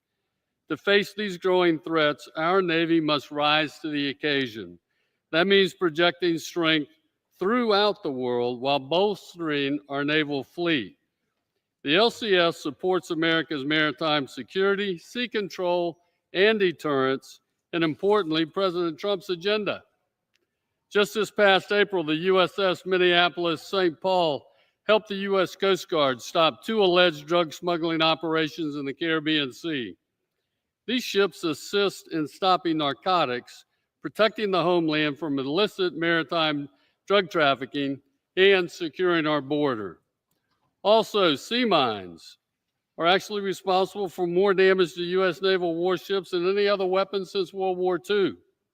Although it is 10 years after originally planned, the LCS platform is now providing support for detecting, localizing, neutralizing surface, near-surface, moored, and bottom mines, helping our sailors to stay safe around the world.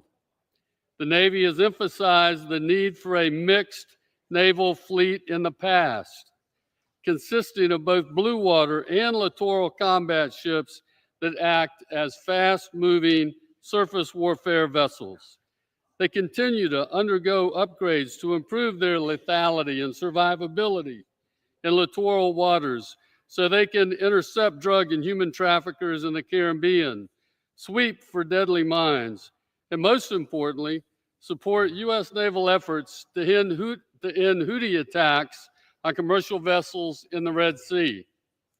Our littoral combat ships have risen to the occasion to defend our homeland.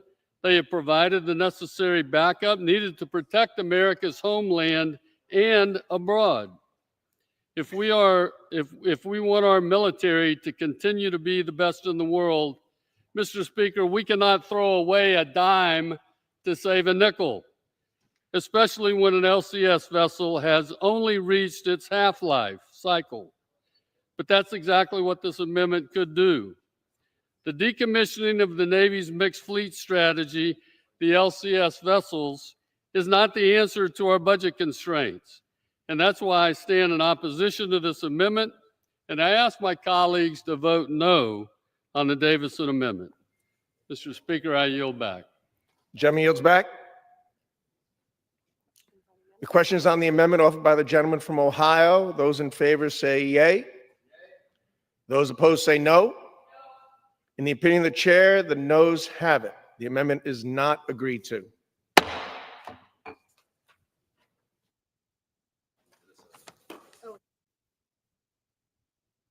For what purpose does the gentlewoman from Minnesota seek recognition? Mr. Chair, I rise as the designee of the gentlewoman from Connecticut and move to strike the last word. The gentlewoman is recognized for 5 minutes. Mr. Chair, I yield to the gentlewoman from New Mexico, Ms. Stansberry. The gentlewoman is recognized. Mr. Speaker, I rise in the strongest opposition to this defense spending bill because once again, in the dark of night, the GOP is passing bills stripping the American people of their safety, security, and support. Last night at 3 a.m., the Senate shoved through a dangerous rescissions package that guts foreign aid and public broadcasting. And just this morning, the OMB director suggested that he was just getting started and didn't care whether or not the appropriations process proceeded as our founding fathers and the Constitution imagined it. He said it should be more partisan and that he would continue to send rescissions packages like the one that they passed on the Senate floor last night. Let us be clear.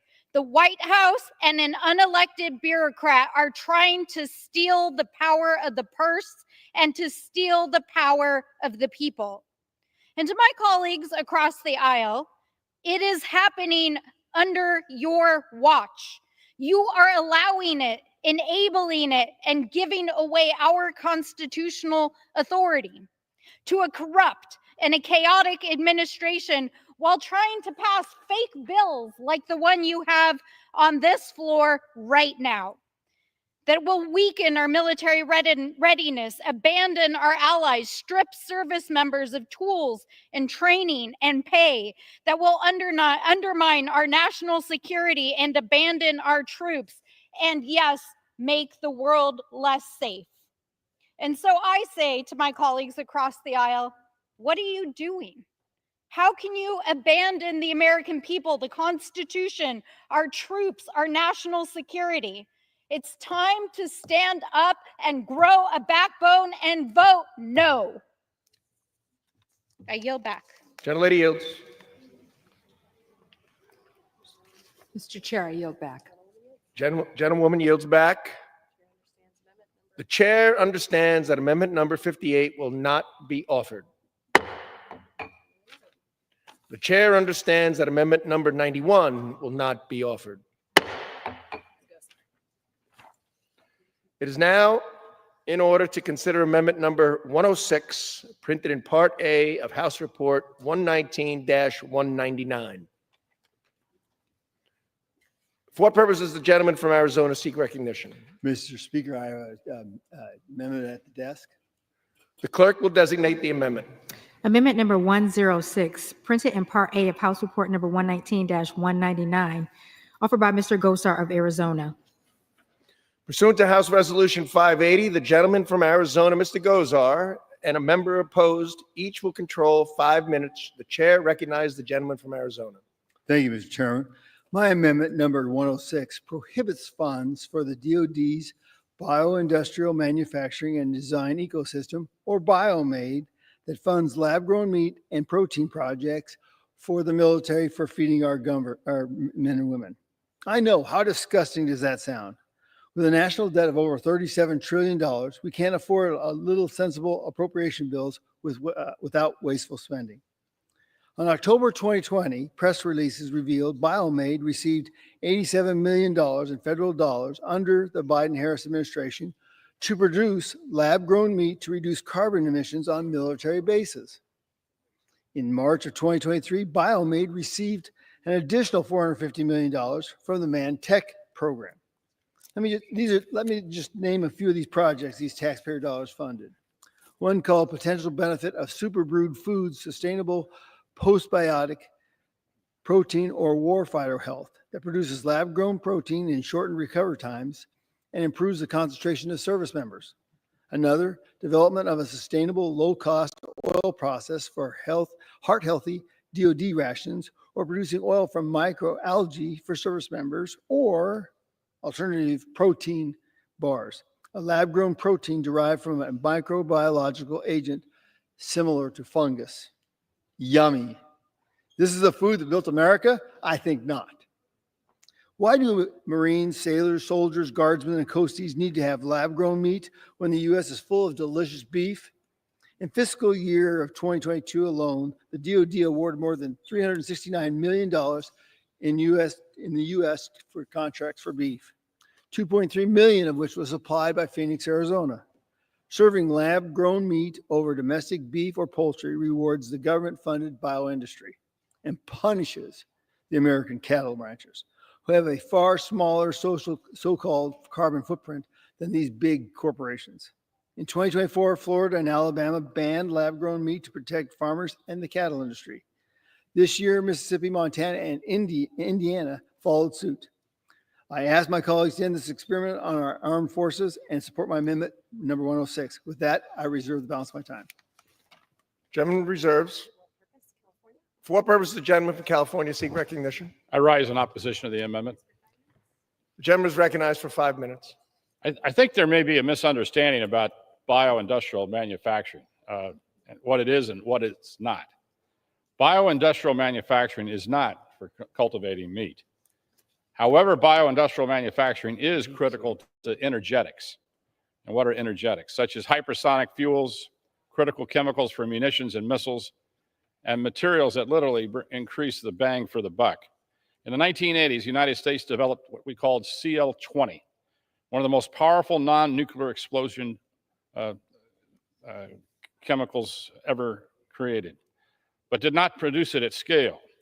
China, unfortunately, found our research and then scaled production, and now the Chinese and Russian arsenals have this very powerful ingredient. We cannot allow China to be the world innovation leader in any field, including bioindustrial manufacturing. We must continue tried and true practices to adopt new technologies to fortify American defense industrial base. American lethality is degraded without bioindustrial manufacturing, and meanwhile, China and Russia benefit from American research, and that's got to stop. I may make a point here.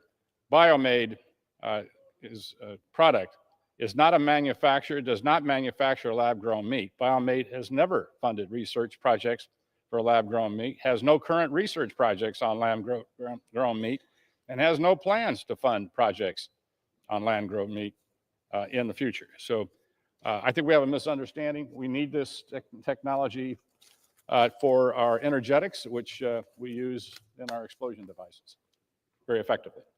And with that, I yield 2.5 minutes to the ranking member, the gentlelady from Minnesota. Gentlelady is recognized.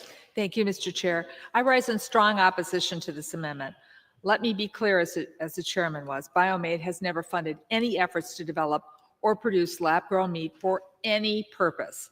The Rules Committee should not have made this amendment in order because it's just not germane to this bill. But let me tell you a little bit more about why this is important that this amendment be defeated.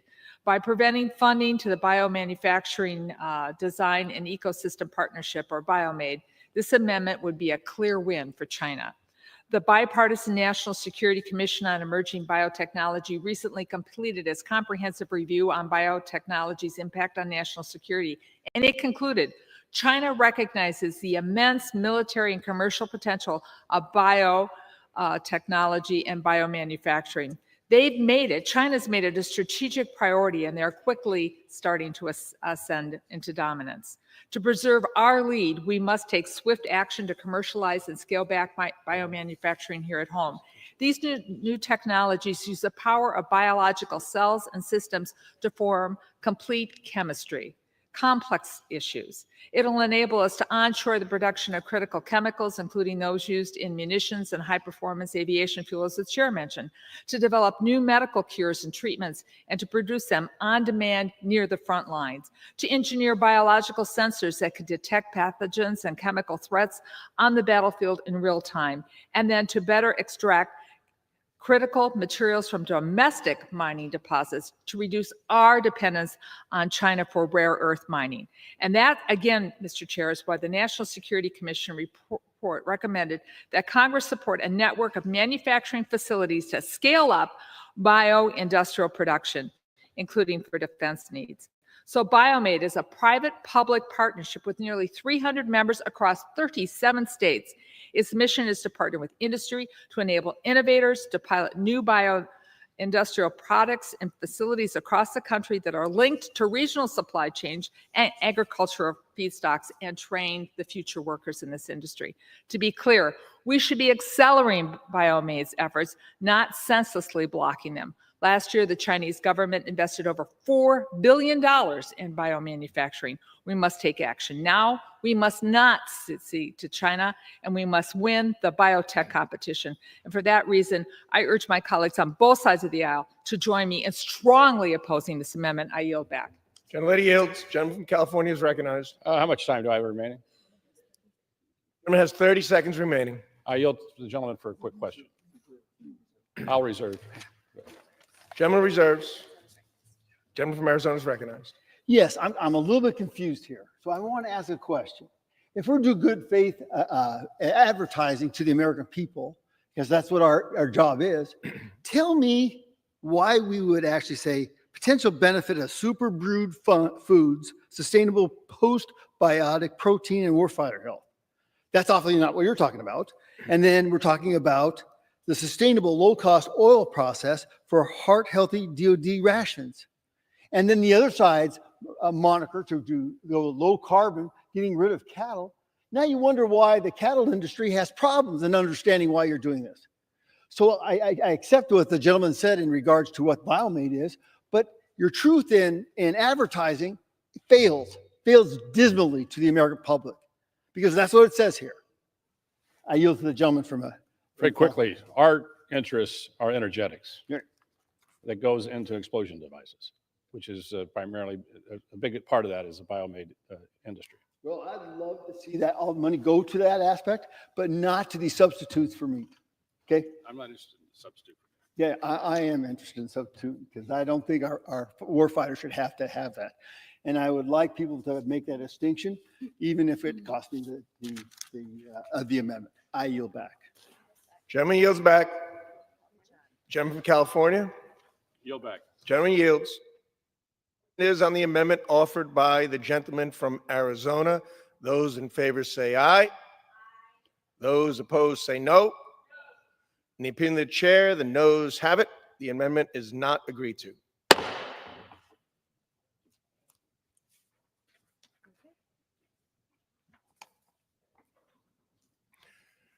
The chair understands that amendment number 110110 will not be offered.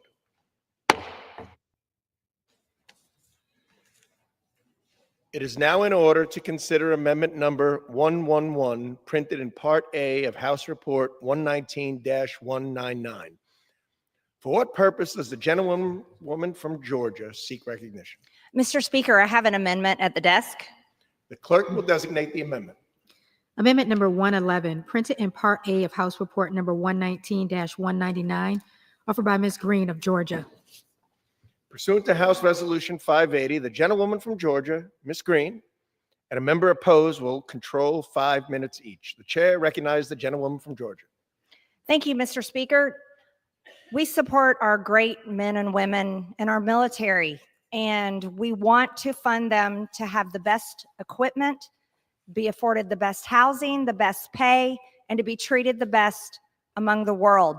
But I have an amendment today that would strike $118 million of funding to overseas humanitarian disaster and civic aid programs of the Department of Defense. These accounts fund programs for humanitarian assistance in foreign countries, in other nations, for foreign peoples, humanitarian mine action programs, foreign disaster relief, for foreign countries and foreign peoples that the American people are having to pay for. And I want to remind everyone, the American people are $37 trillion in debt because of this institution and the way Congress has spent their money. Think about our own national disasters and problems that we face here at home, the American taxpayer faces. Hurricane Helene, Hurricane Milton, the Lahaina wildfires, the LA wildfires, the Texas flooding, where there's still over 100 missing people, the opioid epidemic, the fentanyl epidemic, and all over the country, people are suffering. The American people voted to put America first. And Mr. Speaker, the American people are still being put last. Right now, the average health insurance premium for a family has risen by 22% since 2018. Fentanyl still kills hundreds of people every single day in America. And more than 32,000 veterans, people who served in our military, were homeless in 2024. And there were 6,407 suicides among Americans in 2022. This is unacceptable. In our Department of Defense appropriations funding, we should be funding for our military and not paying for funding for humanitarian aid in crisis in foreign countries. America simply cannot afford it anymore. Mr. Speaker, I reserve. Gentlelady reserves. For what purposes the gentlelady from Minnesota seek recognition? Mr. Speaker, I rise in opposition to this amendment. Gentlewoman is recognized for 5 minutes. This program is designed to assure that our allies and partners of the U.S. are supported in times of trouble. This funding provides basic humanitarian aid and essential services to the populations in need. Let's talk about what it does for America's national security. This program is an important tool for our combatant commanders who use this to assist our allies, and it builds and cements our relationships. Let me just give you a few examples. When we help our allies improve their capacity to prepare and to respond for a crisis that'll take place, when we help implement the Humanitarian Mine Action Program, this provides significant training, readiness, and enhanced benefits even to our United States military. It contributes to alleviating the worldwide problem of explosive remnants of war, which includes landmines, unexploded ordnance, and small arms munitions. The program allows our military to hone their critical wartime and military civilian skills, language, culture, and foreign international defense skills. And finally, through the Foreign Disaster Relief Program, a program executed by our combatant commanders, we provide a unique assistance during natural and man-made disasters when interagency support is requested. DoD's ability to respond rapidly with extensive manpower, transportation, communication capabilities is critically important in a time of crisis. When we assist in filling in these capability gaps with our partners, when we help contain the crisis and limit the threats to regional stability by providing relief aid within hours or with even days of a disaster, each of these programs are vital to the success of our combatant commanders' relationships with their counterparts. Cutting these funds would lessen the ability of our armed forces to execute their missions. For these reasons, I oppose this amendment, and I ask my colleagues to do the same. But, Mr. Chair, I'd like to yield 30 seconds to the chairman of the committee, Mr. Calvert. Thank the gentlelady. Gentleman This yields. amendment Gentleman strikes all recognized. funding for overseas humanitarian disaster and civil aid account. The funding is used by DoD to assist during humanitarian disasters. The funding is also used when specialized DoD experience is needed, such as detection and clearance of landmines, unexploded explosive ordnance, and other explosive remnants of war, which even to this day, we are cleaning up World War II remnants. The President's budget, President Trump's budget request includes just over $100 million in funding for this account. I urge a no vote on this amendment and reserve the balance of my time. Gentleman reserves. Gentleman has no time to reserve. Yields back. The gentlelady from Minnesota is recognized. I would reserve my time. Gentlewoman reserves.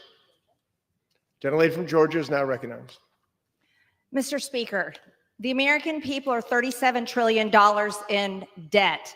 The Department of Defense's mission statement is to deter war and ensure our nation's security. That is their mission, and that is exactly what their funding should be for. I'd like to ask, what foreign country showed up to help Americans in our need, in our time of distress, in our humanitarian crises? Which foreign country has come to clean up the hundreds of people that die every single day on the streets from fentanyl? Which foreign country showed up to defend our border as we were invaded by millions of people for the past 4 years? Which foreign country said, here, America, here's millions and billions of dollars to help you? I'm going to tell you, zero. Zero foreign countries showed up. And here we are again, while the American people are enslaved by $37 trillion in debt, a debt we can never climb out of, but yet a debt that continues to rise because here in Congress, we go by this belief that we have to fund every foreign country all around the world. And I say enough. And the American people say enough. Right now, Americans can't afford their rent. They can't, young people cannot afford to buy a home. Ask any 20-year-old, 30-year-old and ask them if they believe they will ever be a homeowner. And their answer overwhelmingly is no. Americans can't afford their bills. They can't afford car insurance, health insurance, homeowners insurance, and life does not look good in the future. But you want to know why? Inflation is high. Do you want to know why life continues to be unaffordable? Because Congress cannot rein in its America Last spending. It cannot stop, and it refuses to stop. It continues to say yes to the lobbyists for the military-industrial complex. It continues to say yes to every lobbyist that walks in this institution as congressmen and women take donations into their campaign accounts. Americans are the most generous in the world. Americans can donate through charities to foreign countries to help foreign issues and foreign people. But the American people should not be forced to write the check, and the Department of Defense should be able to focus on their mission to deter war and ensure our nation's security. Mr. Speaker, I ask my colleagues to support this amendment, and I yield. Gentlelady yields. Gentlelady from Minnesota is recognized. Mr. Speaker, I would just like to point out again that when we do these projects together with our allied nations, it provides significant training, access, and readiness enhancement benefits to the United States military. Mr. Speaker, the question was asked on this House floor, who came to our aid? Who stood for the United States? I was here on September 11th, serving in Washington, D.C., my first term in Congress. NATO, the world came to our aid. The world came and helped us when we fought against the Taliban. And with that, Mr. Chair, I thank those nations for standing with us, and I look forward to working with them in the future in this type of partnership. And I yield back. Gentlelady yields back. The question is on the amendment offered by the gentleman from California. My apologies, from the gentlewoman from Georgia. Those in favor say aye. Those opposed say no. In the opinion of the chair, the noes have it. Mr. Speaker, I ask for a recorded vote. Gentlelady asks for a recorded vote pursuant to Clause 6 of Rule 18. Further proceedings on the amendment offered by the gentlewoman from Georgia will be postponed. It is now in order to consider amendment number 112, printed in Part A of House Report 119-199. For what purpose does the gentlewoman from Georgia seek recognition? Mr. Speaker, I have an amendment at the desk. The clerk will designate the amendment. Amendment number 112, printed in Part A of House Report number 119-199, offered by Ms. Green of Georgia. Pursuant to House Resolution 580, the gentlewoman from Georgia, Ms. Green, and a member opposed, each will control 5 minutes. The chair now recognizes the gentlewoman from Georgia. Thank you, Mr. Speaker. As the House considers funding $831 billion to the Department of Defense for the funding of our great men and women in our military to defend our nation and our nation's interest, it's important to talk about the foreign aid that we are funding to foreign countries. The American people are $37 trillion in debt. $37 trillion in debt. The debt keeps rising, and the interest on our debt is at $1 trillion now per year. $1 trillion. My amendment would strike $500 million of military assistance to Taiwan. This is an increase of $100 million from fiscal year 2025 and will be used to provide a wide variety of assistance, including planes, drones, missile defense, munitions, and more. Listen to this, as we're giving an extra $100 million, making it $500 million in this Department of Defense appropriations bill, the entire defense budget of Taiwan is less than $20 billion. Our defense budget is $831 billion. It wouldn't be so high if we weren't giving foreign aid. We've given Taiwan over $2 billion in funding and munitions over the past 2 years. We've already given them $2 billion, but now we're giving them another $500 billion. Increasing foreign aid to Taiwan will only increase their reliance on the United States. And the United States should be serving the American people and stop enslaving the American people in massive debt that drives the inflation that is causing Americans to suffer, that is causing Americans to not be able to afford everyday life. The United States is $37 trillion in debt. and we can't even hardly afford our own massive military budget, let alone funding the significant portions of other countries, of foreign countries and foreign nations and foreign people that do not pay taxes here in America. We have so many of our own domestic problems here at home and should not be funding foreign countries, foreign aids, and quite frankly, instigating World War III with China. Before we start worrying about Taiwan's borders or Ukraine's borders or any other country's borders, we should be focusing on the continued security of our own border and deporting the criminals and terrorists and millions of people that invaded our country and are somewhere within our country after they invaded our own borders. Mr. Speaker, I reserve. Gentlelady reserves. For purposes, the gentleman from California seek recognition. I rise in opposition to the gentlelady's amendment. Gentleman is recognized for 5 minutes. I greatly admire the gentlelady from Georgia's passion for ensuring support for our overseas allies, our wise use of taxpayers' dollars, but support for Taiwan must be part of that equation. Just yesterday, the Trump administration released a statement of administration policy for the defensive appropriation bill, very supportive of the bill we produced. One of the very few areas the administration expressed any slight disagreement with our bill was wanting more money for Taiwan. The administration has proposed including $1 billion, while this bill provides $500 million. Now, had OMB delivered budget materials to us in time for consideration, we would have certainly taken a look at providing what they requested, but that wasn't the case. Supporting Taiwan in the face of unrelenting Chinese aggression is absolutely in the vital interests of the United States. I want to point out that Taiwan makes 90% of the world's chips and close to 100% of the highly needed chips for artificial intelligence and high technical devices. The funding will go a long way to make sure that Taiwan has the resources necessary to help prevent a Chinese invasion. That's the position of the Trump administration, and that's the position of this bill. With that, I urge a no vote on the amendment and reserve the balance of my time. And I yield, I yield 2 minutes to the ranking member, the gentlelady from Minnesota. Gentlelady is recognized.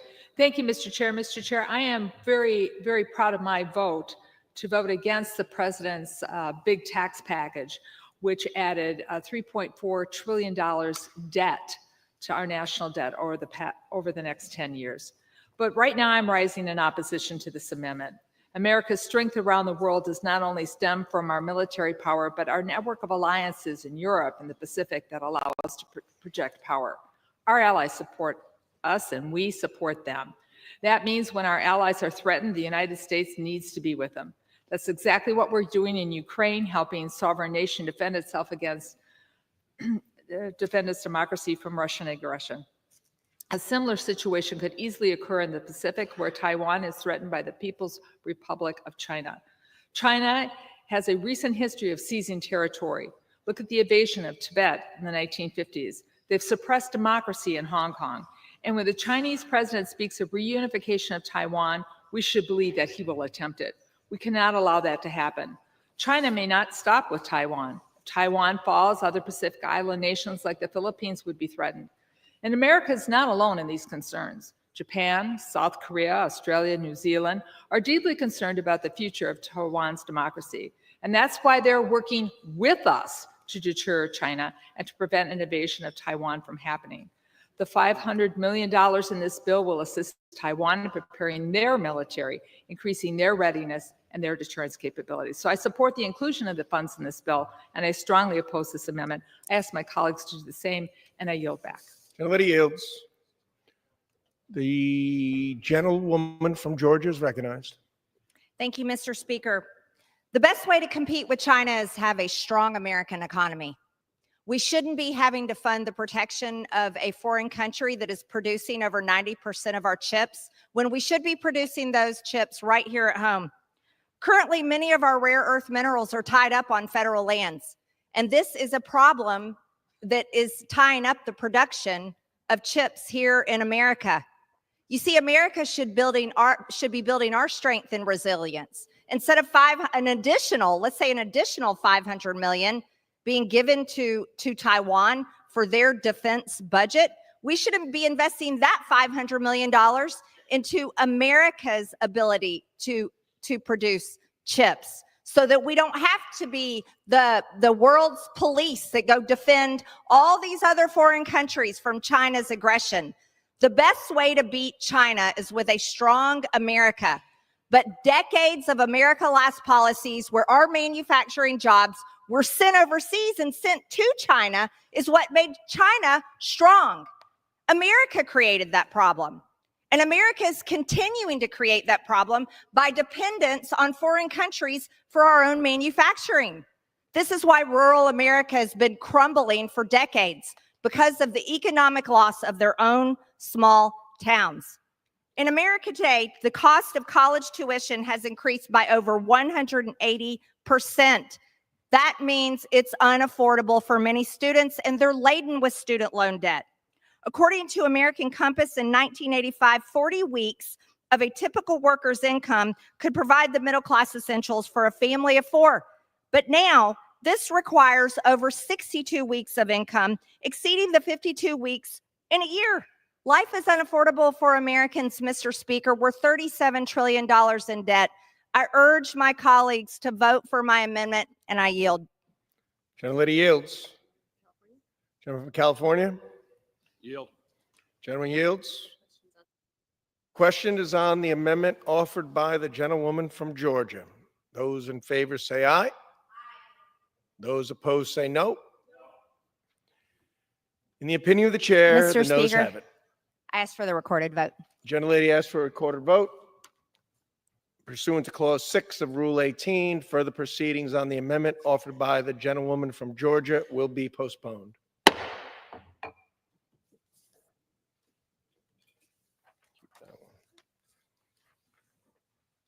It is now in order to consider amendment number 113, printed in Part A of House Report 119-199. For what purpose does the gentlewoman from Georgia seek recognition?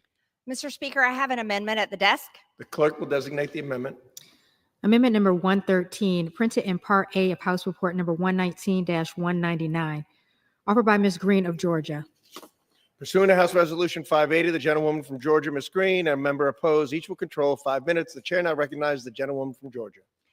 Mr. Speaker, as we're debating today, the $831 billion defense appropriation bill, it's important to talk about the foreign aid that is in this bill and why it must be stopped. The American people are $37 trillion in debt, and this institution is to blame for it. You see, it's Congress and the men and women that serve in Congress that can never say no to every single lobbyist and every single foreign country that walks in their office. My amendment would strike the funding for HIV prevention education activities in foreign countries. This bill provides at least $15 million for HIV prevention educational activities undertaken in connection with the United States military training, exercises, and humanitarian assistance activities conducted primarily in African nations. My amendment would strike this provision to ensure that taxpayer dollars are not being wasted teaching African soldiers about how to have safe sex. I mean, this is an issue that should be resolved by now. The U.S. already spends a massive amount of money on HIV/AIDS, primarily through PEPFAR, the President's Emergency Plan for AIDS Relief.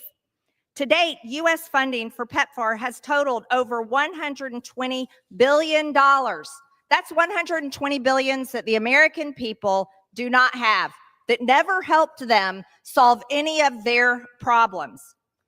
This has grown from $1.9 billion in fiscal year 2004 to $6.5 billion in fiscal year 2025. Additionally, the National Security Department of State and related programs appropriations bill released this week would provide $5.8 billion to prevent and treat HIV/AIDS globally. When the American people are $37 trillion in debt, their credit cards are maxed out. Young people in America have no hope for the future. Why are we continually paying for HIV prevention activities and education in Africa and other foreign countries? And how does this provide for the defense of our nation? It doesn't. Again, the American people are some of the most generous people in the world. They donate to charities, causes, and all types of organizations and foundations to help people. This should be a private donation out of the generousness of their heart. It shouldn't be part of our defense appropriation bill that's already $831 billion. When do we ever look at the balance sheet? When do the American people's empty pockets ever matter to Congress, Mr. Speaker? I reserve. Gentlelady reserves. Gentlewoman from Minnesota is recognized. Thank you, Mr. Speaker. I rise in opposition to the amendment. The Department of Defense works with partner militaries around the world to advance regional stability and mutual security. These foreign military forces must be healthy and functional to effectively engage with our forces and support these missions. But the HIV/AIDS epidemic has a devastating impact on many countries, including on their militaries. It reduces readiness, units deployments become limited, it saps the morale and capabilities of the infected individuals and in their communities. DoD's HIV/AIDS prevention program pairs health and security assistance to provide care and treatment in concert with military training, exercises, and humanitarian activities. This amendment would eliminate a successful military-to-military HIV/AIDS prevention, care, and treatment efforts in more than 55 countries. In doing so, it would increase the burden, the risk for American forces, weaken global security by reducing the capacity of our partners' forces. And for these reasons, I will urge defeat of this amendment. And Mr. Chair, I would like to yield Mr. Calvert 30 seconds. Gentleman is recognized. Thank the gentlelady. The amendment strikes $15 million for HIV prevention education activities undertaken in connection with the United States military training, exercises, and humanitarian assistance activities conducted primarily in African nations. This funding supports the Defense Health Program, and those funds are credited with scaling back AIDS epidemic in Africa. This program has long enjoyed support across party lines, and with that, I yield back. Gentleman yields back. Mr. Chair, I Gentlelady from reserve. Minnesota's- Gentlelady from Minnesota reserves. The gentlewoman from Georgia is now recognized. How much time do I have remaining, Mr. Speaker? Gentlelady has 2 minutes remaining. Thank you, Mr. Speaker. While the Defense Appropriations Bill funds $15 million for HIV prevention educational activities undertaken in connection with the United States military training exercises and humanitarian assistance activities conducted primarily in Africa, I want to talk about something that is plaguing Black Americans today. According to the Department of Education, 85% of Black students lack proficiency in mathematics and reading skills. That's appalling. That is a failure of our education system to Black Americans. But in the Department of Defense Appropriations Act, we're supposed to send $15 million to teach soldiers and teach them how to avoid getting AIDS? Isn't this already known? This has been going on for years and years and years, and we're having to pay for that. Why are the American people that are $37 trillion in debt having to pay for people in Africa, soldiers in Africa, to tell them how to avoid getting AIDS? When our own Black students here in America, 85% of them lack proficiency in mathematics and reading skills, which is extremely important for their success in their adult life. Furthermore, there are entire high schools in our cities where not a single student scores proficiently on a standardized test.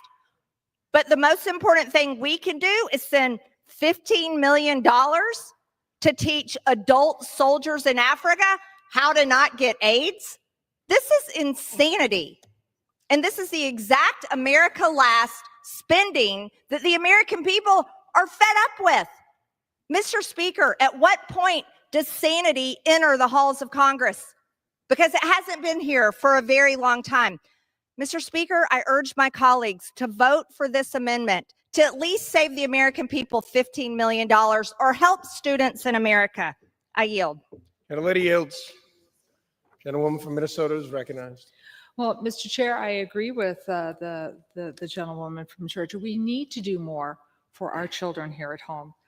I fail to see how cutting the Department of Education, canceling grants, some of them in my district for special education teachers, ending the AmeriCorps help that our schools were getting with many students having someone to sit with them and help them with extra one-on-one for reading and for math to help them succeed. The cuts to SNAP. I used to teach. The last thing you want is a child with a hungry stomach in your classroom because they're more focused on what they didn't eat than learning. So, Mr. Chair, there's more we can do, and that's another reason why I'm so glad I didn't vote for the president's tax cut. But I just want to reiterate again that this mill-to-mill training builds resilience, support, and respect between the militaries. It keeps their militaries healthy.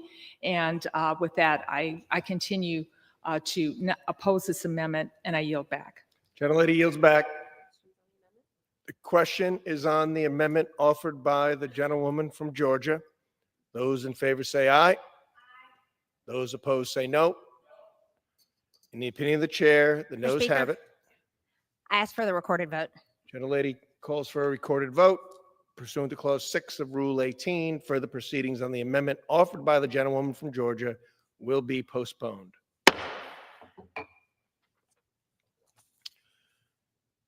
It is now in order to consider amendment number 114, printed in Part A of House Report 119-199. For what purpose does the gentlewoman from Georgia seek recognition? Mr. Speaker, I have an amendment at the desk. The clerk will designate the amendment. Amendment number 114, printed in Part A of House Report number 119-199, offered by Ms. Green of Georgia. Pursuant to House Resolution 580, the gentlewoman from Georgia, Ms. Green, and a member opposed, each will control 5 minutes. The chair recognizes the gentlewoman from Georgia. Thank you, Mr. Speaker. As the House considers the defense appropriation bill today that costs the American people $831 billion, it's important to talk about that this is the funding for our great men and women serving in our military and our nation's defense. The Department of Defense's mission statement is to deter war and ensure our nation's security. And that is worthy of the American people's hard-earned tax dollars. However, the American people are $37 trillion in debt. So this is money that is being spent that they already don't have. My amendment would strike $500 million in funding for nuclear-armed Israel's missile defense system. And it's important to phrase it that way. Israel is a nuclear-armed nation, which is very capable of defending themselves, and they have been proving that so as we've watched on the world stage. The U.S. already provides Israel with $3.8 billion annually in foreign aid. $3.8 billion, that's a lot of money. Additionally, the April 2024 security supplemental included $8.7 billion for Israel. That is nuclear-armed Israel. And during the recent 12-day war, the U.S. used 15 to 20% of our terminal high-altitude area defense missiles stockpiles defending nuclear-armed Israel, which cost us over $800 million. The $500 million provided in this bill will fund Israel's, that is nuclear-armed Israel's, missile defense system, the Iron Dome, David Sling, Arrow system. Yet Israel is a nuclear-armed nation. That's a pretty big deterrent for any of their enemies. Any nation that has a nuclear bomb has the greatest threat against their enemies. U.S. aid typically accounts for 15 to 20% of Israel's defense budget, even though Israel, nuclear-armed Israel, has universal health care for their citizens and subsidized college for their citizens. They're able to provide that. However, here in America, we're $37 trillion in debt. My amendment to strike $500 million in foreign aid will ensure an America First Department of Defense. And that is exactly what we need and we haven't had for a very long time. Mr. Speaker, I reserve. Gentlelady reserves. For what purposes, gentleman from California seek recognition? I rise in opposition to the amendment. Gentleman is recognized. The gentlelady's amendment would strike $500 million in funding for the vital Israeli missile defense capability. Over the past 2 years, Israel repeatedly has been attacked by Iran and its terrorist proxy groups, Hezbollah, Hamas, and the Houthis. Each time, these groups have vowed to destroy the state of Israel. The United States have affirmed our resolve to stand with Israel by helping defend against the recent missile raids launched by Iran against Israelis' civilian population. The success of Israel's robust missile defense capability is in part because these funds were provided in this bill and prior bills. Furthermore, this funding benefits our own missile defense industrial base as it provides for co-production activities and shared technology development. It's certainly to our mutual advantage. With that, I urge a no vote on the amendment and reserve the balance of my time. Gentleman reserves. Oh, would yield 90 seconds to the ranking member and gentlelady from Minnesota. Gentleman yields. The gentleman reserves. The gentlelady from Minnesota is recognized. Mr. Speaker, I rise in opposition to this amendment. To be clear, I have disagreements with Prime Minister Netanyahu's government. Israel totally had the right to defend itself after the heinous attacks on October 7th, and all the hostages should come home. But the Israeli military campaign has been an absolute tragedy for the people of Palestine. The people of Gaza are in desperate need of more humanitarian relief, which I strongly support. But the funding in this bill does not support offensive weapons for Israel. That's funding in a separate appropriations bill. This bill provides for defensive measures only, like Iron Dome, which I support. Safety is what everyone in the region deserves. Israeli children deserve to go to bed at night knowing that missiles from Yemen, Iran, or from the Houthis or anywhere else in the region will not rain down on them. And Palestinian children deserve to go to bed at night knowing that their schools, their hospitals, and their homes will not be bombed. And that's what we all need to work towards, peace. I urge the defeat of this amendment, and I yield back. Gentlelady yields. Gentlewoman from Georgia is recognized. Thank you, Mr. Speaker. Israel is a nuclear armed nation, and they're less than $400 billion in debt. They are quite a thriving and successful nation. Their economy is strong. They're doing a great job for their people. However, the United States, the American citizens, are $37 trillion in debt. Yet we're continuing to send hundreds of billions of dollars in foreign aid constantly to foreign countries. This has to end at some point. Our problems here at home for Americans and the American taxpayer that are paying for all of this have gotten too large. And I also want to point out that Israel bombed a Catholic church in Gaza, and that an entire population is being wiped out as they continue their aggressive war in Gaza. Now, we are heartfelt about the October 7th tragedy, that when people were killed, innocent people were killed. However, at some point, the United States needs to recognize that Israel is a strong country. They are nuclear armed, and they are capable of defeating their own enemies. It's right to stop funding this, as we give them $3.8 billion every single year anyways. Mr. Speaker, I ask for support for my amendment, and I yield the remainder of my time. Gentlewoman yields back. The gentleman from California is recognized. I yield 60 seconds to the gentleman from Florida. Gentleman from Florida is recognized. Thank you, Mr. Chairman. I rise in opposition to this America Last amendment and reject the premise of the arguments that are being made.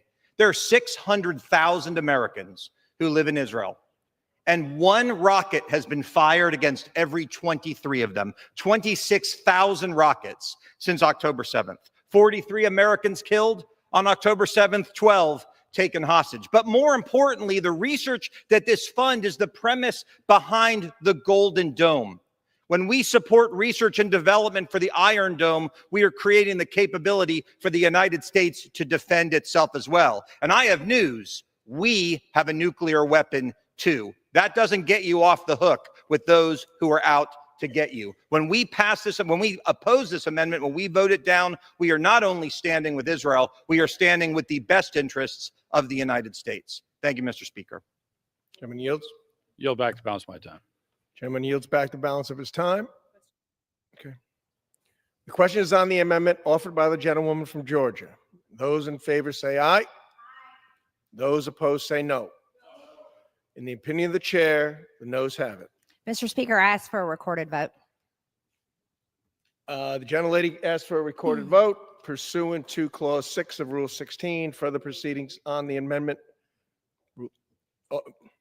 pursuant to the Clause 6 of Rule 18. Further proceedings on the amendment offered by the gentlewoman from Georgia will be postponed.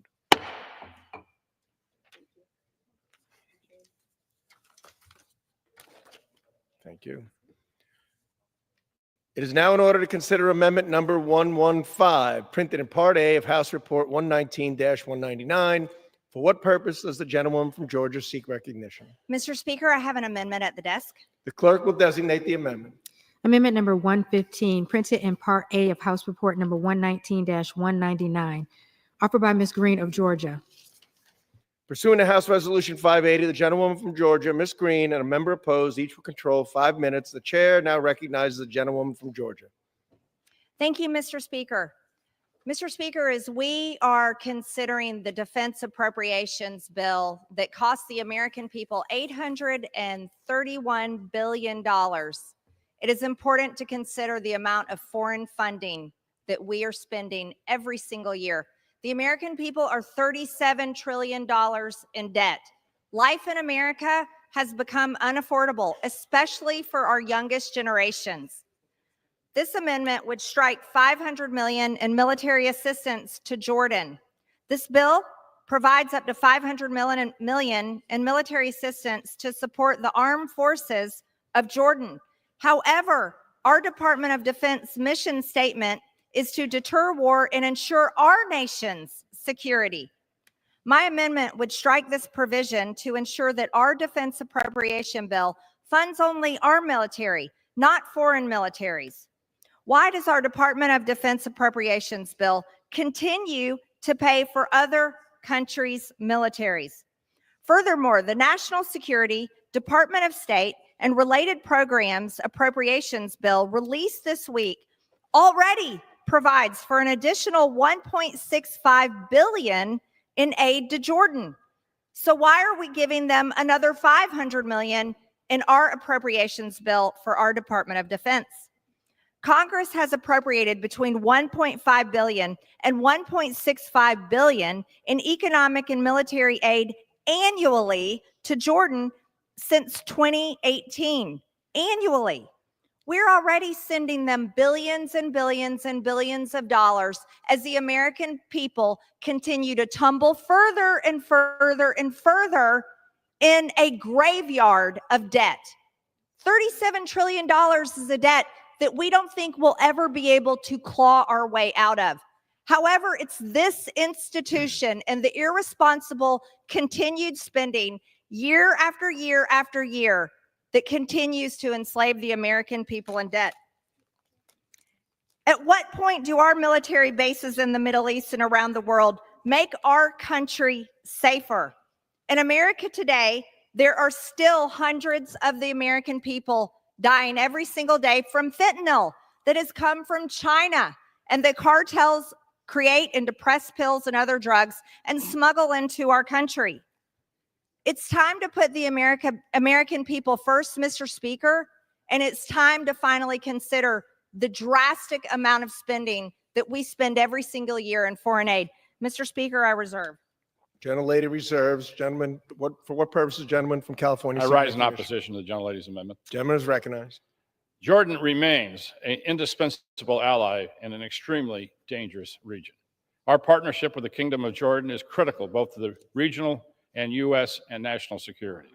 We must continue to ensure Jordan can counter extremist terrorist threats, have the resources necessary to continue their role as the linchpin in the region. With that, I urge a no vote on the amendment and reserve the balance of my time. With that, I yield 90 seconds to the ranking member and the gentlelady from Minnesota. Gentlelady is recognized. Thank you, Mr. Speaker. I rise in opposition to the amendment. Jordan's a longstanding, reliable ally in the region, as the chair pointed out. And when there's any type of incident in the region, our national security officials, from CENTCOM generals to diplomats, first contact that they make is to get the temperature of the region from their Jordan counterparts. The United States and Jordan have, since 1996, a status of force agreements and a 2006 acquisition and cross-service training agreement and a 2021 defense cooperation agreement. This is a 30-year stability built relationship in the Middle East with an Arab partner, and we need to nurture and maintain it. We've deployed military personnel to Jordan to support operations that defeated ISIS, to enhance Jordan's security, and to promote regional stability. Jordan air bases have been particularly important for U.S. to conduct intelligence, surveillance, and target acquisition and reconnaissance missions in Syria and Iraq. Just 2 weeks ago, our U.S. Central Commander traveled to Jordan, where he met with the chairman of the Jordan Joint Chief of Staff and key staff. They discussed the evolving security situation in the region, the deepening bilateral defense relationship between the United States and Jordan, and further expand in the military-to-military relationship between Jordan's armed forces and ours. This partnership continues to serve as a steadfast, capable, strategic partner for peace and stability in the region, and we need strong allies. Jordan's been and continues to be one of our strongest, and for this reason, I oppose this amendment. I ask my colleagues to do the same, and I yield back. Gentlelady yields back. Gentleman from Georgia is recognized. Thank you, Mr. Speaker. With the American people $37 trillion in debt, and we are weighing whether we should send another $500 million to Jordan after they have already received $1.65 billion in another appropriations request, and they receive already another $1.65 billion every single year from the American taxpayer who can hardly afford to pay their bills. Let's talk about America's veterans. You know, for the past several decades, we have men and women in our country, great men and women who served in our military, but yet were shipped over to some foreign war in the Middle East. That didn't defend America's border. Our border continued to be overrun by foreign people from all over the world. But they were sent over there to fight for our freedoms. And you know what they came home with? They came home with physical injuries that they have to live with the rest of their life. And they came home with PTSD and mental injuries that they live with for the rest of their life. And unfortunately, they have a suicide rate of over 22 a day. Over 6,400 veterans committed suicide in 2022, and 32,000 veterans were homeless in 2024. Yet the debate is about sending another $500 million for the defense of Jordan, and that's a country I guarantee you most Americans can't even find on a map. But most Americans have a veteran in their family or their friends that suffers every single day from this country's continued pursuit of foreign wars and funding foreign wars. Mr. Speaker, enough of the foreign aid and foreign wars and funding for the security of foreign borders that have nothing to do with our own borders and our own American people and the $37 trillion in debt that's killing us. Mr. Speaker, I ask my colleagues to support my amendment, and I yield the remainder of my time. Gentlelady yields. Gentleman from California. Gentleman from California yields. The question is on the amendment offered by the gentlewoman from Georgia. Those in favor say aye. Those opposed say no. In the opinion of the chair, the noes have it. I ask for the recorded vote.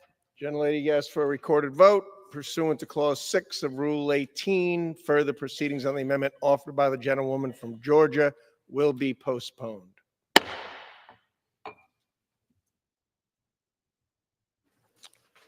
It is now in order to consider amendment number 116, printed in Part A of House Report 119-199. For what purpose does the gentlewoman from Georgia seek recognition? Mr. Speaker, I have an amendment at the desk. The clerk will designate the amendment. Amendment number 116, printed in Part A of House Report number 119-199, offered by Ms. Green of Georgia. Pursuant to House Resolution 580, the gentlewoman from Georgia, Ms. Green, and a member opposed, each will control 5 minutes. The chair recognizes the gentlewoman from Georgia. Mr. Speaker, as we're considering the Department of Defense appropriations of 2025, that is going to cost the American people $831 billion, my amendment would be that none of the funds made available in this act may be used for the assistance to the Ukraine war. This is a war that has nothing to do with America. Ukraine is not a NATO member nation, and is not the American people's responsibility to pay for this war, and it's not the American military's responsibility to fund it. My amendment would ensure that no further resources will be sent to Ukraine. To date, Congress has provided nearly $175 billion in assistance to Ukraine, including direct military aid, funding for their government, and other forms of economic assistance. For the past 4 years, we had a Democrat president that cared more about the borders of Ukraine than the country he swore to protect, the United States of America. They allowed our own country to be invaded by murderers, rapists, and terrorists, all while sending nearly $175 billion to defend the borders of Ukraine and fund their entire economy. Our country funded their government at $1 billion a month, and the American people were forced to pay for their businesses. At a time when our government shut down American-owned businesses, families could not afford groceries, and our people were suffering. It was reported that nightlife in Ukraine was thriving, and that there were more bars and restaurants open in the capital city, Kyiv, than before the start of the war. Yet the American people, they couldn't send their children to school, their businesses were shut down, and life here was closed, but the American people were paying for Ukraine. It was shameful that Americans were forced to foot the bill of the Ukrainian economy while ours suffered.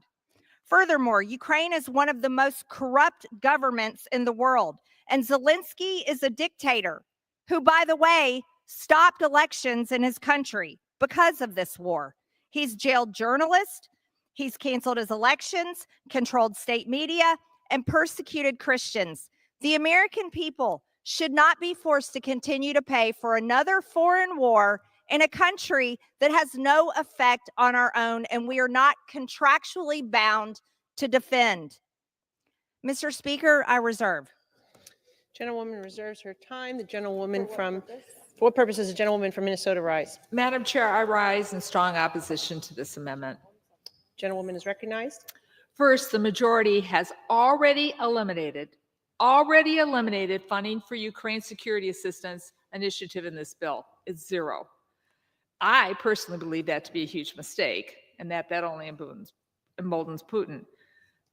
And President Trump seems to be agreeing now, because just the other day he announced the decision to provide billions of dollars of equipment to Ukraine through our NATO partners. And I give the credit to the president for that decision. But now we have an amendment to further prohibit any support of Ukraine as they fight to defend their country from an illegal Russian invasion. Putin is attempting to rewrite the map of Europe through use of force. He's doing so in violation of international law. He's deliberately killing civilians, targeting hospitals, schools, destroying the economy and the livelihood of Ukraine in process. And Putin has put his thugs who are committing war crimes on a mass scale in the United States and the democratic nations of the world. Well, they're putting us on notice, and that's why we must strongly oppose him. If we do not, then he or other authoritarian leaders will likely try something like this again, either in Ukraine or elsewhere in the world. America is not alone in our military support of Ukraine. Our NATO and European allies are continuing to provide billions of dollars to support themselves, and that's in line with the decision that President Trump announced the other day. So let's not abandon the EU or our NATO allies now, and let's not abandon Ukraine. The Ukrainian people did not ask for this war. They deserve our continued support. I urge my colleagues to oppose this amendment. And Madam Chair, I'd like to yield 60 seconds to the gentleman from California. from California is recognized for 60 seconds. I rise in opposition to the gentlelady's amendment. Sadly, we saw for years how the Biden administration failed to provide Ukraine the resources necessary to fight back in an effective way against Russian aggression. Just the other day, President Trump took decisive action to provide weapons to Ukraine to defend against these unprovoked attacks. The president is right to support efforts to ensure innocent lives are no longer lost. He is right to undertake efforts to stop the bloodshed. As he continues to work toward a peaceful solution, we should not now remove the ability to provide what he thinks will help the Ukrainian people to prevent further losses and use as leverage to negotiate a peace agreement, hopefully very soon. With that, I urge a no vote on the amendment and reserve the balance of my time. Madam Chair, I reserve the balance of my time. The gentlewoman reserves, and the gentlewoman from Georgia is recognized. Mrs. Speaker, how much time do I have remaining? The woman has 2.5 minutes remaining. Thank you, Mrs. Speaker. Democrats used to be the anti-war party, yet every single Democrat voted to fund the war in Ukraine. This funding has been approximately $175 billion of the American people's hard-earned tax dollars, yet the American people are in debt by $37 trillion in debt. It's said that the Ukrainian people didn't ask for that war. Well, the American people didn't ask for this debt. And the American people are not obligated to defend every single country around the world. At what point do we defend our own citizens and their ability to actually be able to afford life in America? As our debt continues to climb because Congress refuses to stop spending on America's last priorities and refuses to stop spending on foreign aid and foreign wars, the American people will have no chance. Now that our border is closed, thank God to Tom Homan and ICE and President Trump and his administration, we are conducting the largest deportation operations our country has ever seen. And we must continue to put America first and continue to address the needs of our own people within our own homeland. This means no more assistance to Ukraine. The only assistance that America should be providing is a pathway to peace, not furthering a war. That is not what the American people want. That is not what the American people voted for. Americans deserve to not have their hard-earned tax dollars fund a bloody and deadly war in Ukraine. We need peace, and we need peace all over the world. This is an unwinnable war in which Americans are footing the bill, and it's resulted in mass casualties in both nations. Americans don't want to pay for murder.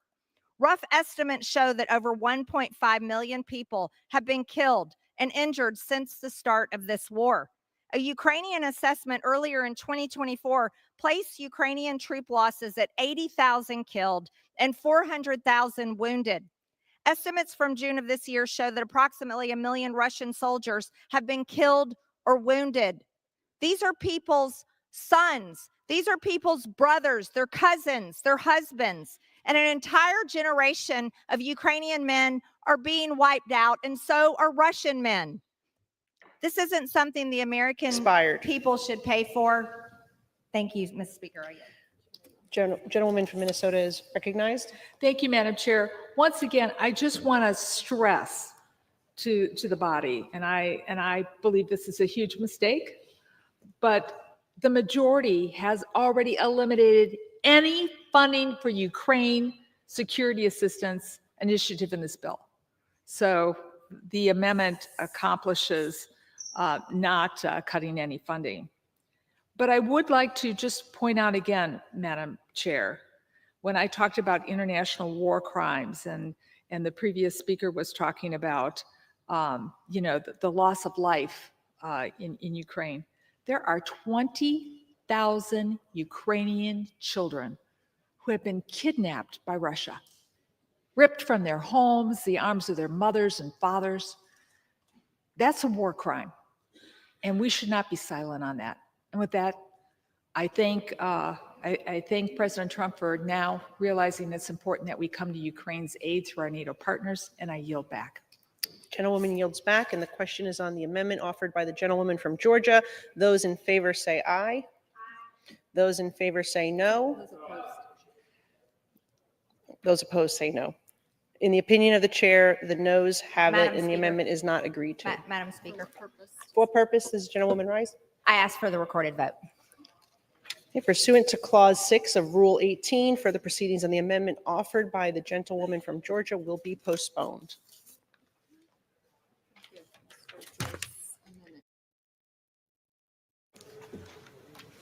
Whose amendment is it?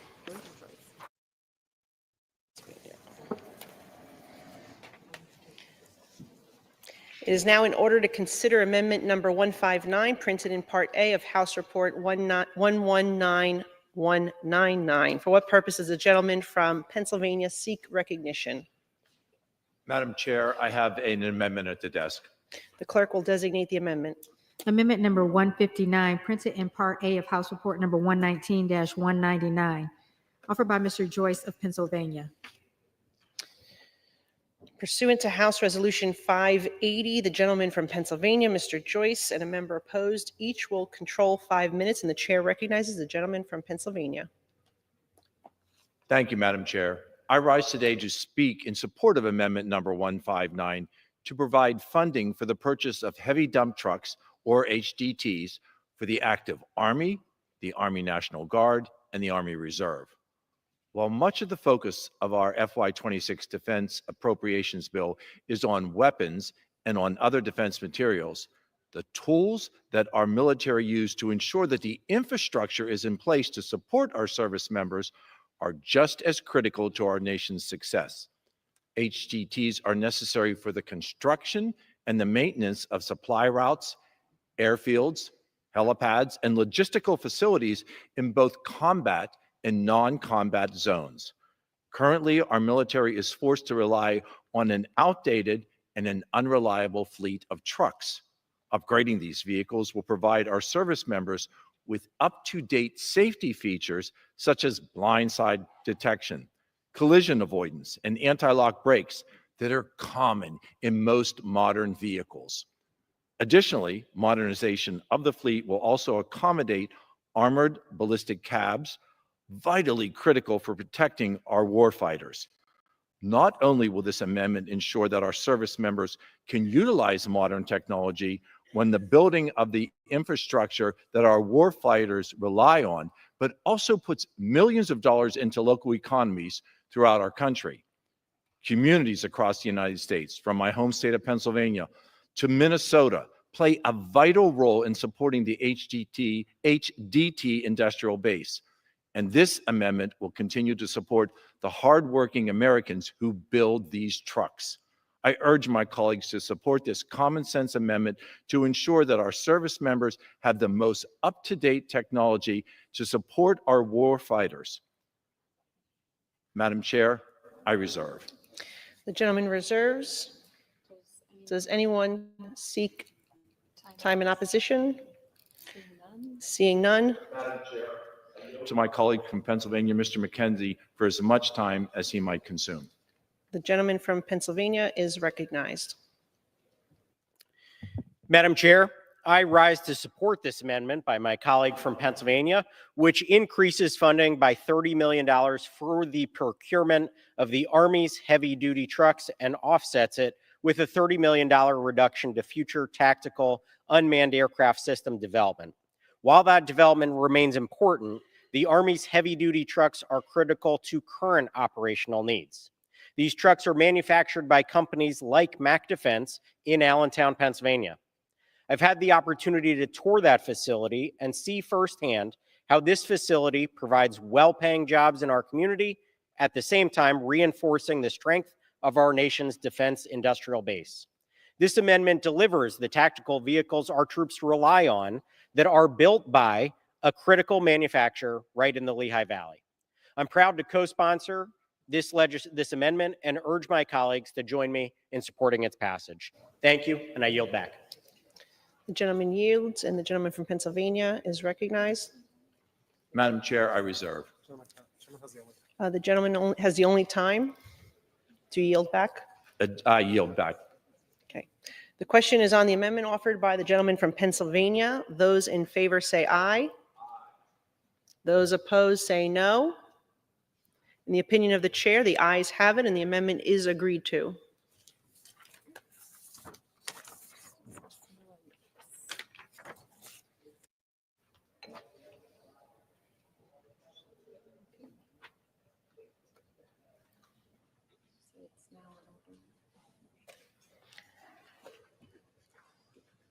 It is now in order to consider amendment number 221, printed in Part A of House Report 119-199. For what purpose does the gentleman from Iowa seek recognition?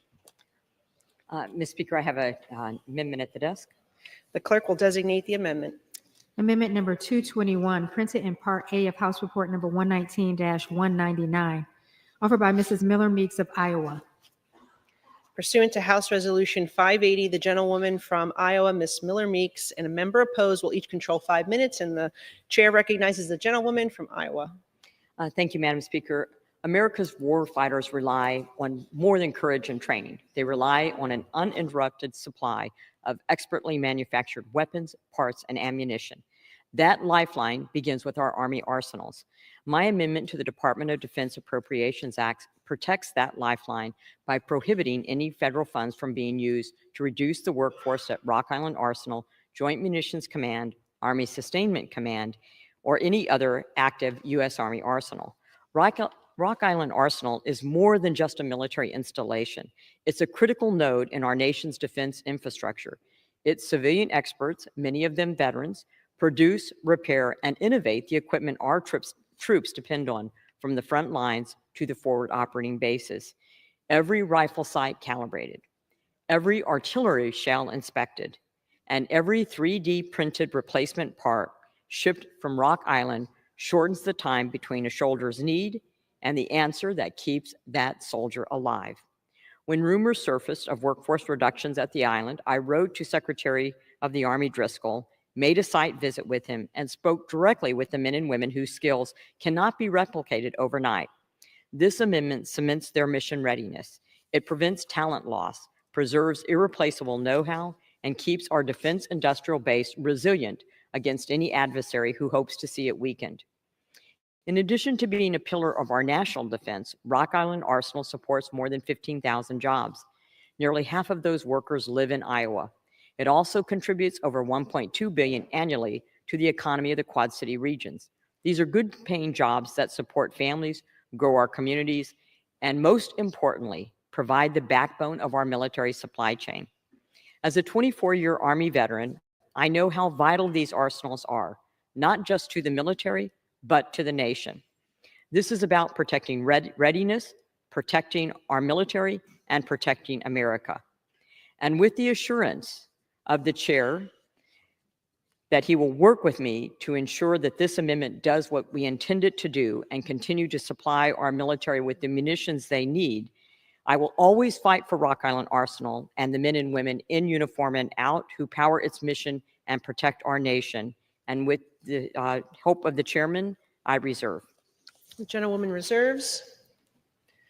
The gentleman for what purpose does the gentleman from California rise? Just to state from the gentlelady that certainly look forward to working with her as we move forward with this legislation to make sure that we have the right type of language that would not.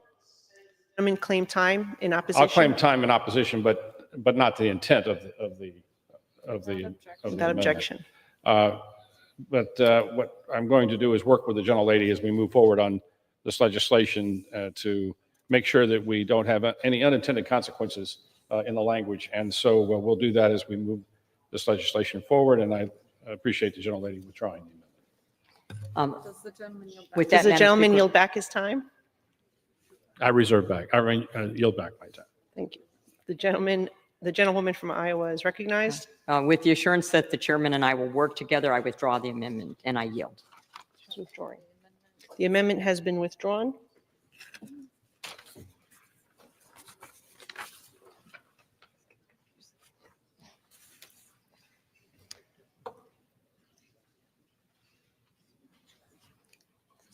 Let's see.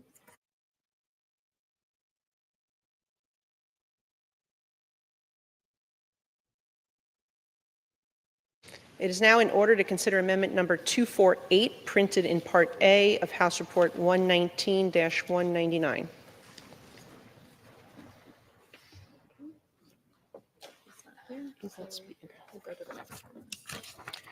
It is now in order to consider amendment number 277, printed in Part A of House Report 119-199. For what purpose does the gentleman from Florida seek recognition? I have an amendment at the desk. The clerk will designate the amendment. Amendment number 277, printed in Part A of House Report number 119-199, offered by Mr. Stube of Florida. Pursuant to House Resolution 580, the gentleman from Florida, Mr. Stube, and a member opposed, each will control 5 minutes, and the chair recognizes the gentleman from Florida. Thank you, Madam Speaker. It is our duty to afford the American people the assurance that their tax dollars are spent fulfilling the needs of the American people, not funneled to terrorist proxies who threaten our very existence. My amendment would ensure not a single taxpayer dollar would be sent to the Lebanese armed forces, a military force riddled with Hezbollah sympathizers, and acts as yet another proxy of the Iranian terror regime. To say that Hezbollah and its allies do not have any control over the Lebanese state is just categorically false. Hezbollah and other terror groups that operate freely throughout the country have launched countless attacks upon our ally Israel. In the past year alone, Hezbollah has indiscriminately launched nearly 2,000 missiles into Israeli territory, attempting to replicate the horrific atrocities that occurred on October 7th. Yet the Lebanese military has consistently failed to take any substantive action to eliminate Hezbollah from its control over the Lebanese state. Not only does Hezbollah and its allies control dozens of seats in Lebanon's parliament, but they literally sit at the helm of the military force that the American taxpayer has been propping up since 2006. As a matter of fact, Nabi Berri, the Speaker of the Lebanese parliament, is a Hezbollah sympathizer himself. As the head of the Amal movement, his group joined Hezbollah in their war against Israel and launched attacks upon the IDF. Like Hezbollah, Amal is just another proxy of the Iranian terror regime. Why should we trust the Lebanese government that our assistance to their military won't be funneled to terrorism when their own Speaker of Parliament is a terrorist supporter himself? While the Lebanese military alleges willingness to disband and disarm Hezbollah, their actions prove otherwise. The Lebanese military is conveniently absent in Hezbollah strongholds and is far too reluctant to take any meaningful action to eliminate Hezbollah once and for all. That's why I introduced legislation provided for an 8-point plan to condition aid to the Lebanese military, including provisions that would disband Hezbollah, eliminate all coordination with and support from the Iranian regime, and end persecution of American citizens who've advocated against Hezbollah's influence over the government of Lebanon. This bill, the Pager Act, offers a clear roadmap to strategically realign the Lebanese government to no longer threaten the United States or allies and interests in the Middle East. In fact, a significant portion of Lebanon's military expenditures don't even go towards its defense. Over 70% of its budget has consistently allocated for personal salaries and excessive benefits, including domestic servants and drivers for high-ranking officers. American taxpayers expect their hard-earned tax dollars to be spent on American interests, not armed Mercedes and other luxury goods for Lebanese generals. This really should be a bipartisan issue. But where are the Democrats complaining about Lebanon's human rights atrocities?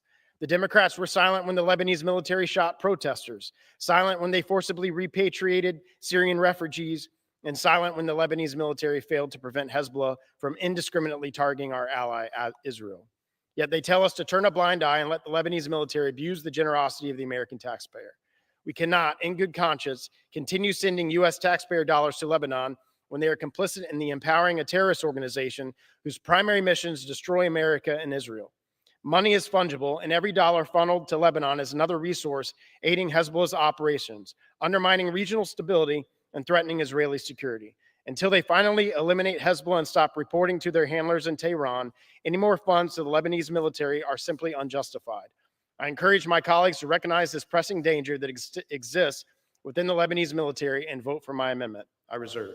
The gentleman reserves. For what purpose does the gentleman from California seek recognition? Madam Chair, I claim the time in opposition. The gentleman is recognized. Madam Chair, I yield time to my colleague from Illinois first. The gentleman from Illinois is recognized. Thank you, Madam Speaker, and I rise in strong opposition to this misguided amendment. The longstanding U.S. military investment for the independent Lebanese Armed Forces, also known as the LAF, has worked to support U.S. security interests in the Middle East for close to 20 years. As co-chair of the U.S.-Lebanon Friendship Caucus and a member of the House Intelligence Committee, I work closely with the brave men and women in the U.S. military who work alongside the LAF to ensure robust oversight of U.S. military funding and training resources. The stability of the LAF is important not only to the security of Lebanon, but also our neighboring countries and the United States. That stability is more important than ever as the LAF works to permanently disarm and destroy Hezbollah's presence in Lebanon, building on the tremendous success of Israel in weakening Iran and eliminating Hezbollah's terrorist leader network. Hezbollah is now at its weakest point. This is a tremendous opportunity for the LAF and for the people of Lebanon to root out terror proxy influence from within their borders. The LAF has an active mission and expectation from the United States and others to fully disarm Hezbollah, and they're working to accomplish that every day. Eliminating military funding from the LAF now will only serve to further embolden Hezbollah and allow them to regroup. This cannot happen with Hezbollah on their back foot. U.S. support and funding for the LAF is more important than ever. This amendment is misguided. To prove that point, I would like to reference an article from earlier this week, from July 12th of 2025. This week, the Trump administration and the State Department and the DOD approved $100 million to go to the LAF for the Super Tucano aircraft. And so in listening to what the State Department said regarding the sale of military equipment to Lebanon, this is their statement. The proposed sale will support the foreign policy and national security of the United States by improving the security of our partner country, Lebanon, that continues to be an important force for political stability and economic progress in the Middle East. And I would like to insert this article dated July 12th of 2025 for the record, which shows that the current Trump administration supports military funding to the LAF. I oppose this misguided amendment, and I yield back. The gentleman's request will be covered by general leave, I reserve. and gentleman reserves, and the gentleman from Florida is May I inquire how recognized. much time I have remaining? A minute and a half remaining. I reserve. Gentleman reserves, and the gentleman How from much time California do is I have? recognized. 2.5 minutes remaining. I'm prepared to close. Okay, the gentleman is recognized. Madam Chair, the gentleman from Florida is entitled to his opinion. It's an opinion he's brought to us not once, but multiple times. Each time this body has voted down on a broad bipartisan basis this amendment. There's a reason for that, Madam Chair. It has been voted down repeatedly because, in fact, it is misguided and it relies on facts that simply aren't facts. I don't know about the author of this bill, where he got it, but I can tell you this. I've stood in Lebanon with our special forces who are training and working on a constant basis with the LAF. I have stood in Lebanon and seen the destruction of Hezbollah caches, massive amounts. But more than that, I've met with our ally Israel, and in conversation with Prime Minister Bibi Netanyahu, I asked him, should we continue to give money to the LAF? His answer was short: give them more.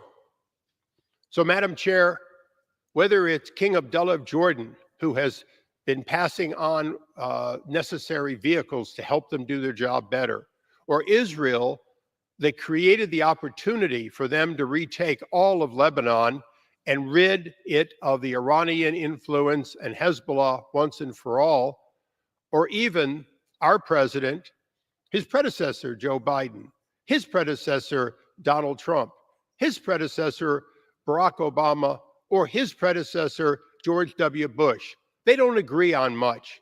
They agree on this. It has been worth the investment. It is paying dividend, and you do not let up just at a point when they are clearing out and making safe for a democracy that in fact would work there but for foreign forces with weapons. So, Madam Chair, this has been defeated before, but before we didn't have the good news and the support of every neighbor and our president the way we do today. So I ask all members to vote against this, not because they can't make a point that Lebanon is a country that has been influenced, but because they can't make a point that the LAF is anything but the only force that can, in fact, bring an eradication of Hezbollah and keep Iran from reoccupying that, something that Israel supports and we support. And I yield back. The gentleman yields back his time, and the gentleman from Florida is recognized. Thank you, Madam Chair. This is a headline from 2 days ago. Israeli military attacks Hezbollah sites in eastern Lebanon. The Israeli military on Tuesday said it attacked Hezbollah positions in Lebanon. Fighter jets targeted military sites in the eastern Bekaa Valley, which the Iranian-backed militia used for training purposes. This is a Yahoo News report that I would ask inserted for the record. Here's another one 2 days ago. 12 said killed as Israeli hits elite Hezbollah force deep inside Lebanon. Israeli jets carried out a wave of airstrikes deep inside Lebanon aimed at stopping elite Hezbollah units from regrouping and rebuilding. The military camps that were targeted are used by the Hezbollah terror organization for training and preparing terrorists for the planning and execution of terror operations against IDF forces and the state of Israel. We should put America first, not Lebanon first and America last. I yield back. The gentleman's requests are covered by general leave, and the gentleman yields back his time. The question is on the amendment offered by the gentleman from Florida. Those in favor say aye. Those in favor say no. Those opposed say no. In the opinion of the chair, the noes have it. The amendment is not agreed to. Pursuant to Clause 6 of Rule 18, further proceedings on the amendment offered by the gentleman from Florida will be postponed. Madam Chair, I ask for a recorded vote. Yes.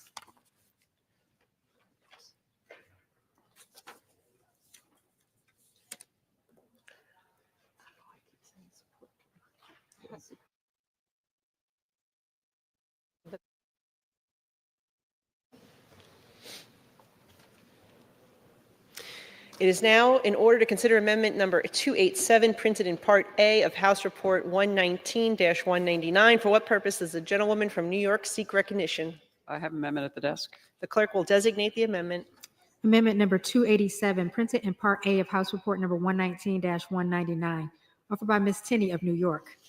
Pursuant to House Resolution 580, the gentlewoman from New York, Ms. Tenney, and a member opposed will each control 5 minutes. The chair recognizes the gentlewoman from New York.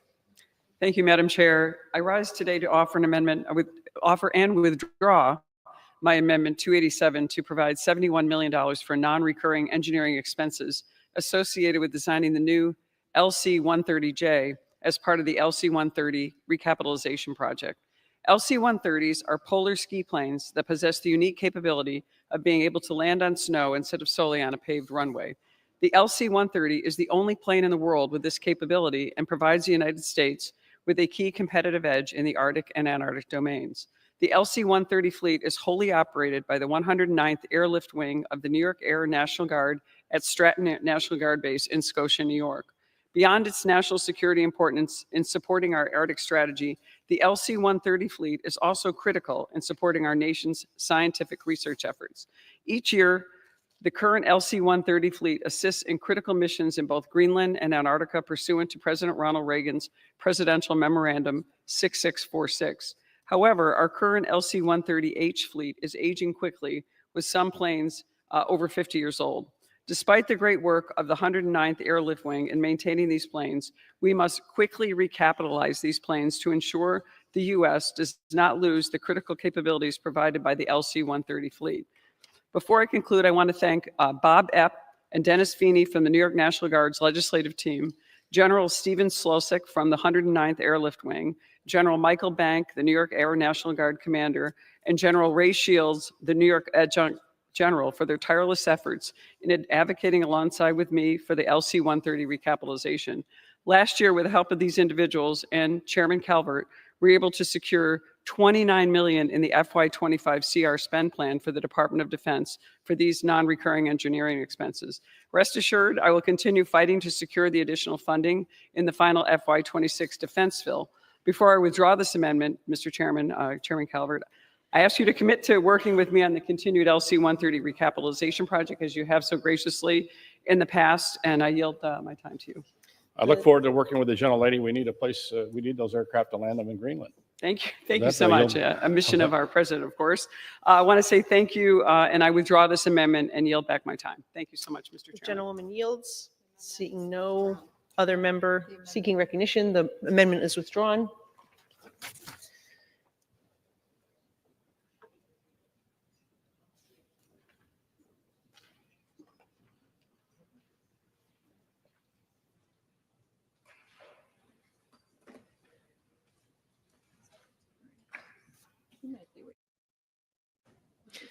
It is now in order to consider amendment number 293, printed in Part A of House Report 119-199. For what purpose does the gentleman from Wisconsin seek recognition? Madam Speaker, I have an amendment at the desk. The clerk will designate the amendment. Amendment number 293, printed in Part A of House Report number 119-199, offered by Mr. Tiffany of Wisconsin. Pursuant to House Resolution 580, the gentleman from Wisconsin, Mr. Tiffany, and a member opposed will each control 5 minutes, and the chair recognizes the gentleman from Wisconsin. Mr. Chairman and Madam Speaker, my amendment would prohibit the Department of Defense from creating, procuring, or displaying any map which depicts Taiwan as a part of the territory of the People's Republic of China. The House approved a similar amendment as part of the State Department Appropriations Bill last Congress, and today's amendment would simply extend this policy to the Department of Defense. This is not a controversial amendment, since all of us know that Taiwan is not, nor has it ever been, part of Communist China, even for a single day. The people of Taiwan elect their own leaders, deploy their own armed forces, conduct their own foreign policy, and maintain their own trade agreements with other countries. By every measure, Taiwan is a sovereign, democratic, and independent nation, and any claims to the contrary are simply false. Since the 1970s, America's so-called One China policy has acknowledged Beijing's unsubstantiated claims over Taiwan. This is an antiquated and dishonest policy, and it is one that we should abandon. While my amendment will not end that misguided policy, it will at least require that the maps that we use reflect a simple reality. China is China, Taiwan is Taiwan. I ask for a yes vote on my Honest Maps amendment, and I reserve the balance of my time. The gentleman reserves. For what purpose does the gentlewoman from Minnesota seek recognition? Madam Chair, I rise in opposition to this amendment. The gentlewoman is recognized. I understand why the gentleman from Wisconsin is offering this, and I don't agree with the spirit in which it's being offered. But the Department of Defense and the administration of this Congress and myself, I've been pretty clear on my opposition of the unwelcome assertions of China's control over Taiwan. As a former social studies teacher, geography was part of what I would teach. I would never use in my classroom display a map showing rightly that China is in possession of Taiwan. But let me take the teaching just one step farther. This amendment would prevent the Department of Defense from buying or displaying a map that shows how China views itself in the world, how China is putting out mis and disinformation on what they think the world should look like according to them. It would force the department, in my opinion, to put its head in the sand when at the military academies showing China's view of the world and why we have to work so hard to defeat that. So I hope we can all agree it's important to know what our allies and our adversaries are thinking, that we have adults at our military academies that can sort out the difference and see the differences in the maps. And as a geography teacher and a person who used to use maps, that is my only opposition to the gentleman's amendment. I know what he's getting at. I don't disagree with it, but sometimes you have to have what your enemy and how they view the world and what they're showing the world in juxtaposition for how we view the world and how Taiwan needs to remain independent. Congress and the department should focus our time and energy on being clear about China with respect for international boundaries and rule of law. So I just, as a geography teacher, I had to say something. And with that, I'm just going to yield back. I thank the chair. The gentlelady yields back her time, and the gentleman from California is recognized. Oh, the gentleman from Wisconsin is recognized. You're going to yield me time. I will yield the chairman. The gentleman from California is recognized. I certainly rise in support of the amendment. The amendment prohibits the expenditure of funds to create, procure, or display any map that depicts Taiwan as part of the territory of the People's Republic of China. Let's be clear. Taiwan is not a part of the People's Republic of China. We should not appease the desires of the Communist Chinese leadership by pretending that it is. Our map should accurately reflect this reality. I urge my colleagues to support the amendment, and I yield back the balance of my time. The gentleman yields, and the gentleman from I reserve. Wisconsin reserves his time. He's the only one that controls I time. would like to yield 1 minute to my friend from Arizona, Mr. Biggs. The gentleman from Arizona is recognized for 1 minute. Thank you. Taiwan's a great friend of the United States, and it's a unique friend to Arizona. The CCP uses every tool it can, including maps, to undermine truth and assert illegitimate claims over sovereign territory. Congress should not fund anything that supports the CCP's disinformation efforts. And now is the time for strategic clarity with rising bellicosity coming from the CCP. We cannot allow for authoritarian regimes to dictate how our government communicates facts. And if we truly stand for freedom, sovereignty, and truth, then we must also stand with Taiwan. And this is one way to do so, and I yield back. The gentleman yields back his time, and the gentleman from Wisconsin is recognized. I'll just close by saying I appreciate the consistency by the gentle lady from Minnesota, because she said the same thing a couple years ago. But this body was excluded back in 1979 when the One China policy was implemented by President Carter. And it's up to this body to make sure it claims its rightful place in foreign policy when we have an issue like this before us. And she talks about the spirit of this amendment. I would say this amendment is issued in the spirit of freedom. And that is all that Taiwan is looking for, is to defend its freedom, and it should be able to do it. With that, I yield back. Gentleman yields back. The question is on the amendment offered by the gentleman from Wisconsin. Those in favor say aye. Those opposed say no. In the opinion of the chair, the ayes have it, and the amendment is agreed to.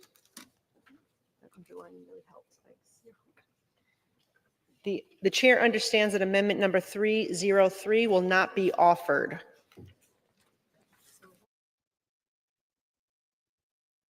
For what purpose does the gentleman from California seek recognition? I move that the committee do now rise. The question is on the motion that the committee rise. All those in favor say aye. All those opposed say no. The ayes have it, and the motion is adopted. Accordingly, the committee rises.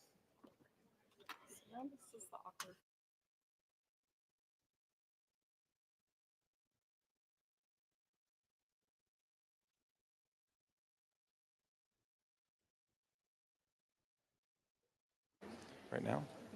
Madam Chairwoman.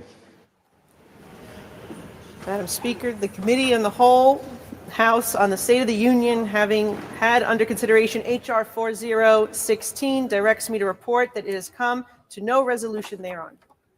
The Chair of the Committee of the Whole House on the State of the Union reports that the committee has had under consideration H.R. 4016 and has come to no resolution thereon.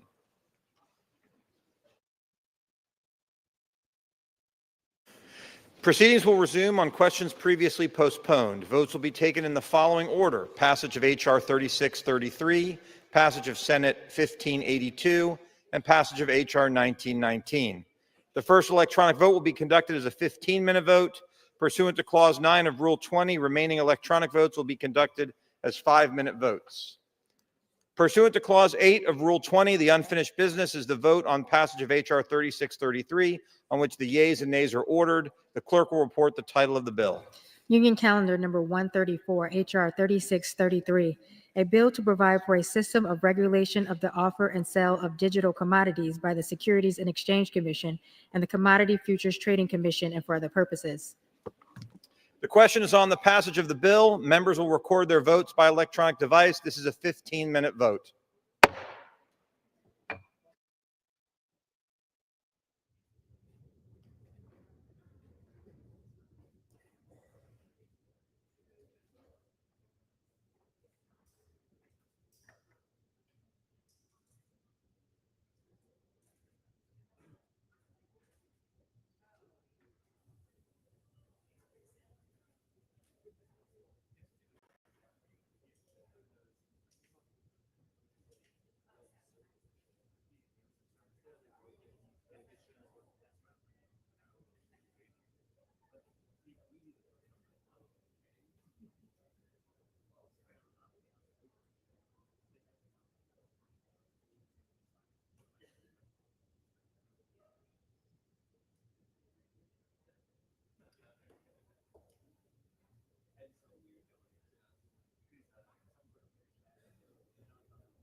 The ayes are 294 and the nays are 134. The bill is passed. Without objection, a motion to reconsider is laid on the table.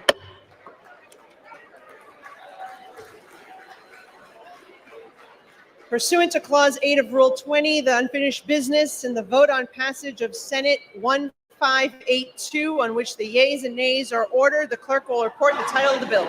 Senate 1582, an act to provide for the regulation of payment stable coins and for other purposes. The question is on passage of the bill. Members will record their votes by electronic device. This is a 5-minute vote.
The ayes are 308 and the nays are 122. The bill is passed without objection. A motion to reconsider is laid to the table.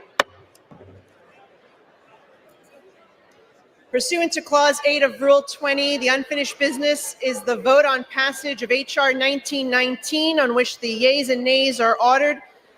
The clerk will report the title of the bill. Union Calendar number 66, H.R. 1919, a bill to amend the Federal Reserve Act to prohibit the Federal Reserve banks from offering certain products or services directly to an individual, to prohibit the use of central bank digital currency for monetary policy and for other purposes. The question is on passage of the bill. Members will record their votes by electronic device. This is a 5-minute vote.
On this vote, the ayes are 219 and the nays are 210. The bill is passed. Without objection, a motion to reconsider is laid on the table.